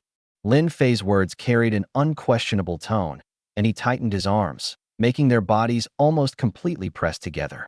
Zhou Yun's body went completely limp, as if she had resigned herself to her fate and given up on futile resistance. She tilted her head slightly to one side, revealing her beautifully shaped neck, her voice carrying a hint of pleading vulnerability. "Master, I only beg you, please be kinder to Xiaoyu from now on." This was her only and final bottom line. Upon hearing this, Lin Fei's lips curled into a satisfied smile. He knew that this mature and succulent prey had given up on the idea of escaping. Rest assured, he leaned close to her ear, his voice carrying both promise and control. "With me, you and your daughter will both live a good life. I really like Xiaoyu." Hearing this, Zhou Yun's tense nerves finally relaxed a little. She gave a soft hum and stopped talking, letting Lin Fei hold her, feeling the masculine scent and body temperature behind her that both frightened her and inexplicably brought her a sense of security. The room fell silent, with only the sound of their intertwined breathing and the faint sound of the wind outside the window. Chapter 40. Inside and outside the door. 3,000 words. Dust swirled in the beams of light filtering through the curtains, illuminating a scene that was both enchanting and tinged with a hint of commerce. Lin Fei held the soft, voluptuous body in his arms, the faint, fresh scent of her shower gel lingering around his nose, and his desire to control everything was greatly satisfied. The matter of storing supplies was temporarily put aside. He has more important things to do now. He bent down slightly and picked Zhou Yun up in his arms. Zhou Yun let out a short gasp, instinctively wrapping her arms around his neck and burying her face in his chest, too shy to look up. Lin Fei carried her and strode towards the single bed in the room that had just been wiped clean. He wanted to completely win over this dance teacher. Lin Fei gently placed Zhou Yun on the freshly wiped clean bed. The mattress, having been in use for a long time, emitted a faint creaking sound, which was particularly clear in the quiet room. Zhou Yun lay on her back, her cheeks flushed, her eyes glazed over with a hint of resigned obedience. The dark blue jumpsuit outlined her undulating curves, and her legs, clad in black stockings, were slightly curled up, unconsciously rubbing against the sheets, revealing her inner tension. "Relax." His voice was deep and had an irresistible magic. Zhou Yun closed her eyes, her long eyelashes trembling like butterfly wings. Just as Lin Fei was about to take further action, and Zhou Yun's breathing became increasingly rapid. Knock, knock, knock. A soft, hesitant knock suddenly sounded outside the door. Immediately afterwards, a clear yet slightly timid girl's voice rang out. "Mom, are you in there? Sister Sue found me some new clothes, and I wanted to show them to you." "It's drizzling." Zhou Yun's body stiffened abruptly on the bed, all her confusion and obedience instantly replaced by terror. She suddenly opened her eyes and looked towards the doorway, her face drained of color. Why would she come at this time? Zhou Yun instinctively wanted to push Lin Fei away, but Lin Fei's arm remained as still as an iron band. He even lowered his head and whispered in her ear with a hint of amusement, "Don't move." He leaned down and silenced Zhou Yun's lips, which might have allowed her to make more noise.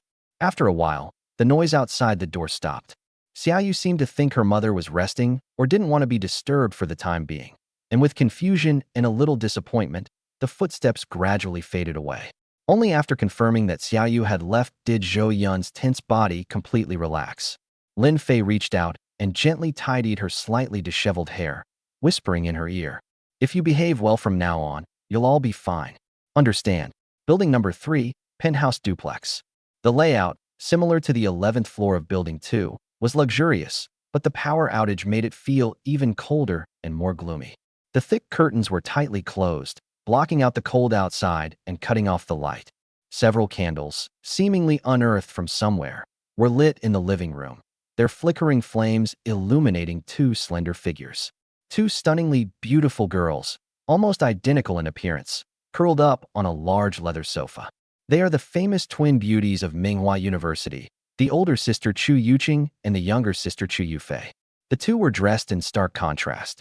The younger sister, Chu Yufei, was only wearing a loose white shirt, the hem of which barely covered the top of her thighs. Below were denim hot pants that were so short they were practically non-existent, exposing almost her entire pair of straight, fair legs to the cold air. Through the gaps in her shirt, a hint of pale pink lace could be faintly seen. She was like a lazy cat, practically lying on her sister. Meanwhile, the older sister, Chu Yuqing, was bundled up tightly, wearing a thick cotton coat that was clearly several sizes too big, and even her pants were thick cotton pants. She looked round and plump, which was in stark contrast to her younger sister's cool and breezy appearance. "Sis, I'm so cold." Chu Yufei trailed off her words, rubbing her cheek against her sister's arm, which was wrapped in a thick cotton coat, her voice carrying a hint of coquetry.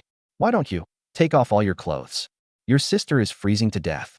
As she spoke, a barely perceptible glint of azure light flickered at the tip of her restless hand, and like a serpent, it swiftly slipped into the collar of her sister's wide cotton coat, moving towards the soft curves of her skin.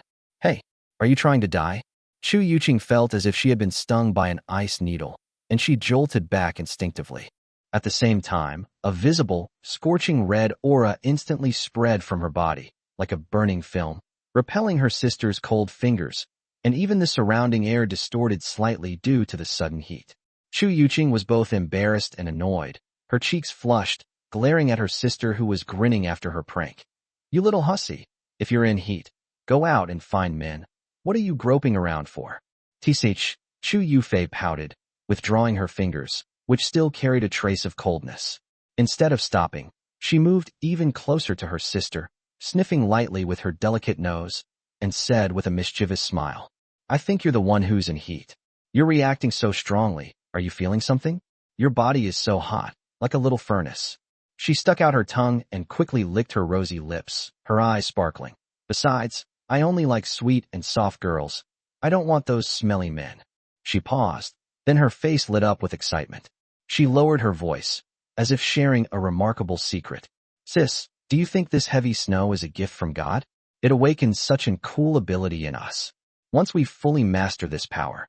Chu Yufei spread her arms wide, making an exaggerated gesture as if embracing the world, her eyes gleaming with ambition. "Let's go and capture all those beautiful women who are down on their luck outside. Let's build a huge harem that belongs only to us sisters. What do you say?" She became more and more excited as she spoke, as if she could already see the wonderful scene of having women on both sides of her in the future. "What kind of nonsense are you thinking about all day long?" Chu Yuqing blushed even more, and in her embarrassment and annoyance, she raised her hand and lightly slapped her sister's pert buttocks, which were only covered by thin hot pants, making a soft smack sound. "Have you forgotten the gunshots that came from Building 2 a few days ago? The world is in such chaos. Who knows who else might be out there? Don't let your abilities go to waste, and you end up getting captured and ruined." Her tone was worried, clearly indicating that she was considering things more than her sister. "Oh, sister, don't be afraid." Chu Yufei rubbed her bottom nonchalantly and grabbed her sister's hand. She dropped her joking expression and her eyes became serious. As soon as she grasped her sister's small hand, a solid and stable crimson flame, the size of an egg, suddenly leaped into the air with a whoosh. The flames emitted a warm, even slightly scorching, aura that dispelled the chill from the surrounding area. Almost at the same time, Chu Yufei gently flipped her other free hand, and a pure, deep blue ice crystal, exuding a chilling aura, quietly appeared in her palm. The air around the ice crystal seemed to freeze into frost flowers. One is ice, the other is fire. Two completely opposite energies are manifested simultaneously in the twin sisters, and they seem to resonate with each other without interfering with one another. Look, Chu Yufei proudly raised her chin, manipulating the flames and ice crystals in her palm. With the two of us joining forces, creating a double force of ice and fire, who can stand against us? I promise, I'll definitely bring back a few of the most handsome and obedient brothers-in-law for you. You brat, what nonsense are you spouting? Chu Yuqing blushed with embarrassment at her sister's unrestrained words, and the flames burning in her hands flickered as she pretended to hit her again. Chu Yufei giggled and dodged away, and the two sisters immediately burst into laughter on the spacious but cold sofa, with ice shards and sparks occasionally splashing down before quickly dissipating. They didn't seem to fully realize the true cruelty of the outside world, still immersed in the excitement of suddenly gaining power and naive fantasies about the future. The perspective shifts back to Building 2, to the 1101 large flat. Unlike the gloomy atmosphere of Building 3 and the playful banter between the sisters, this place was warm as spring, yet the atmosphere carried a sense of orderly, class hierarchy. Lunch is ready. Lin Fei sat alone in the main seat, with a perfectly seared steak, a fragrant mushroom soup, and a refreshing vegetable salad laid out on the table in front of him. Su Man, Chen Mingyao, Zhou Yun, Zhao Qian, and Xiao Yu, the five women, did not dine at the same table. Instead, they stood quietly around the table like well-trained waitresses, ready to serve at any time. Su Man stood to Lin Fei's left, closest to him, and was responsible for cutting his steak and placing the cut pieces of meat onto his plate in a timely manner. Her movements were practiced and natural, with a gentle smile on her face, as if she were born to be this way. Chen Mingyao stood a little further back, mainly responsible for pouring wine and passing plates. She was wearing a light gray business suit, her long legs encased in flesh-colored stockings standing together, her posture impeccable. Only when she occasionally pushed up her gold-rimmed glasses would a subtle, complex glint flash in her eyes. She is trying to adapt to her new role as supplier and maid. Zhou Yun stood opposite Su Man, her face still somewhat pale and unnatural, her eyes lowered, not daring to meet Lin Fei's gaze. She had changed into an elegant beige sweater and long skirt, which made her look much more dignified than the suggestive jumpsuit she had worn before. However, the submissiveness and subtle sorrow in her eyes, a result of being completely conquered, could not be concealed. Her main responsibilities were serving the dishes and adding soup. Zhao Qian and Xiao Yu stood on the outer edge. Zhao Qian lowered her head, her hands nervously twisting together like a frightened rabbit, barely daring to breathe. She has not yet been assigned a fixed service job. She has only been asked to observe and learn from the sidelines. Xiao Yu, on the other hand, changed into a pink thermal sweatshirt and cotton pants with a bear pattern that Suman had found for her, and finally looked a bit more lively like a young girl. She didn't seem to fully understand the rules here. Her big eyes looked curiously at this and that, occasionally stealing a glance at the fragrant steak on the table and secretly swallowing her saliva. Lin Fei's words, "Call me brother," seemed to lessen her fear of this master and increase her innocent curiosity. Lunch took place in a quiet and subtle atmosphere. Chapter 41 made Chun run. The luxurious master bedroom bathroom in the top-floor penthouse is filled with steam. Inside the huge jacuzzi, the water flowed gently. Lin Fei closed his eyes and leaned against the edge of the pool, feeling the hot water dispel the fatigue and tension of the day. Outside the window, the night was deep and snow was falling lightly, while inside, it was warm and cozy. Click, the bathroom door was gently pushed open. Su Man and Chun Mingyao walked in. Both were wearing soft white bathrobes. Their wet hair was either tied up or loose, and their faces had a rosy glow from the bath. Su Man held a wooden tray with essential oils and a soft towel on it, while Chun Mingyao seemed a little reserved, her hands awkwardly folded in front of her, and the gold-rimmed glasses on her nose fogged up in the misty steam. Lin Fei opened his eyes, his gaze sweeping over the two of them before finally settling on Chun Mingyao. The collar of the bathrobe was slightly open, revealing a slender collarbone and a glimpse of fair skin. Paired with those intellectual and austere gold-rimmed glasses, In the dim light of the bathroom, it created a strong and intriguing contrasting beauty. A thought flickered in his mind. Tonight, perhaps he could savor the unique flavor of this high-achieving student. He smiled slightly and waved to Chen Mingyao. Chen Mingyao's body stiffened almost imperceptibly, and her cheeks quickly flushed red. She glanced hesitantly at Su Man beside her, who gave her an encouraging look. She then took a deep breath and walked with somewhat stiff steps to the edge of the bathtub. Lin Fei reached out, but instead of touching her immediately, he gently pinched the belt around the waist of her bathrobe. With a slight movement of the fingertips, the soft ribbon quietly slipped down. The front of the bathrobe opened up like blooming petals, revealing a fair, jade-like, well-proportioned, and slender body exposed to the warm, humid air. A misty haze enveloped her, giving her skin a healthy glow.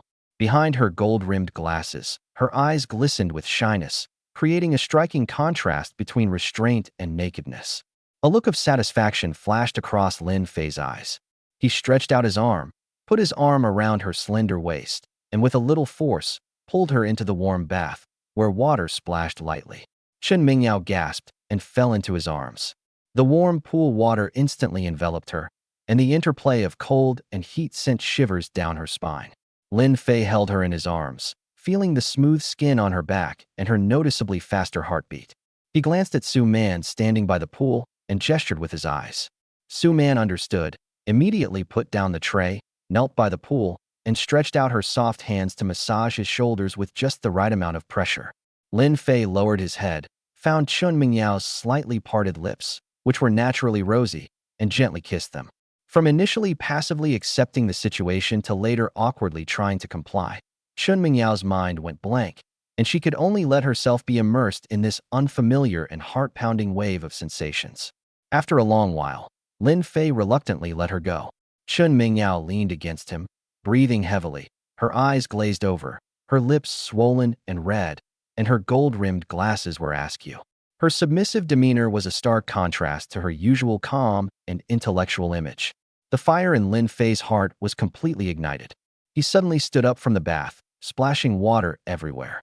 Su Man, who was already prepared, immediately used a large, soft bath towel to wipe his body, her movements quick and gentle. Lin Fei bent down and lifted Chen Mingyao, who was limp and had a dazed look in her eyes, out of the water. Water droplets dripped down her smooth legs. He strode toward the master bedroom, gesturing with his eyes for Su Man to follow. Su Man blushed slightly, lowered her head, and quickly followed. The door to the master bedroom closed gently, shutting out all sounds from inside and outside. The next morning, sunlight streamed through the gaps in the heavy curtains, casting dappled patterns on the floor. When Lin Fei woke up, he felt refreshed. Su Man and Chen Mingyao were still fast asleep on either side. Su Man curled up in his arms, her sleeping face peaceful. Chen Mingyao had her back to him, her smooth back exposed to the air. Her gold-rimmed glasses were on the bedside table. Her breathing was even, but her brows were slightly furrowed, as if she was not very peaceful in her dreams. Lin Fei gently withdrew his arm and got out of bed. His movements startled Su Man, who was a light sleeper. She immediately opened her eyes and saw Lin Fei get up. She quickly followed suit and skillfully prepared clothes for him. Chen Mingyao was also woken up by the noise. She rubbed her eyes and saw Lin Fei, and Su Man memories of last night instantly came back to her, and her cheeks flushed red. She hurriedly pulled the blanket over herself and avoided looking at Lin Fei. Lin Fei felt even better when he saw her shy appearance. After getting dressed with Su Man's help, he glanced at Chen Mingyao, who was still huddled in the blankets, and said indifferently, "Get ready. We'll come out for breakfast later." "Yes, master," Chen Mingyao replied in a voice barely audible. Upon arriving at the restaurant, Zhou Yun and Zhao Qian had already prepared a simple breakfast, oatmeal and toast. Xiaoyu was also sitting to the side. When she saw Lin Fei come out, she called out softly, "Brother." Zhou Yun's expression was somewhat unnatural, her eyes were lowered, and she dared not meet Lin Fei's gaze.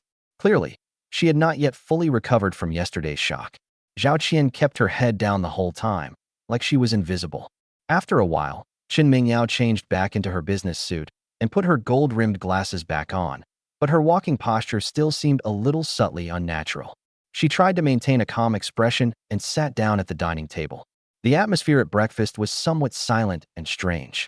As soon as they finished eating, Lin Fei asked Su Man to call Scarface up. Before long, Scarface came running up to the 11th floor, panting, and stood respectfully in front of Lin Fei. Boss, you wanted to see me? How's the situation downstairs? Are the supplies being collected and the personnel being arranged smoothly? Lin Fei asked while drinking water. Reporting to the boss, the stairwell is blocked. Those ghostly things are still wandering around down there, but they definitely can't get up. We've collected almost all the supplies. The useful ones are on the 2nd floor. We're just waiting for Supervisor Chen to take inventory. Scarface reported. I've been training the guards too, but the brothers are still a little unsure. After all, that thing down there is too sinister. Lin Fei nodded, put down his water glass, and looked sharply at Scarface. Simply blocking it isn't a solution. He stood up, walked to the French windows, and pointed to the shadowy figures of the snow corpses below. Today, let's prepare ourselves and take the initiative to clear out those snow corpses downstairs at the entrance. Scarface was startled, his expression changing slightly. Boss, this is too dangerous, isn't it? Those things. What are you afraid of? Lin Fei interrupted him, his tone filled with unwavering confidence. If we don't clear them out, we'll be trapped in this building. Besides, without real combat experience, you'll always be just talking theory. He turned around, looked at Scarface, his eyes deep. It's time to start expanding our influence. Building 2 is just the beginning. His gaze seemed to penetrate the wall, looking towards building number 3 next door. Don't forget, there are still the resources we need in building 3. He was alluding to something, especially the rumored twin school beauties, saying, how can we receive them if we don't clean the road first? Scarface was taken aback at first. Then he understood Lin Fei's meaning, and a look of excitement, which every man would understand, appeared on his face. The boss is about to take the initiative, not only to eliminate threats, but also to seize. To take over survivors and resources. I understand, boss. Scarface puffed out his chest. What do you need me to prepare? Select a few brave and quick team members. Prepare their weapons, mainly long sticks and steel pipes, and keep your distance. Await my orders. Lin Fei instructed. Also, compile a list of supplies as soon as possible, especially items that may be used for combat and defense. Yes, boss. Scarface accepted the order and hurried off to prepare. Lin Fei looked out the window, his eyes cold and resolute. Clearing away the snow corpses was not only a way to eliminate an immediate threat, but also a practical training exercise, and more importantly, it was his first step out of Building 2 to integrate the resources of the entire community. He was determined to have those twin school beauties. Chapter 42 Ropes and Trials. Lin Fei followed Scarface down to the 2nd floor. The once spacious corridor was now cluttered with miscellaneous items collected from various households, making it appear somewhat crowded. The staircase leading to the 1st floor was blocked by tables, chairs, and cabinets, leaving only a narrow observation opening. Several guards were standing nearby with tense expressions. When they heard footsteps and saw that it was Lin Fei and Scarface, they immediately straightened their backs and looked at each other with awe. Boss, Scarface. Scarface nodded to the team members guarding the area, then turned to Lin Fei and pointed to a nearby house with its door open, saying, Boss, I've already called everyone over here. This apartment's balcony faces the main gate of the complex, so the view is pretty good. Lin Fei stepped inside. This is an ordinary residence. In the living room, 5 security guards are already waiting. 2 of them were from Scarface's team, and the other 3 were from Team 2. Upon seeing Lin Fei enter, the 5 immediately stood up straight, their expressions varying, some tense, some excited, and most apprehensive about the unknown mission. Lin Fei's gaze swept across the 5 people's faces, especially lingering on the 3 members of the 2nd team for a few more moments. The 2nd team is currently without a captain, which is a good opportunity for observation and testing. Lin Fei wasn't running a charity. He needed valuable, hardworking subordinates, not a bunch of burdens just waiting to get their share of the spoils. Scarface should have told you about the situation. Lin Fei spoke, his voice calm, yet carrying an invisible pressure. If we don't clean up those things downstairs, we'll be like rats trapped in a cage forever. He walked to the balcony, pulled back the heavy curtains, and pointed down. Through the glass, one could clearly see the 4 or 5 snow corpses still wandering aimlessly in the snow. Their bluish-gray skin and stiff movements looked particularly eerie against the white background. Today, our mission is to eliminate them. Upon hearing this, The expressions of the 5 guards changed, and one of them subconsciously swallowed. Although I had long anticipated that I might have to face this, when the moment actually arrived, the fear still surged up uncontrollably. Those are living, breathing corpses that aren't afraid of the cold, just like the zombies in the movies. Lin Fei took in their reactions and continued. The cleanup mission is also an opportunity for you. His gaze focused on the 3 members of the second team. Second team, the captain position is still vacant. Among the 3 of you, who has the guts and the ability will be revealed today. He pointed outside on the balcony. I'll have someone secure the ropes so we can go down from here. Which of you 3 is willing to go down first and take down one of those things by yourself? Lin Fei paused, his tone both tempting and certain. The position of captain of the second team is his. His benefits will be doubled from now on. Captain, double the pay. These 3 words struck the hearts of the 3 second team members like a heavy hammer. In the apocalypse, a higher status means more food, better treatment, and even a greater chance of survival. Faced with such immense temptation, even fear seemed to be somewhat diminished. But looking at the hideous snow corpses downstairs, the 3 hesitated, looking at each other, none of them daring to be the first to step forward. Facing him alone? What if he can't win? Wouldn't that be suicide? Seeing their struggles, Lin Fei knew he needed to reassure them. He couldn't explicitly say he would protect them, as that would make them dependent and defeat the purpose of the trial. But he can hint at it. His tone was calm, yet carried an undeniable and powerful confidence as he slowly spoke. Don't worry. Since we've sent you down there, we won't just stand by and watch you die in vain. If it really comes down to life and death, we'll find a way to handle it. He didn't specify what the method was, but this vague guarantee, combined with the various miraculous methods he had previously demonstrated, instantly gave the 3 team members a shot in the arm. The boss has a backup plan. He definitely won't send us to our deaths. Once this thought crossed their minds, the hesitation in their eyes noticeably lessened. Just then, a young member of the second team, who wasn't the tallest but had a fierce and clever look in his eyes, suddenly took a step forward and shouted, "Boss, I'll go." Lin Fei looked at him and remembered that Scarface had mentioned that this kid's name was Wang Peng. He used to be a food delivery man, quick and efficient, and bolder than most people. Good. Lin Fei nodded approvingly. You've got guts. The other 2 team members looked regretful when they saw that someone had beaten them to it, but when they stepped forward again, it seemed a bit deliberate. Scarface immediately directed his men to find sturdy bed sheets and duvet covers, tear them into wide strips, twist them into a thick rope, secure one end firmly to the heavy solid wood dining table leg in the living room, and lower the other end over the balcony railing. Wang Peng took a deep breath, walked to the edge of the balcony, and peered over to check the height. The second floor isn't too high, and there's thick snow below, so falling down wouldn't be a big problem. He took a steel pipe with a sharpened tip from the teammate next to him and looked at Lin Fei again. Lin Fei nodded to him.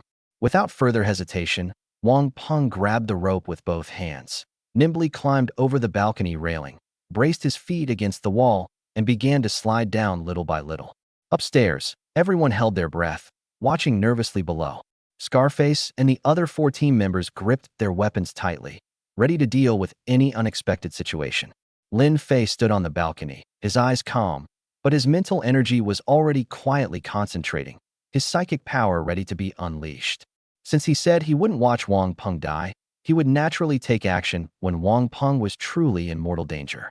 Wang Peng successfully descended to the ground, his feet sinking into the snow. He cautiously surveyed his surroundings.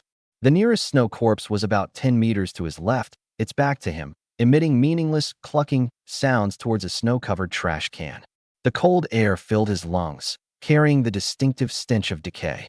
Wang Peng gripped the steel pipe tightly, his palms sweating with tension. He crouched low, using abandoned vehicles as cover, and cautiously approached the snow corpse. The people upstairs were on tenterhooks. Closer and closer, 10 meters, 5 meters. The snow corpse seemed to sense something and suddenly turned around. Its empty, lifeless eyes locked onto Wang Peng instantly. A threatening growl came from its throat, and its stiff arm rose up to grab Wang Peng. Now, Wang Peng roared inwardly, suppressing his fear, and suddenly leaped out from behind the car. With all his might, he thrust the sharpened steel pipe in his hand fiercely into the chest of the snow corpse. A dull thud of a sharp weapon piercing flesh rang out. The steel pipe pierced the snow corpse's chest with pinpoint accuracy. However, The scene of the snow corpse falling to the ground that was expected did not occur. The snow corpse merely swayed slightly, as if it felt no pain, and roared as it continued forward, its hands reaching for Wang Peng. Wang Peng was shocked and tried to pull out the steel pipe, but found that the pipe seemed to be stuck by the other person's bone, and he couldn't pull it out for a while. Just as the snow corpse's rotting fingers were about to grab him, the spectators upstairs couldn't help but gasp in surprise. At this critical moment, whoosh, a faint whooshing sound rang out. A fist-sized block of ice, seemingly appearing out of nowhere, slammed into the joint of the snow corpse's raised arm, as if it had been precisely guided. Snap! With a crisp sound, the snow corpse's arm bent at an odd angle, its movement clearly faltering. Seizing this precious moment, Wang Peng kicked the snow corpse in the abdomen, using the recoil to leap backward. At the same time, he finally pulled out the steel pipe, bringing with it a patch of dark red, almost frozen, viscous liquid. He was still breathing heavily, shaken, and looked up at the balcony. Lin Fei remained standing there, expressionless, as if he hadn't done anything at all. But Wang Peng knew it was the boss who had made the move. That piece of ice was definitely not a coincidence. His awe and gratitude towards Lin Fei reached their peak, and at the same time, a fierce rage surged up within him. The boss gave me a chance, so I absolutely can't let him down. Without further hesitation, taking advantage of the snow corpse's thwarted movements, he roared and charged forward again. This time, he learned his lesson, and instead of stabbing the chest, he thrust the sharp steel pipe fiercely into the snow corpse's relatively vulnerable neck. Puff! This time, the effect was remarkable. The steel pipe almost pierced through the snow corpse's neck. It struggled violently for a few moments before finally collapsing to the ground, convulsing and no longer moving. It was a success. Wang Peng stood beside the snow corpse, leaning on a steel pipe, panting heavily, his face a mixture of lingering fear and excitement. Upstairs, after a brief silence, a suppressed cheer erupted. Scarface and the others looked at Wang Peng with more approval, while their gazes toward Lin Fei were filled with deeper awe and fervor. The boss is indeed unfathomable. Telekinesis and precise strikes. It's practically divine skill. Lin Fei looked down at Wang Peng, who was panting but had bright eyes, and nodded slightly. Wang Peng, his voice carried clearly downstairs. From now on, you are the captain of the second team of the guard. Yes, boss. Thank you, boss. Wang Peng responded excitedly, feeling full of energy. Chapter 43 Gunshots and Power.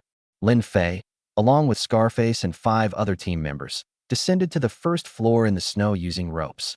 The snow crunched underfoot, and the icy air instantly enveloped everyone, causing them to shiver even in their winter clothes.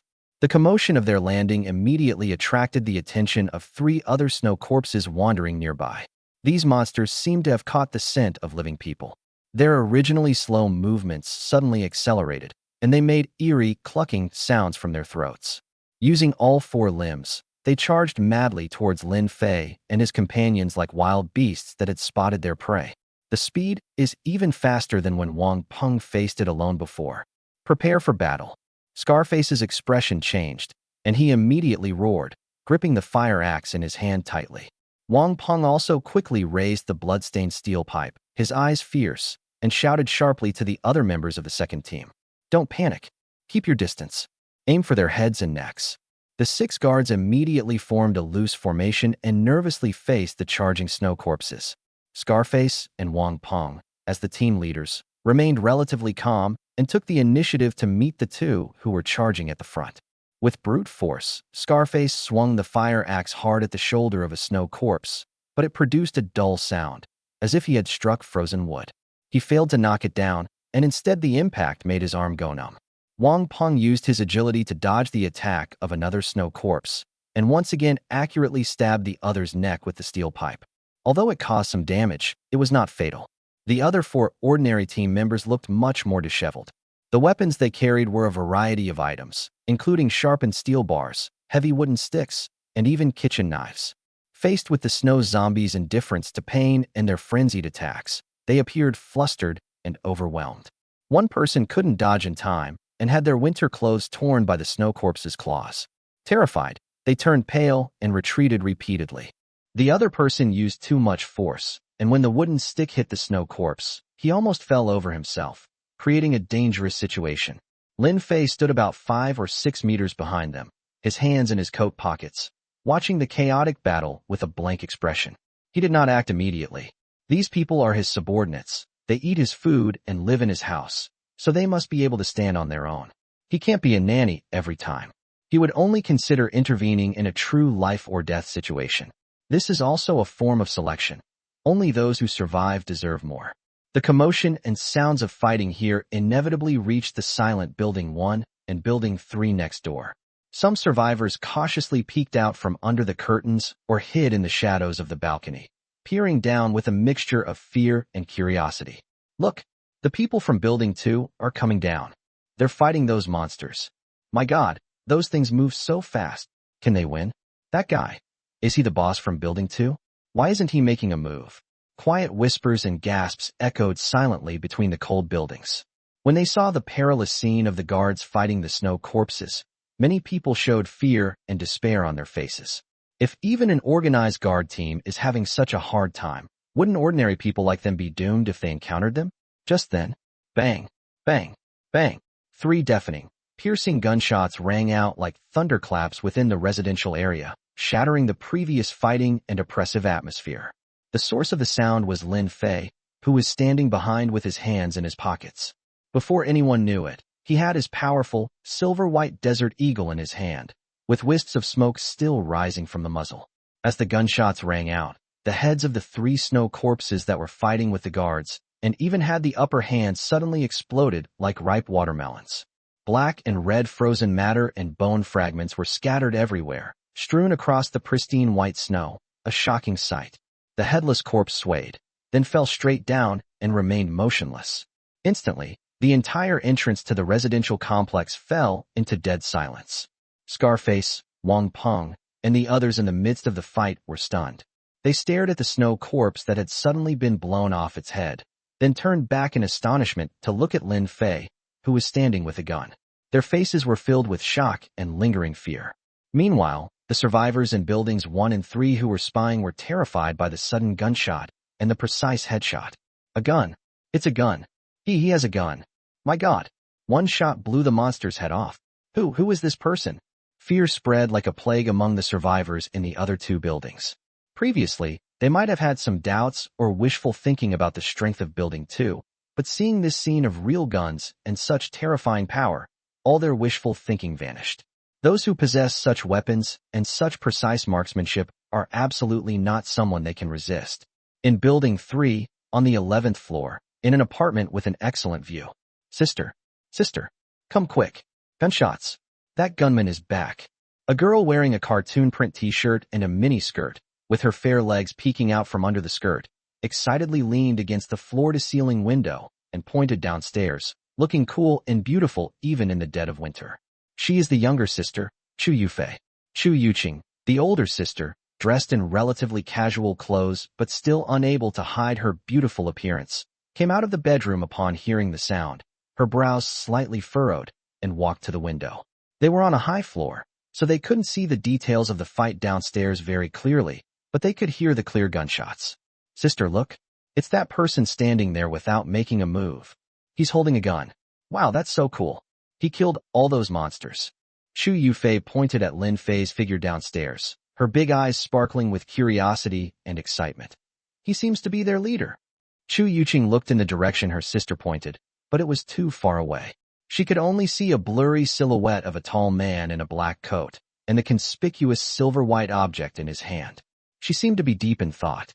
To be able to control a building at this time and possess firearms, this person must be extraordinary. It's too far away. I can't see what he looks like. I wonder if he's handsome? Chu Yufei continued chattering, her thought process quite unique. What do you think, sister? It would be great if it were a handsome guy. Chu Yuqing sighed and rubbed her forehead, speechless at her sister's obsession with looks. All right, stop being so infatuated. What kind of world is this? Can being handsome put food on the table? The important thing is to survive. Okay. Chu Yufei stuck out her tongue, but her gaze remained fixed on the blurry figure downstairs, filled with curiosity. Downstairs, Lin Fei put away the Desert Eagle, as if he had only done a trivial thing. He looked at Scarface and Wang Peng, who were still in shock, and his voice was calm, but carried an undeniable command. All right, stop spacing out. Scarface, Wang Peng. Yes, boss. The two replied quickly. Call down everyone who can move from upstairs. In small teams, thoroughly search the entire neighborhood to see if there are any remaining snow corpses. If you find any, remove them all. Yes. Send 2 people to lock the gate of the community and check if there is any damage. Clear. Then, Lin Fei's gaze swept over Building 1 and Building 3. The rest of you, split into 2 groups and go to Building 1 and Building 3 respectively, knocking on doors one by one. His tone was icy, carrying an ultimatum-like quality. Pass on my rules. Now, I, Lin Fei, am in charge of this residential community. Those who wish to survive, bring all useful supplies and come to register and surrender. Obey my orders, and you will have food and my protection. He paused, a cold glint in his eyes. Tell them I'm only giving them 1 day to consider. No more waiting. If they're still holed up in their own little world by this time tomorrow, they'll face the consequences. Yes, boss. I promise to deliver the message. Scarface and Wang Peng roared in unison. Having just experienced the battle and the shock of the gunfire, they no longer hesitated in the slightest when it came to Lin Fei's orders. Hurry up and be careful.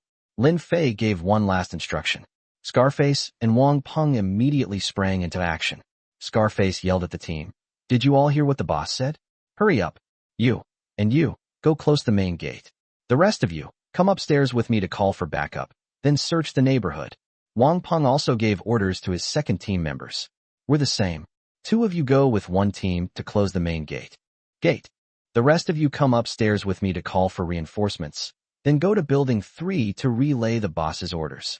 Stay alert, don't let the boss down. The 2 teams quickly divided their tasks and began to carry out Lin Fei's orders. Having undergone the initial test of blood and fire, and having witnessed firsthand the leader's formidable martial prowess, this small team experienced a qualitative leap in its execution capabilities. Lin Fei stood still, watching his men get busy, and then glanced at Building 1 and Building 3 next to him. He knew that the gunshots and the clearing of the snow corpses were the best announcement. Now, it remains to be seen what the survivors will choose. And he was prepared to receive or eliminate. The new order of the apocalypse will be forged with power and blood. Chapter 44 Personal Maid. Lin Fei pushed open the heavy door of room 1101, and a warm atmosphere mixed with a faint fragrance wafted in, completely isolating him from the bloodshed and cold downstairs. In the entryway, a figure is kneeling on the soft wool carpet. Hearing the door open, she immediately looked up, revealing a pretty and charming face. It was Zhao Qian. She had changed into a black and white maid outfit. Beneath the skirt, her slender legs were encased in pure white stockings, and she wore a pair of soft indoor shoes. Upon seeing Lin Fei, 2 blushes quickly rose on her face. She stood up immediately and called out in a soft voice, "Master, you're back." She stepped forward, her movements still a little clumsy, but she tried her best to imitate Su Man's usual mannerisms, carefully helping Lin Fei take off his coat, which was damp with cold air, and hanging it on the coat rack beside him. Upon closer inspection, Lin Fei could smell a faint perfume emanating from her, seemingly given to her by Su Man or Chun Mingyao. The scent was elegant and matched her pure and innocent temperament. Seeing her lowered head and blushing cheeks, Lin Fei's heart stirred slightly. He reached out and gently wrapped his arm around her slender waist, pulling her closer to him. Caught off guard, Zhao Qian let out a soft cry and almost pressed herself against Lin Fei. A strong, aggressive masculine aura instantly enveloped her, causing her heart to race and her body to stiffen slightly involuntarily.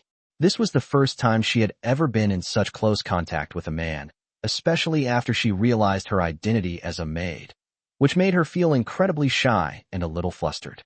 "Is it you today?" Lin Fei looked down at the pretty face so close to his face and remembered that Su Man and Chun Mingyao seemed to have mentioned yesterday that the women had discussed taking turns to serve him personally. The term personalized naturally implies a closer proximity and more comprehensive service.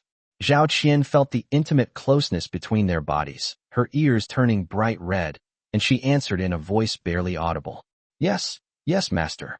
Today, it is I who serve you." Lin Fei found it amusing to see her tense, yet forcefully composed appearance. He deliberately lowered his head and gently sniffed her fair and slender neck, his hot breath spraying onto her sensitive skin. It smells delicious." Zhao Qian's body trembled violently, as if struck by an electric current.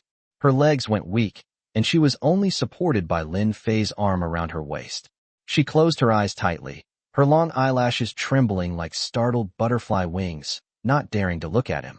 Lin Fei stopped abruptly, released her, and patted her on the back. Go and call them all to the living room. I have something to arrange. Yes, master. Zhao Qian felt as if she had been granted a pardon. She quickly responded, her face flushed, and she practically fled into the inner room. Lin Fei walked to the spacious, soft leather sofa in the living room, lay down comfortably and languidly. He closed his eyes, his consciousness sinking into his mind. You can check in today. Would you like to check in now? The blue screen appeared precisely on time. 1. Basic physical enhancement potion. Slightly increases physical strength, speed, and endurance. 2. External unlimited energy core, compatible with most household appliances, providing stable power output with an influence radius of 50 meters. 3. Tactical binoculars, high precision, with night vision and thermal imaging capabilities. 4. A basin of dirty clothes that can never be finished washing. Maybe it can hone your patience? Lin Fei's eyes lit up when he saw the second option. Unlimited energy core? It can also be connected externally, affecting a radius of 50 meters? What does that mean? This means he can restore power in this building. Lights, heating systems, and even some entertainment equipment can be reused. This will be a huge leap in quality of life, and will also greatly enhance the comfort and cohesion of this fortress. Without much hesitation, he chose option 2. Selection successful. Congratulations, host, you have obtained the external infinite energy core. It has been delivered to your system space and can be retrieved and used at any time. A flat, silver-gray metal cube, about the size of a palm and covered with fine textures, appeared in the system space, along with several common conversion interfaces. Great stuff, Lin Fei thought with delight. Later, I'll have Scarface find someone who knows electrical work to come up and do some simple modifications to the wiring in the building to connect this core. At that time, this 11th floor apartment, and even parts of the entire building too, will be able to see the light again. He had just logged out of the system when he felt the sofa next to him sink slightly. Brother, a clear yet slightly timid voice rang out from the side. Lin Fei opened his eyes and saw that Xiaoyu had sat down next to him at some point. Su Man found her a well-fitting pink coral fleece pajama set, soft and close-fitting, outlining the girl's budding, innocent, and beautiful body curves. She wasn't very tall, but her proportions were excellent. Her legs were curled up on the sofa, slender and well-proportioned. Her face was washed clean, and although it was still a little pale, her big eyes were much more lively than before. She gently held Lin Fei's arm with one hand, looking up at him with her small face. Lin Fei smiled and reached out to ruffle her soft, slightly curly hair. What did you do today? Feeling the warmth of his hand and his slightly intimate gesture, Xiaoyu's cheeks flushed slightly, but she didn't flinch and answered softly. I helped Mom, Sister Sue, and Sister Chun organize the supplies and clean the room. Her voice was soft, with a gentle sweetness unique to young girls. Looking at her obedient appearance, Lin Fei's desire to raise her intensified. He tightened his arms slightly, pulling her slender body into his embrace. Ah! Xiaoyu gasped softly, falling into Lin Fei's arms. Her face instantly turned as red as a ripe apple, and her heart pounded like a drum. She could clearly smell his unique masculine scent and feel the firmness and warmth of his chest. She's not a clueless little kid anymore. She vaguely understood what had happened from the strange noises coming from her mother's room yesterday.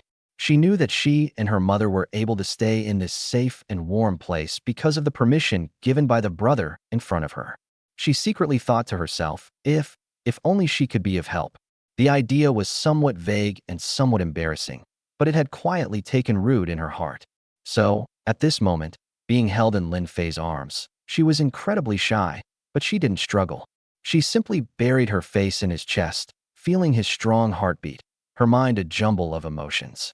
Lin Fei held the soft, petite body in his arms, feeling the girl's naivety and dependence, and felt a strange sense of satisfaction.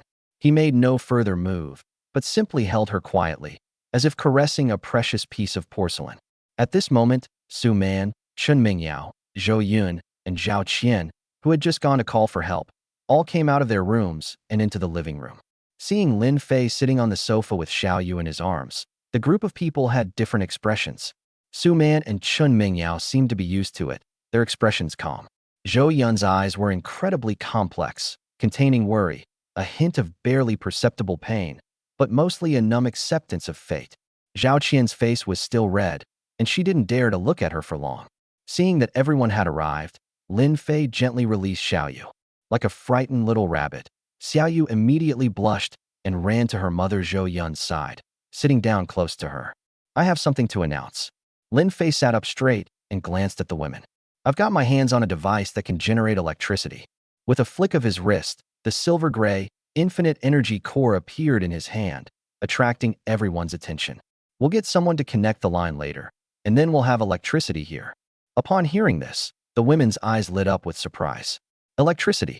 This means light, the possibility of using more appliances, and a significant improvement in quality of life. In this dark apocalypse, this is absolutely fantastic news.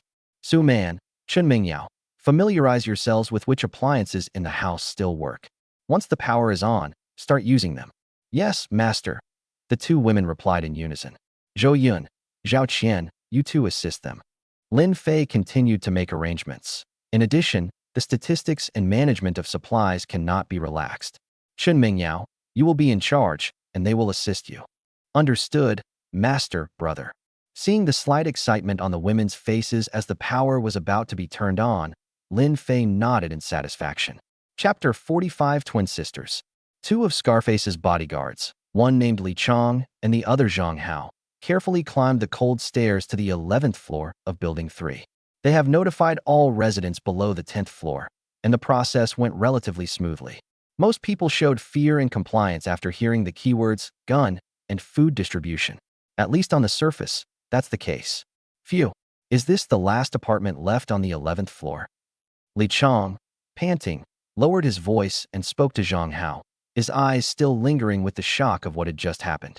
Hey Haozi, what's the background of our boss Lin? This food, drink, guns, and that ability to make things fly. It's incredible. Zhang Hao was more cautious than him. Upon hearing this, he immediately looked around warily. Although he knew it was impossible for anyone to be eavesdropping, he still made a shushing gesture. Xiangzi, keep your voice down. Don't you want to live? Talking about the boss in private. Remember, we have enough to eat and wear now, and we don't have to be afraid of those monsters outside. It's all thanks to the boss. The more amazing the boss is, the better our lives will be. Understand? Li Chong shrank back and nodded quickly. I understand. I was just making a casual remark, but please don't tell Scarface. Just know the difference between what's important and what's not. Zhang Hao glared at him. Then a knowing, ambiguous smile appeared on his face. However, Scarface specifically instructed us that twin school beauties live on the top floor, and we should be polite to them. Who knows, in the future, they might become our boss's wives. School beauty? Or twins? Li Chong's eyes lit up, and his fatigue was swept away.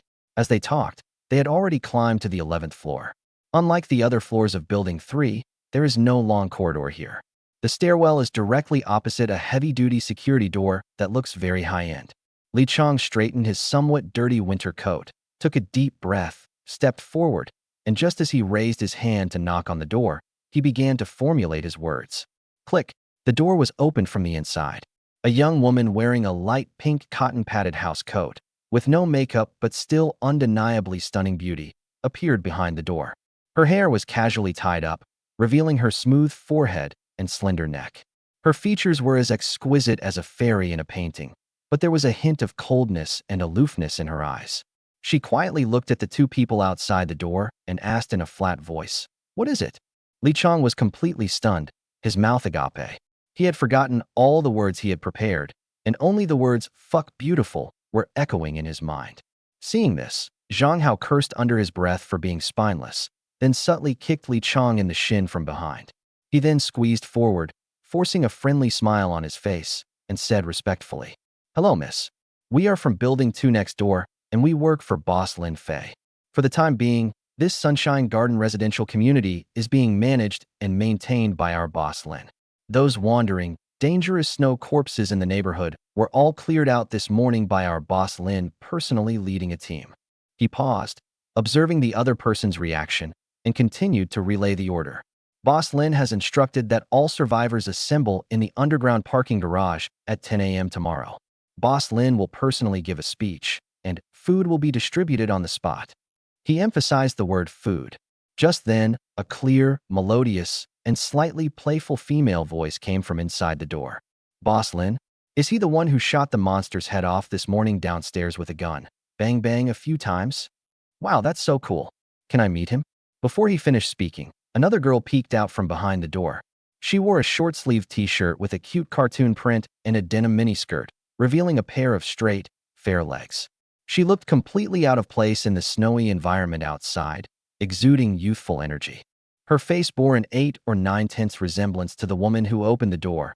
Both were stunningly beautiful, but her demeanor was more lively and spirited, her large eyes blinking with curiosity and excitement. It was her younger sister, Chu Yufei. When Li Chong saw another stunningly beautiful woman emerge, dressed so scantily, his eyes widened, and he could only nod dumbly. Of course. Our boss Lin instructed us to be very polite to the two young ladies. Upon hearing this, Chu Yufei immediately grabbed her older sister Chu Yuqing's arm and shook it playfully, saying, "Sis, let's go take a look. We're getting so bored staying at home anyway. Plus, there's food." Chu Yuqing was exasperated by her younger sister's swaying. She was thinking more deeply than her sister. The fact that they were able to clear out those terrifying snow zombies, possess firearms, and so forcefully declare control of the neighborhood shows that their strength should not be underestimated. The two sisters were running out of food, and being trapped here indefinitely was not a long-term solution. Joining a faction and seeking protection seems to be the inevitable choice. However, the other party specifically requested to see them, so their purpose is probably not pure. She took a deep breath, suppressed her doubts, and said to Zhang Hao and Li Chong, "Okay, we'll be there on time tomorrow." She paused, then added, her tone carrying a barely perceptible hint of probing. "However, before we gather, we would like to meet with your boss, Lin, alone. There are some things we'd like to discuss in person." Li Chong hesitated for a moment and looked at Zhang Hao. Zhang Hao, being quick-witted, immediately understood that this was probably what the boss wanted to see, and quickly agreed. "No problem. We will definitely convey Mrs. request to the boss.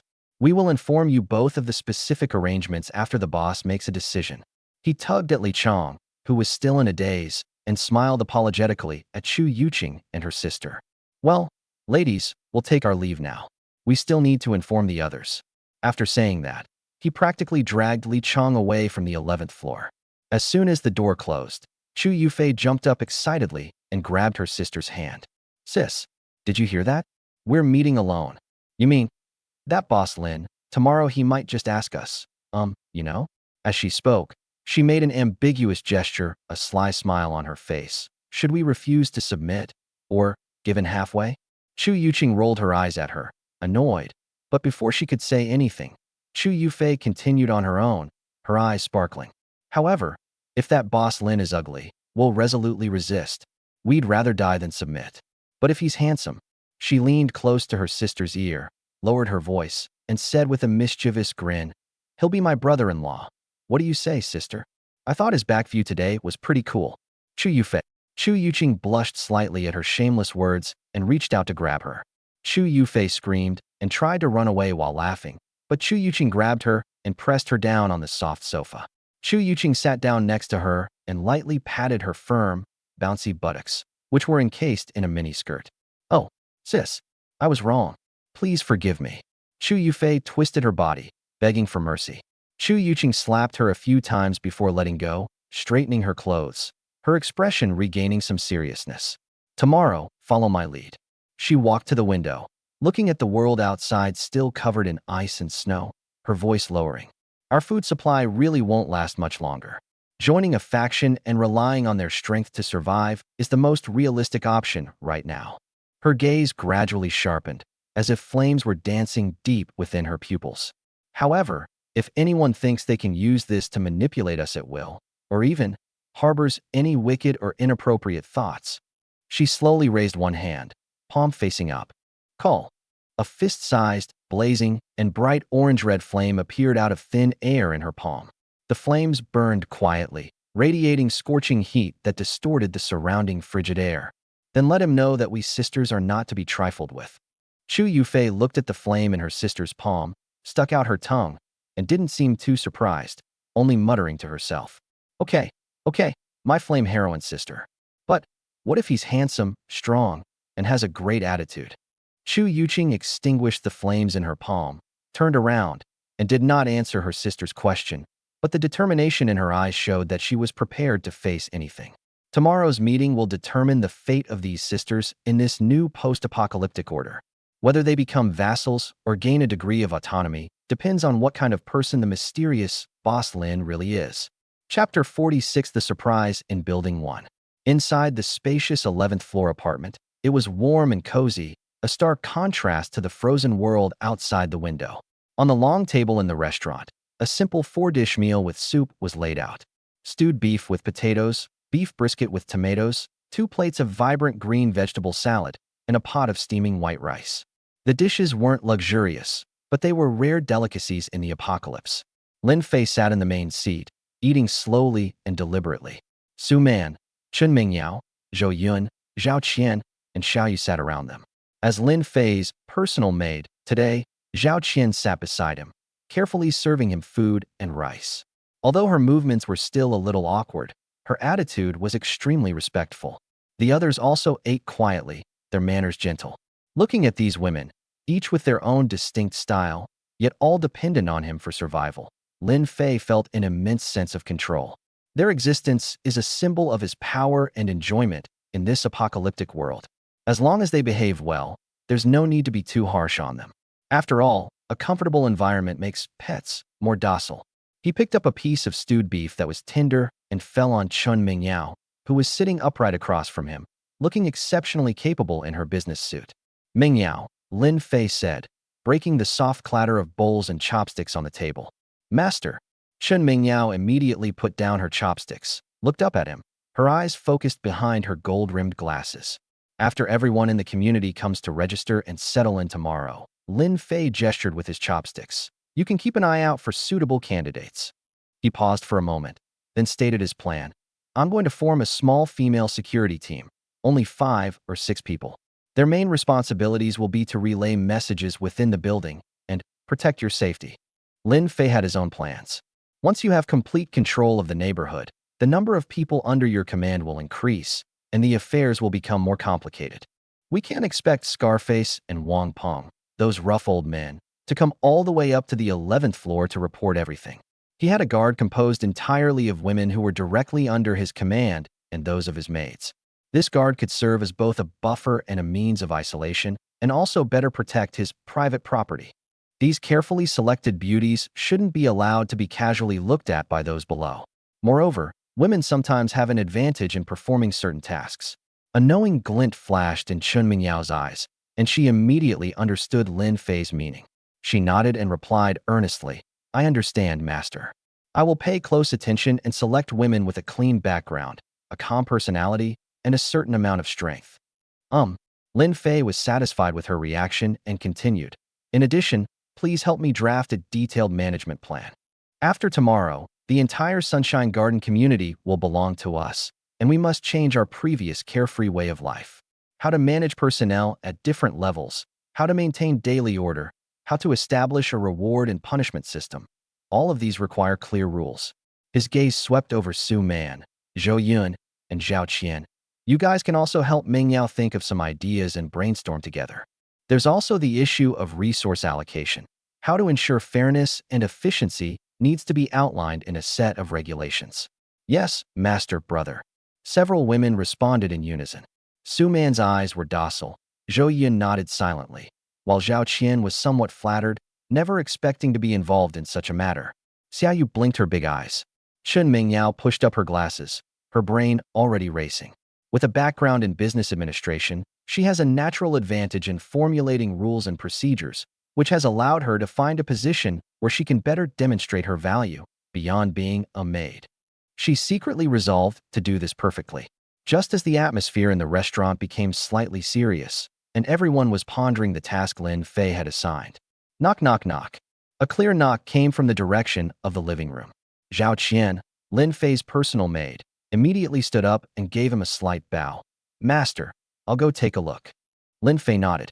Zhao Qian walked quickly to the entrance, peeked through the peephole, and then opened the door. Wang Peng, the newly appointed captain of the second team, was standing outside the door with a serious expression on his face. Miss Zhao, Wang Peng said politely to Zhao Qian, please inform the boss that there's a special situation at Building 1 that needs to be reported to him for a decision. Zhao Qian turned to look in the direction of the restaurant. Lin Fei had already heard the conversation at the door and called out, let him in. Wang Peng walked into the living room, stopped at the entrance of the dining room, and bowed respectfully to Lin Fei inside, saying, boss. What is it? Lin Fei put down his chopsticks, picked up a napkin, and wiped his mouth. Boss, we've notified all the residents on floors 1 to 6 of Building 1. The process went smoothly. Wang Peng reported clearly and quickly. However, when we got to the 6th floor, we found that the stairwell leading to the 7th floor had been blocked from the top with a lot of furniture and debris. It was very sturdy, and we couldn't get through at all. He paused, his face turning grim. We questioned some residents on the 6th floor, and according to them, around the 4th day after the snow disaster struck, they heard a loud commotion upstairs, as if several security guards from the property management had forcibly broken into the homes of residents on the 7th floor and above. Then I could hear intermittent screams from a woman and cries for mercy from upstairs, which continued for a while before becoming quieter. Later, the stairwell was blocked off. Wang Peng raised his head, looked at Lin Fei, and stated his judgment. Boss, I suspect it's those lawless security guards who have taken control of all the residents above the 7th floor, or maybe even worse. They've turned the upper floors into their own territory. Oh, Lin Fei's eyes suddenly turned icy, and a faint yet chilling anger spread around him. In his mind, the entire community was already his private territory, and all the resources and people within it were his property. Now, a bunch of ignorant fools dare to claim territory and bully his future subjects on his land. This is practically defying the laws of nature. I never expected that there would be such a surprise hidden in Building 1. Lin Fei's voice wasn't loud, but it seemed to carry shards of ice, making the temperature in the restaurant drop several degrees. He stood up, his gaze fixed on Wang Peng, his command concise and cold. Go, gather all available members of the guard team downstairs at Building 2 immediately. I want to go and see for myself what kind of monsters and demons dare to run wild on my turf. Yes, boss. Wang Peng sensed the killing intent in Lin Fei's words, and his heart tightened. Without daring to delay for a moment, he immediately turned around and rushed out the door to assemble the team. In the restaurant, the women were stunned by the sudden news and the icy aura emanating from Lin Fei, and for a moment they were completely silent. Lin Fei glanced at the unfinished food on the table, then at the several somewhat uneasy women, and softened his tone slightly. You guys continue eating, no need to wait for me. After saying that, he straightened his collar, his eyes sharp as knives, and strode toward the door. The problems at Building 1 must be resolved immediately. This is not only a way to eliminate unstable factors, but also the best opportunity to demonstrate Lin Fei's absolute authority and iron-fisted methods to all the survivors who are about to surrender. Those who obey me prosper, those who oppose me perish. This is the ironclad law of the end times. Chapter 47 Leopard Brother and the Trap.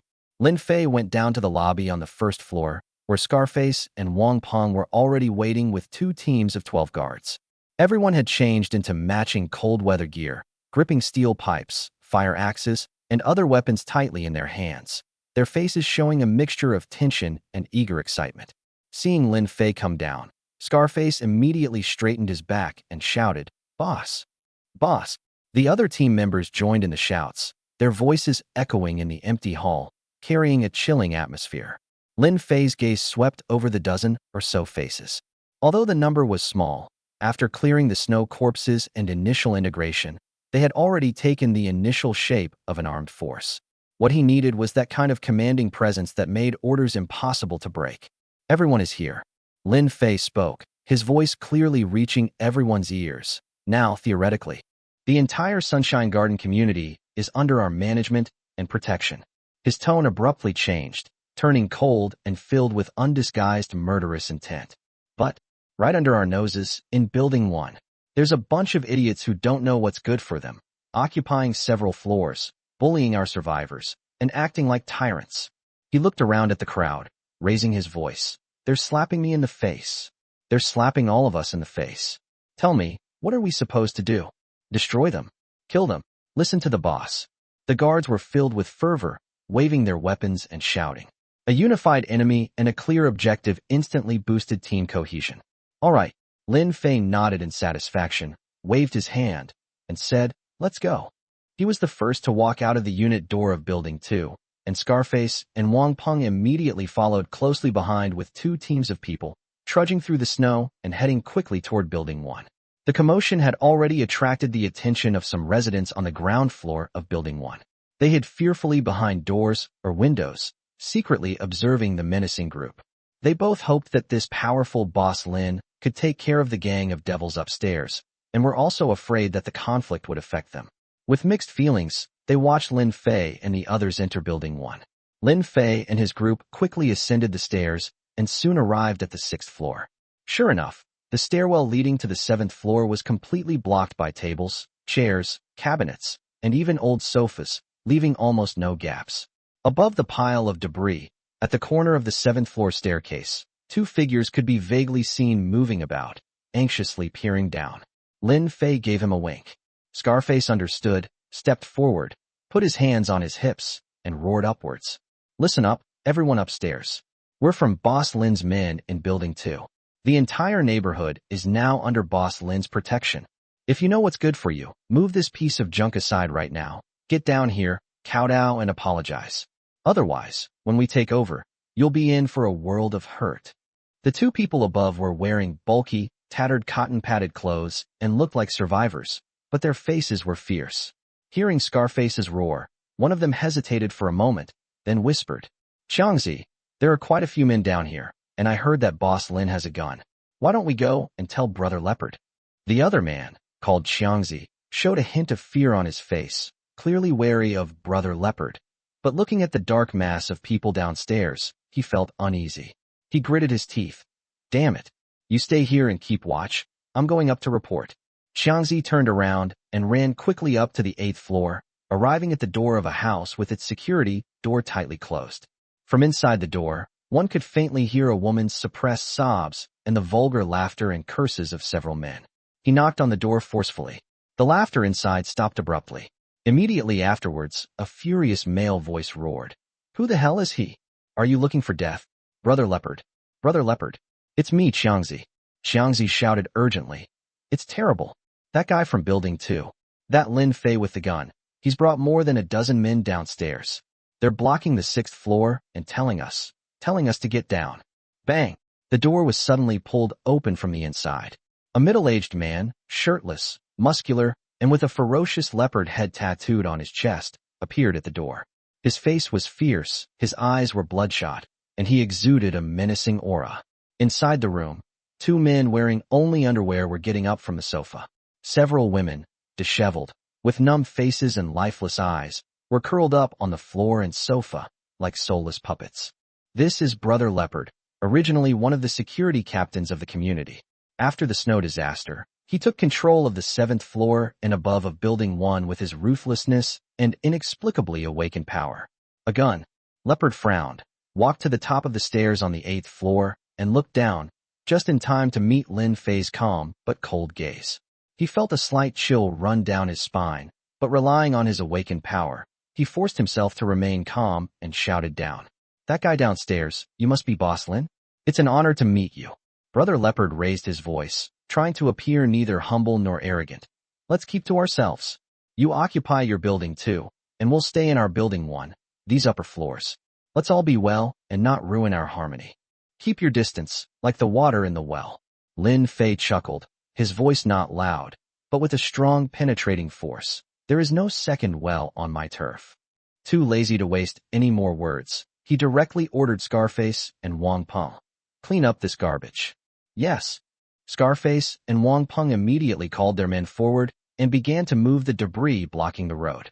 Upstairs, Brother Leopard's face turned extremely grim. A tall, thin henchman beside him leaned over and whispered, Brother Leopard, there are more of them. And that guy surnamed Lin really has a gun.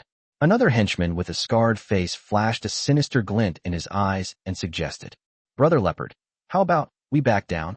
Suggest that he come up here alone to talk?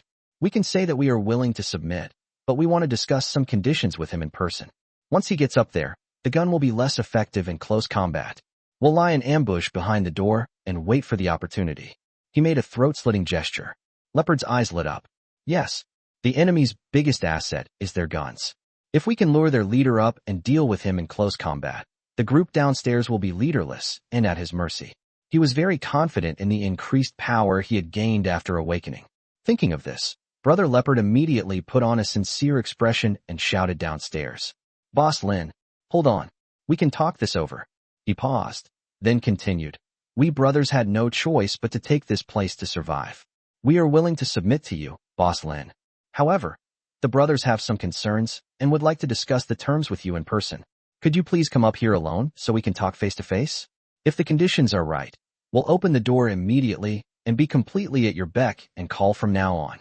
Upon hearing this, the security guards who were moving miscellaneous items downstairs slowed down and looked at Lin Fei.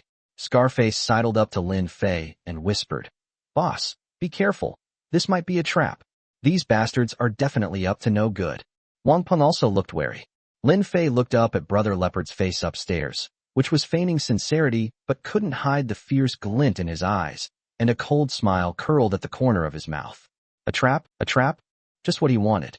He could use this opportunity to personally crush the group's hopes and let everyone see the consequences of resisting him. Lin Fei. "Can." Lin Fei's voice rang out calmly. "I'll go up and hear what terms you want to discuss." He raised his hand to stop Scarface and Wang Peng from trying to dissuade him, his eyes filled with absolute confidence. "You all wait here and guard the stairwell." Chapter 48: The Evil of Human Nature. Soon, with the cooperation of the security guards downstairs and Brother Leopard's men upstairs, the debris blocking the stairwell from the 6th to the 7th floor was cleared, creating a narrow passage barely wide enough for one person to pass through. Lin Fei whispered to Scarface beside him, "If you hear any unusual noises upstairs, bring your men up immediately." Scarface nodded emphatically, gripping the fire axe tightly. "Boss, be careful." Lin Fei said no more and stepped onto the stairs leading to the 7th floor. His steps were steady, his expression calm, as if he were not going to a possible trap, but rather to inspect his own territory. At the top of the stairs on the 7th floor, only Brother Leopard and his underling named Xiangzi were waiting there. Upon seeing Lin Fei approach alone, Brother Leopard immediately plastered a fawning and fearful smile on his face, bowing almost at a 90-degree angle. "Boss Lin, you really came up. It's a misunderstanding. It's all a misunderstanding." As he spoke, he secretly observed Lin Fei's expression. "We brothers were blinded by greed and didn't recognize your greatness. We are willing to submit. We sincerely submit to you." He pointed to the staircase leading to the 8th floor, his tone becoming even more sincere. "We still have some supplies we collected earlier on the 8th floor. Please go up and inspect them, Boss Lin. From now on, all of these things are yours." Lin Fei looked at Leopard Brother's feigned humility but undeniable fierceness in his eyes, and only a faint, cold smile appeared on his lips. He didn't reply. Leopard felt a chill run down his spine from the smile on Leopard's face. But the arrow was already on the bowstring, and it had to be released. He forced down his unease, gave Xiangzi a wink behind him, and then stepped aside to lead the way. "Boss Lin, this way, please." Lin Fei took in the subtle interactions between the two men, sneered inwardly, but remained outwardly calm as he followed Brother Leopard up to the 8th floor. When Leopard arrived at the half-open security door on the 8th floor, his heart raced, and the smile he forced onto his face became somewhat distorted. He took a deep breath, pushed open the door, and gestured for Lin Fei to come in. "Boss Lin, please." Lin Fei's gaze swept across the slightly ajar door, and he could hear several suppressed breaths coming from inside. Without the slightest hesitation, he stepped inside. The instant his entire body stepped into the room. Bang! The security door behind them was slammed shut by Xiangzi with all his might, making a loud noise. At the same time, 3 figures wielding sharp blades, kitchen knife, dagger, and steel pipe, rushed out from behind the door, the corner of the living room, and the direction of the bedroom. Like hungry wolves pouncing on their prey, they attacked Lin Fei's vital points such as the back of his head and back of his heart, without saying a word. The fawning and fear on Brother Leopard's face, who was originally leading the way, instantly turned into extreme ferocity and ruthlessness. He whirled around, pulled out a gleaming boning knife from somewhere behind the door, his arm muscles bulging, and with superhuman strength, slammed it down hard towards Lin Fei's temple. He awakened a superpower of strength. With this strike, even a bull would be stunned. Without any further words, they went straight for the kill. Leopard Brother had already pictured the next scene in his mind. Kill this so-called boss Lin and take the gun from him. At that time, with guns and his own superpowers, the group downstairs will be leaderless and easily defeated. The entire neighborhood will fall under his control. And then there were those twin school beauties in Building 3, whom he had been eyeing for a long time. They used to be so high and mighty, never even glancing at him, a mere security guard. But now that they're in his hands, he'll make sure they know what it means to be. However, the fantasy he had just begun to unfold in his mind was completely shattered by the unbelievable scene before his eyes. Bang! Bang! Bang! Several dull sounds, as if they were hitting a thick steel plate, rang out almost simultaneously. Leopard felt as if his surefire strike had struck an invisible yet indestructible wall. The immense recoil made his hand go numb, and he almost dropped the boning knife. The weapons that the other 3 henchmen swung at Lin Fei were also frozen in place about 10 centimeters from his body, unable to advance any further. How is that possible? The ferocity on Brother Leopard's and his 4 men's faces froze instantly, transforming into utter shock and disbelief. They stared wide-eyed at Lin Fei, who stood motionless, not even his clothes touched. Lin Fei slowly turned his head, his icy gaze, like that of a 1,000-year-old iceberg, landing on Leopard Brother's face, which was contorted with shock. Is that all you've got? With a thought, a surge of immense mental power erupted forth. Leopard and his 3 companions felt an irresistible force suddenly act on them, even faster than when they pounced on them, sending them flying backward as if they had been hit by a speeding truck. Bang! Bang! Bang! Bang! 4 heavy, muffled thuds rang out in succession. The 4 men slammed against the living room wall, TV cabinet, and sofa, groaning in pain. Their weapons fell from their hands, and they were unable to get up for a moment. Lin Fei didn't even glance at them. His gaze turned to the interior of the living room. The scene he had glimpsed at the door earlier was now clearly presented before his eyes. Several women huddled in the corner of the sofa and on the floor, their clothes tattered and barely covering their bodies, their exposed skin covered with bruises, scratches, and indescribable burns and cuts. Their eyes were empty and numb, like soulless dolls, showing no reaction to the fighting before them, as if they had long been accustomed to hell. Even closer to the bedroom door, on the floor lay a motionless woman, her body stiff, her skin a deathly gray, covered in horrific wounds. Clearly, she had suffered inhuman torture and humiliation before her death and had long since lost her vitality. Even though Lin Fei considered himself to be as hard-hearted as iron, seeing this scene, he couldn't help but feel a chilling anger and killing intent rising in his heart. The apocalypse unleashed the most extreme evil in human nature, but such unbridled violence still challenges his bottom line. These should all have been his resources and property. Cough cough. Leopard struggled to his feet. Looking at Lin Fei's icy gaze and the miserable state of his men behind him, immense fear finally overwhelmed him. He no longer cared about saving face, and with a thud, he knelt down on the ground, wailing and crying with tears streaming down his face. Boss Lin, spare us. It's a misunderstanding. It's all a misunderstanding. We're willing to surrender. We sincerely surrender. Please give us a chance. The other 3 henchmen who were still able to move also quickly knelt down and kowtowed, begging for mercy. Just then, hurried and heavy footsteps and shouts came from the corridor. Boss, are you all right? Bang! The tightly closed security door was violently smashed open from the outside by Scarface and several elite team members.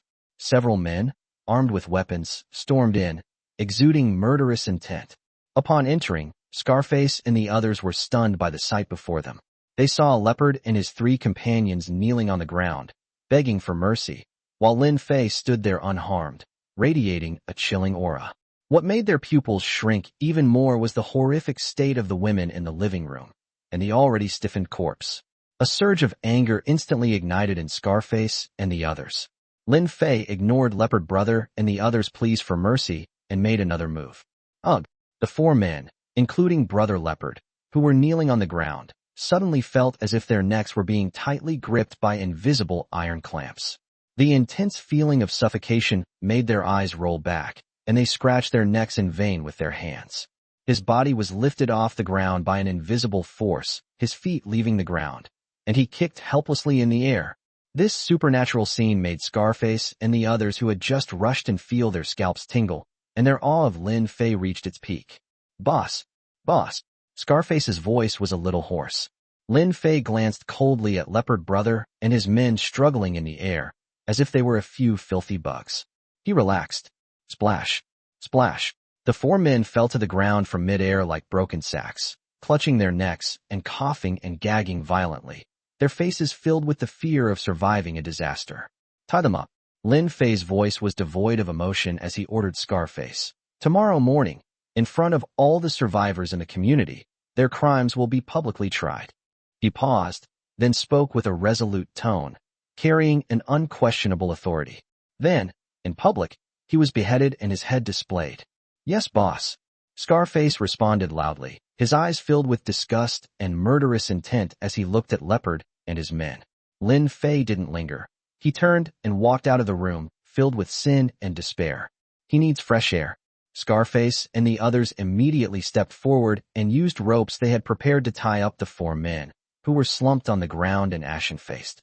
Seeing the horrific state of the female victims inside, each guard was filled with anger, which also strengthened their resolve to follow Lin Fei. Only a powerful and ruthless leader can establish proper order in this hellish apocalypse and prevent such tragedies from happening again. The news spread like wildfire, quickly reaching Building 1 and even the entire community. Lin, the boss of Building 2, swiftly and decisively eliminated the bully of Building 1 and is preparing to publicly execute him. Amidst their fear, all the survivors also sensed that a completely new order was about to arrive. Chapter 49 Planning. Scarface and Wang Peng were directing their men to drag Brother Leopard and his men, who were tied up like dumplings and looked ashen-faced, downstairs, intending to throw them into a corner of the underground parking garage and lock them up for the night. Just then, a guard who had stayed on the 6th floor came running up, panting, to deliver a message. Scarface, Brother Wang. The boss told you to finish up here and go to the 11th floor to find him immediately, saying there's something he needs to discuss. No. Scarface responded, turned and winked at Wang Peng, then roared menacingly at his men. Hurry up, you bastards. Tie these bastards up tight and throw them in the garage. Don't let them freeze to death, or we'll have to behead them in front of everyone tomorrow. After giving their explanations, Scarface and Wang Peng didn't dare to delay and immediately went downstairs, hurrying towards the 11th floor of Building 2. Meanwhile, Lin Fei had already returned to apartment 1101 in Building 2. Without taking a break, he immediately called Zhao Qian and Chen Mingyao over. Go change into some warmer clothes that are more comfortable for going out. Lin Fei instructed. Come with me down to the 10th floor later to take a look and inspect the site. Zhao Qian and Chen Mingyao were both a little confused, not knowing what Lin Fei was going to do, but they still obediently agreed, took out clothes from the wardrobe next to them, and began to change their clothes in front of Lin Fei. Lin Fei sat on the living room sofa, watching the two change clothes. Zhao Qian was clearly not used to being watched like this. Her cheeks were flushed, and she moved somewhat flustered and shyly, keeping her head down and not daring to look at Lin Fei. Chen Mingyao seemed to have accepted the situation more quickly. Although her pretty face was still slightly red, her movements were much more composed. However, when her eyes met Lin Fei's occasionally, she would subconsciously look away slightly. Soon, the two changed their clothes and came out. Chen Mingyao changed into a light gray secretary suit made of thick material, with a white turtleneck sweater underneath. She wore a short skirt that hugged her hips, paired with thick tights, and a knee-length, fleece-lined beige trench coat over it, which accentuated her intellectual and capable temperament while also keeping her warm. Zhao Qian was still dressed in a maid outfit, but this time it was a thick, fleece-lined winter style, with a black and white color scheme, a knee-length skirt, and white thick tights and ankle boots. She looked delicate and well-behaved. Lin Fei looked the two over and nodded in satisfaction. He stood up, naturally took Chen Mingyao's small hand, which was covered in leather gloves, gestured to Zhao Qian, and then led the two of them out of the room and up the stairs to the 10th floor. The layout of the 10th floor corridor is similar to that of the other floors, with a large apartment on each side, namely 1001 and 1002. At the end of the corridor is a rental area consisting of several independent small single rooms, which used to be rented to employees of nearby companies or young people sharing apartments. Lin Fei pushed open the door to room 1001. The interior appeared somewhat empty and cluttered. The useful items left behind by the previous residents had all been collected by the security team, leaving only some large pieces of furniture that could not be moved and scattered garbage. Following Lin Fei's orders, the survivors above the 8th floor were temporarily housed and managed on floors 2 to 7 for better control and resource allocation. Therefore, floors above the 8th floor are currently mostly vacant. Lin Fei looked around at the layout of the more than 100 square meter, 3-bedroom, 2-living-room apartment and had a preliminary idea in mind. He turned around, pulled Chun Mingyao, who was following behind him, in front of him, reached out and unbuttoned the top 2 buttons of her trench coat, then naturally put his arms through the sides of the coat, wrapped his arms around her slender waist in the suit, and pulled her into his embrace. "Wait here for a while." Lin Fei lowered his head and spoke to Chun Mingyao, who was standing close by. His breath instantly fogged up her cool, gold-rimmed glasses. "We'll make the specific arrangements once Scarface and the others arrive." Chun Mingyao's body stiffened slightly at first, then quickly relaxed. She even took the initiative to pull her slightly cold little hands out of her leather gloves, reached them inside Lin Fei's open coat, hugged his strong waist and back, gently rested her cheek against his chest, and murmured a soft hum, her posture incredibly docile.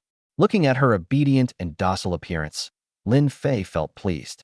He lowered his head and, through her fogged-up glasses, gently kissed her smooth forehead and slightly cool lips. "You're such a good girl," Lin Fei said in a low voice, with approval, and affectionately ruffled her neatly combed hair with his other hand. Chun Mingyao did not answer, but buried her face even deeper, her ears flushed with a charming blush.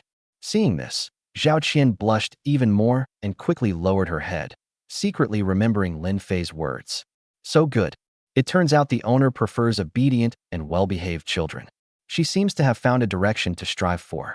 The 3 of them waited together in the slightly chilly 1001 room, the atmosphere ambiguous and quiet. After a while, the voices of the guards on duty came from the corridor. "Boss, Scarface, and Wang Peng are here." Lin Fei then released Chun Mingyao. Chun Mingyao immediately and obediently helped Lin Fei zip up the down jacket that he had messed up earlier and smoothed out the collar before she bent down to tidy up her own slightly wrinkled trench coat and skirt suit. "The door's open. Come in," Lin Fei said to the doorway. Scarface and Wang Peng pushed open the door and walked in, seeing Lin Fei in the room and the person behind him who had just straightened his clothes.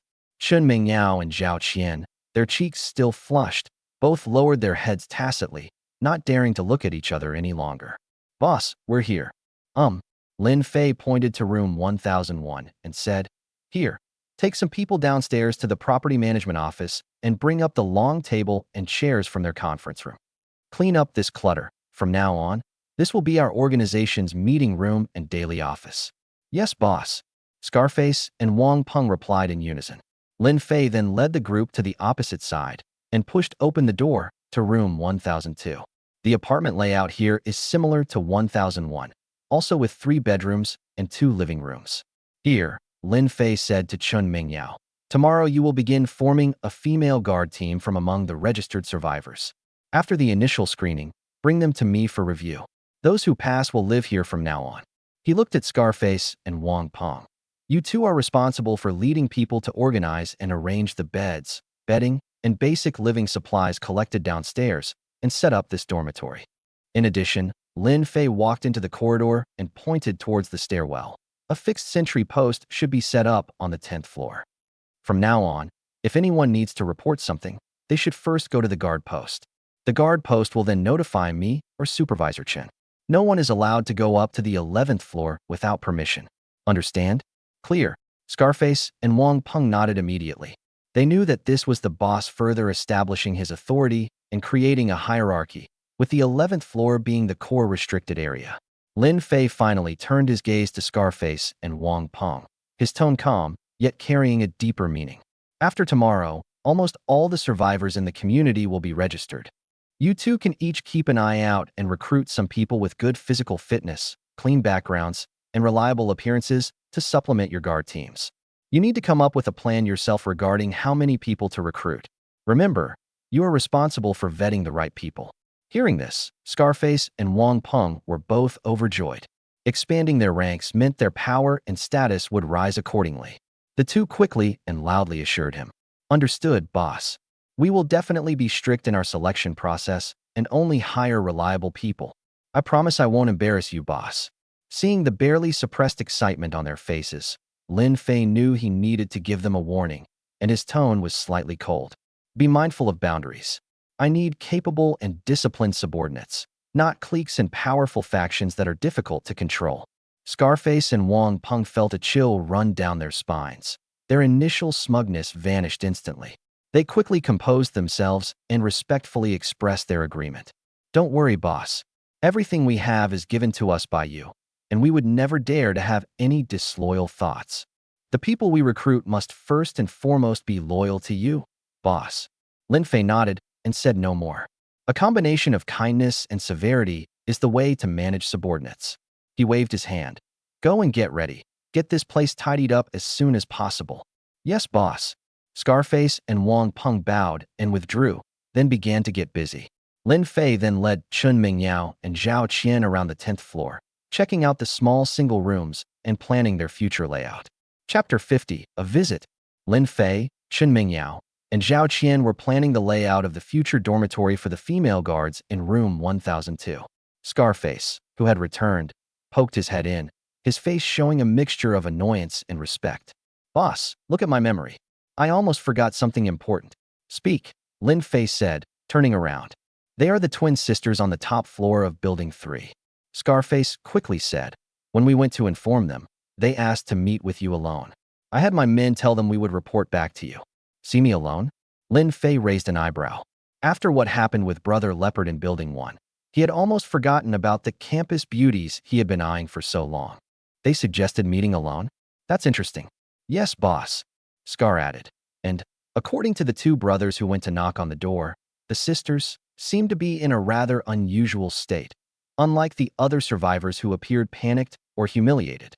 On the contrary, they seemed a bit smug, though they couldn't quite put their finger on it. "Are you so confident that you have nothing to fear?" A hint of amusement flashed in Lin Fei's eyes. In this apocalyptic world, especially after witnessing his guns and methods, to still act fearless is either foolish or indicates that he has something to rely on. To be called a campus beauty by Chun Mingyao and to be a student at Manhua University, it's clearly impossible that she is the former. "Really? I understand," Lin Fei said calmly. "Go and get back to work." "Yes, boss." Scarface breathed a sigh of relief when he saw that Lin Fei didn't blame him and quickly retreated to continue working on the matters in the meeting room and dormitory. After Scarface left, Lin Fei turned to look at Chun Mingyao beside him, a meaningful smile playing on his lips. "It seems that your two alumni are not as simple as they appear, and they may be hiding some secrets." Chun Mingyao had completely taken on the role of Lin Fei's side at this moment, and immediately began to think upon hearing this. She adjusted her gold-rimmed glasses and analyzed. "Master, could it be similar to my previous situation, where they have stockpiled a large amount of supplies, which gives them the confidence to temporarily not rely on outsiders?" This was the most reasonable explanation she could think of. Lin Fei smiled noncommittally. "No matter what their trump cards are, we'll find out when we meet them. A fox will always show its tail eventually." As he spoke, he reached out and pulled Zhao Qian, who was standing quietly to the side, closer. To her slight surprise, he lowered his head and kissed her soft lips, then said, "Qian, go back upstairs first and tell Suman and Zhou Yun to prepare dinner and make it a bit more substantial. Tell them that two sisters might be coming over later. Use the supplies freely, don't be stingy." Zhao Qian blushed at his sudden intimacy, but a sweet feeling of being valued arose in her heart because of the word Qian and the task he had given her. She nodded quickly. "Yes, master, I'll go right away." After saying that, she rubbed her burning cheeks, turned around, and walked quickly upstairs. After getting Zhao Qian out of the way, Lin Fei gestured to Chun Mingyao. "Come on, my boss. Come with me to Building 3 and meet your two mysterious alumni." Chun Mingyao nodded, straightened her trench coat and skirt suit to ensure she looked presentable, and then obediently followed Lin Fei to his side. The two walked out of Building 2, stepping through the snow, and headed towards Building 3. The cold air, when inhaled, invigorates the spirit. Looking at Lin Fei's tall and steady back, Chen Mingyao felt inexplicably at peace. No matter what the sisters had to rely on, in her view, none of them could compare to the unfathomable power and methods of the man beside her. Room 1101, Building 3.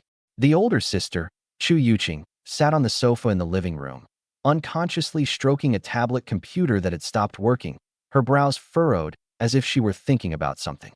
She wore a beige turtleneck sweater and slim blue jeans, which accentuated her well-proportioned figure. Her long hair was draped over her shoulders, and she exuded a gentle and elegant temperament. However, there was a sense of calm and vigilance in her eyes compared to before the apocalypse. The younger sister, Chu Yufei, was somewhat restless, running to the window to look downstairs one moment and then snuggling up to her older sister the next. "Sis, it's been almost half a day. Why hasn't Boss Lin come yet? What if he's not coming?" Chu Yufei pouted, still wearing her signature cartoon t-shirt and mini skirt, as if she wasn't afraid of the cold. She simply wore a loose knitted cardigan over it, revealing a pair of straight, fair legs. "What's the rush?" Chu Yuqing put down the tablet, her voice gentle, yet carrying an undeniable authority. "Since he promised to come, he will definitely come. After all, we are now residents of his territory." "TCH, who are his residents?" Chu Yufei pouted and said bluntly. "We can live just fine on our own. If it weren't for the food running out." Humph. Although she has a proud and lively personality and seems a bit carefree, she is not ignorant of the ways of the world. She knew her sister's worries and understood that the current situation was beyond her control. However, her naturally competitive nature makes her unwilling to easily admit defeat. Chu Yuqing looked at her younger sister and smiled helplessly. Her younger sister, though seemingly reckless, is actually very shrewd. She just uses this method to express her emotions and hide her inner unease. The two sisters depended on each other for survival. In this apocalyptic world, they awakened strange abilities, which gave them some means of self-protection, but also made them more cautious and afraid to reveal themselves easily. This initiative to meet was also a test to see what kind of person this powerful Boss Lin really was, and whether he was worth limited cooperation.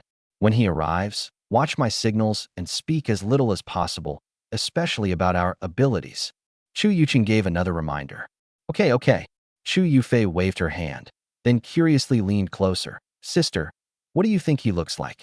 Is he some kind of burly, menacing-looking old man?" Chu Yuqing was too lazy to pay attention to her sister's wild imagination and just listened intently to the sounds outside the door. Lin Fei led Chun Mingyao up the stairs of Building 3 at a leisurely pace.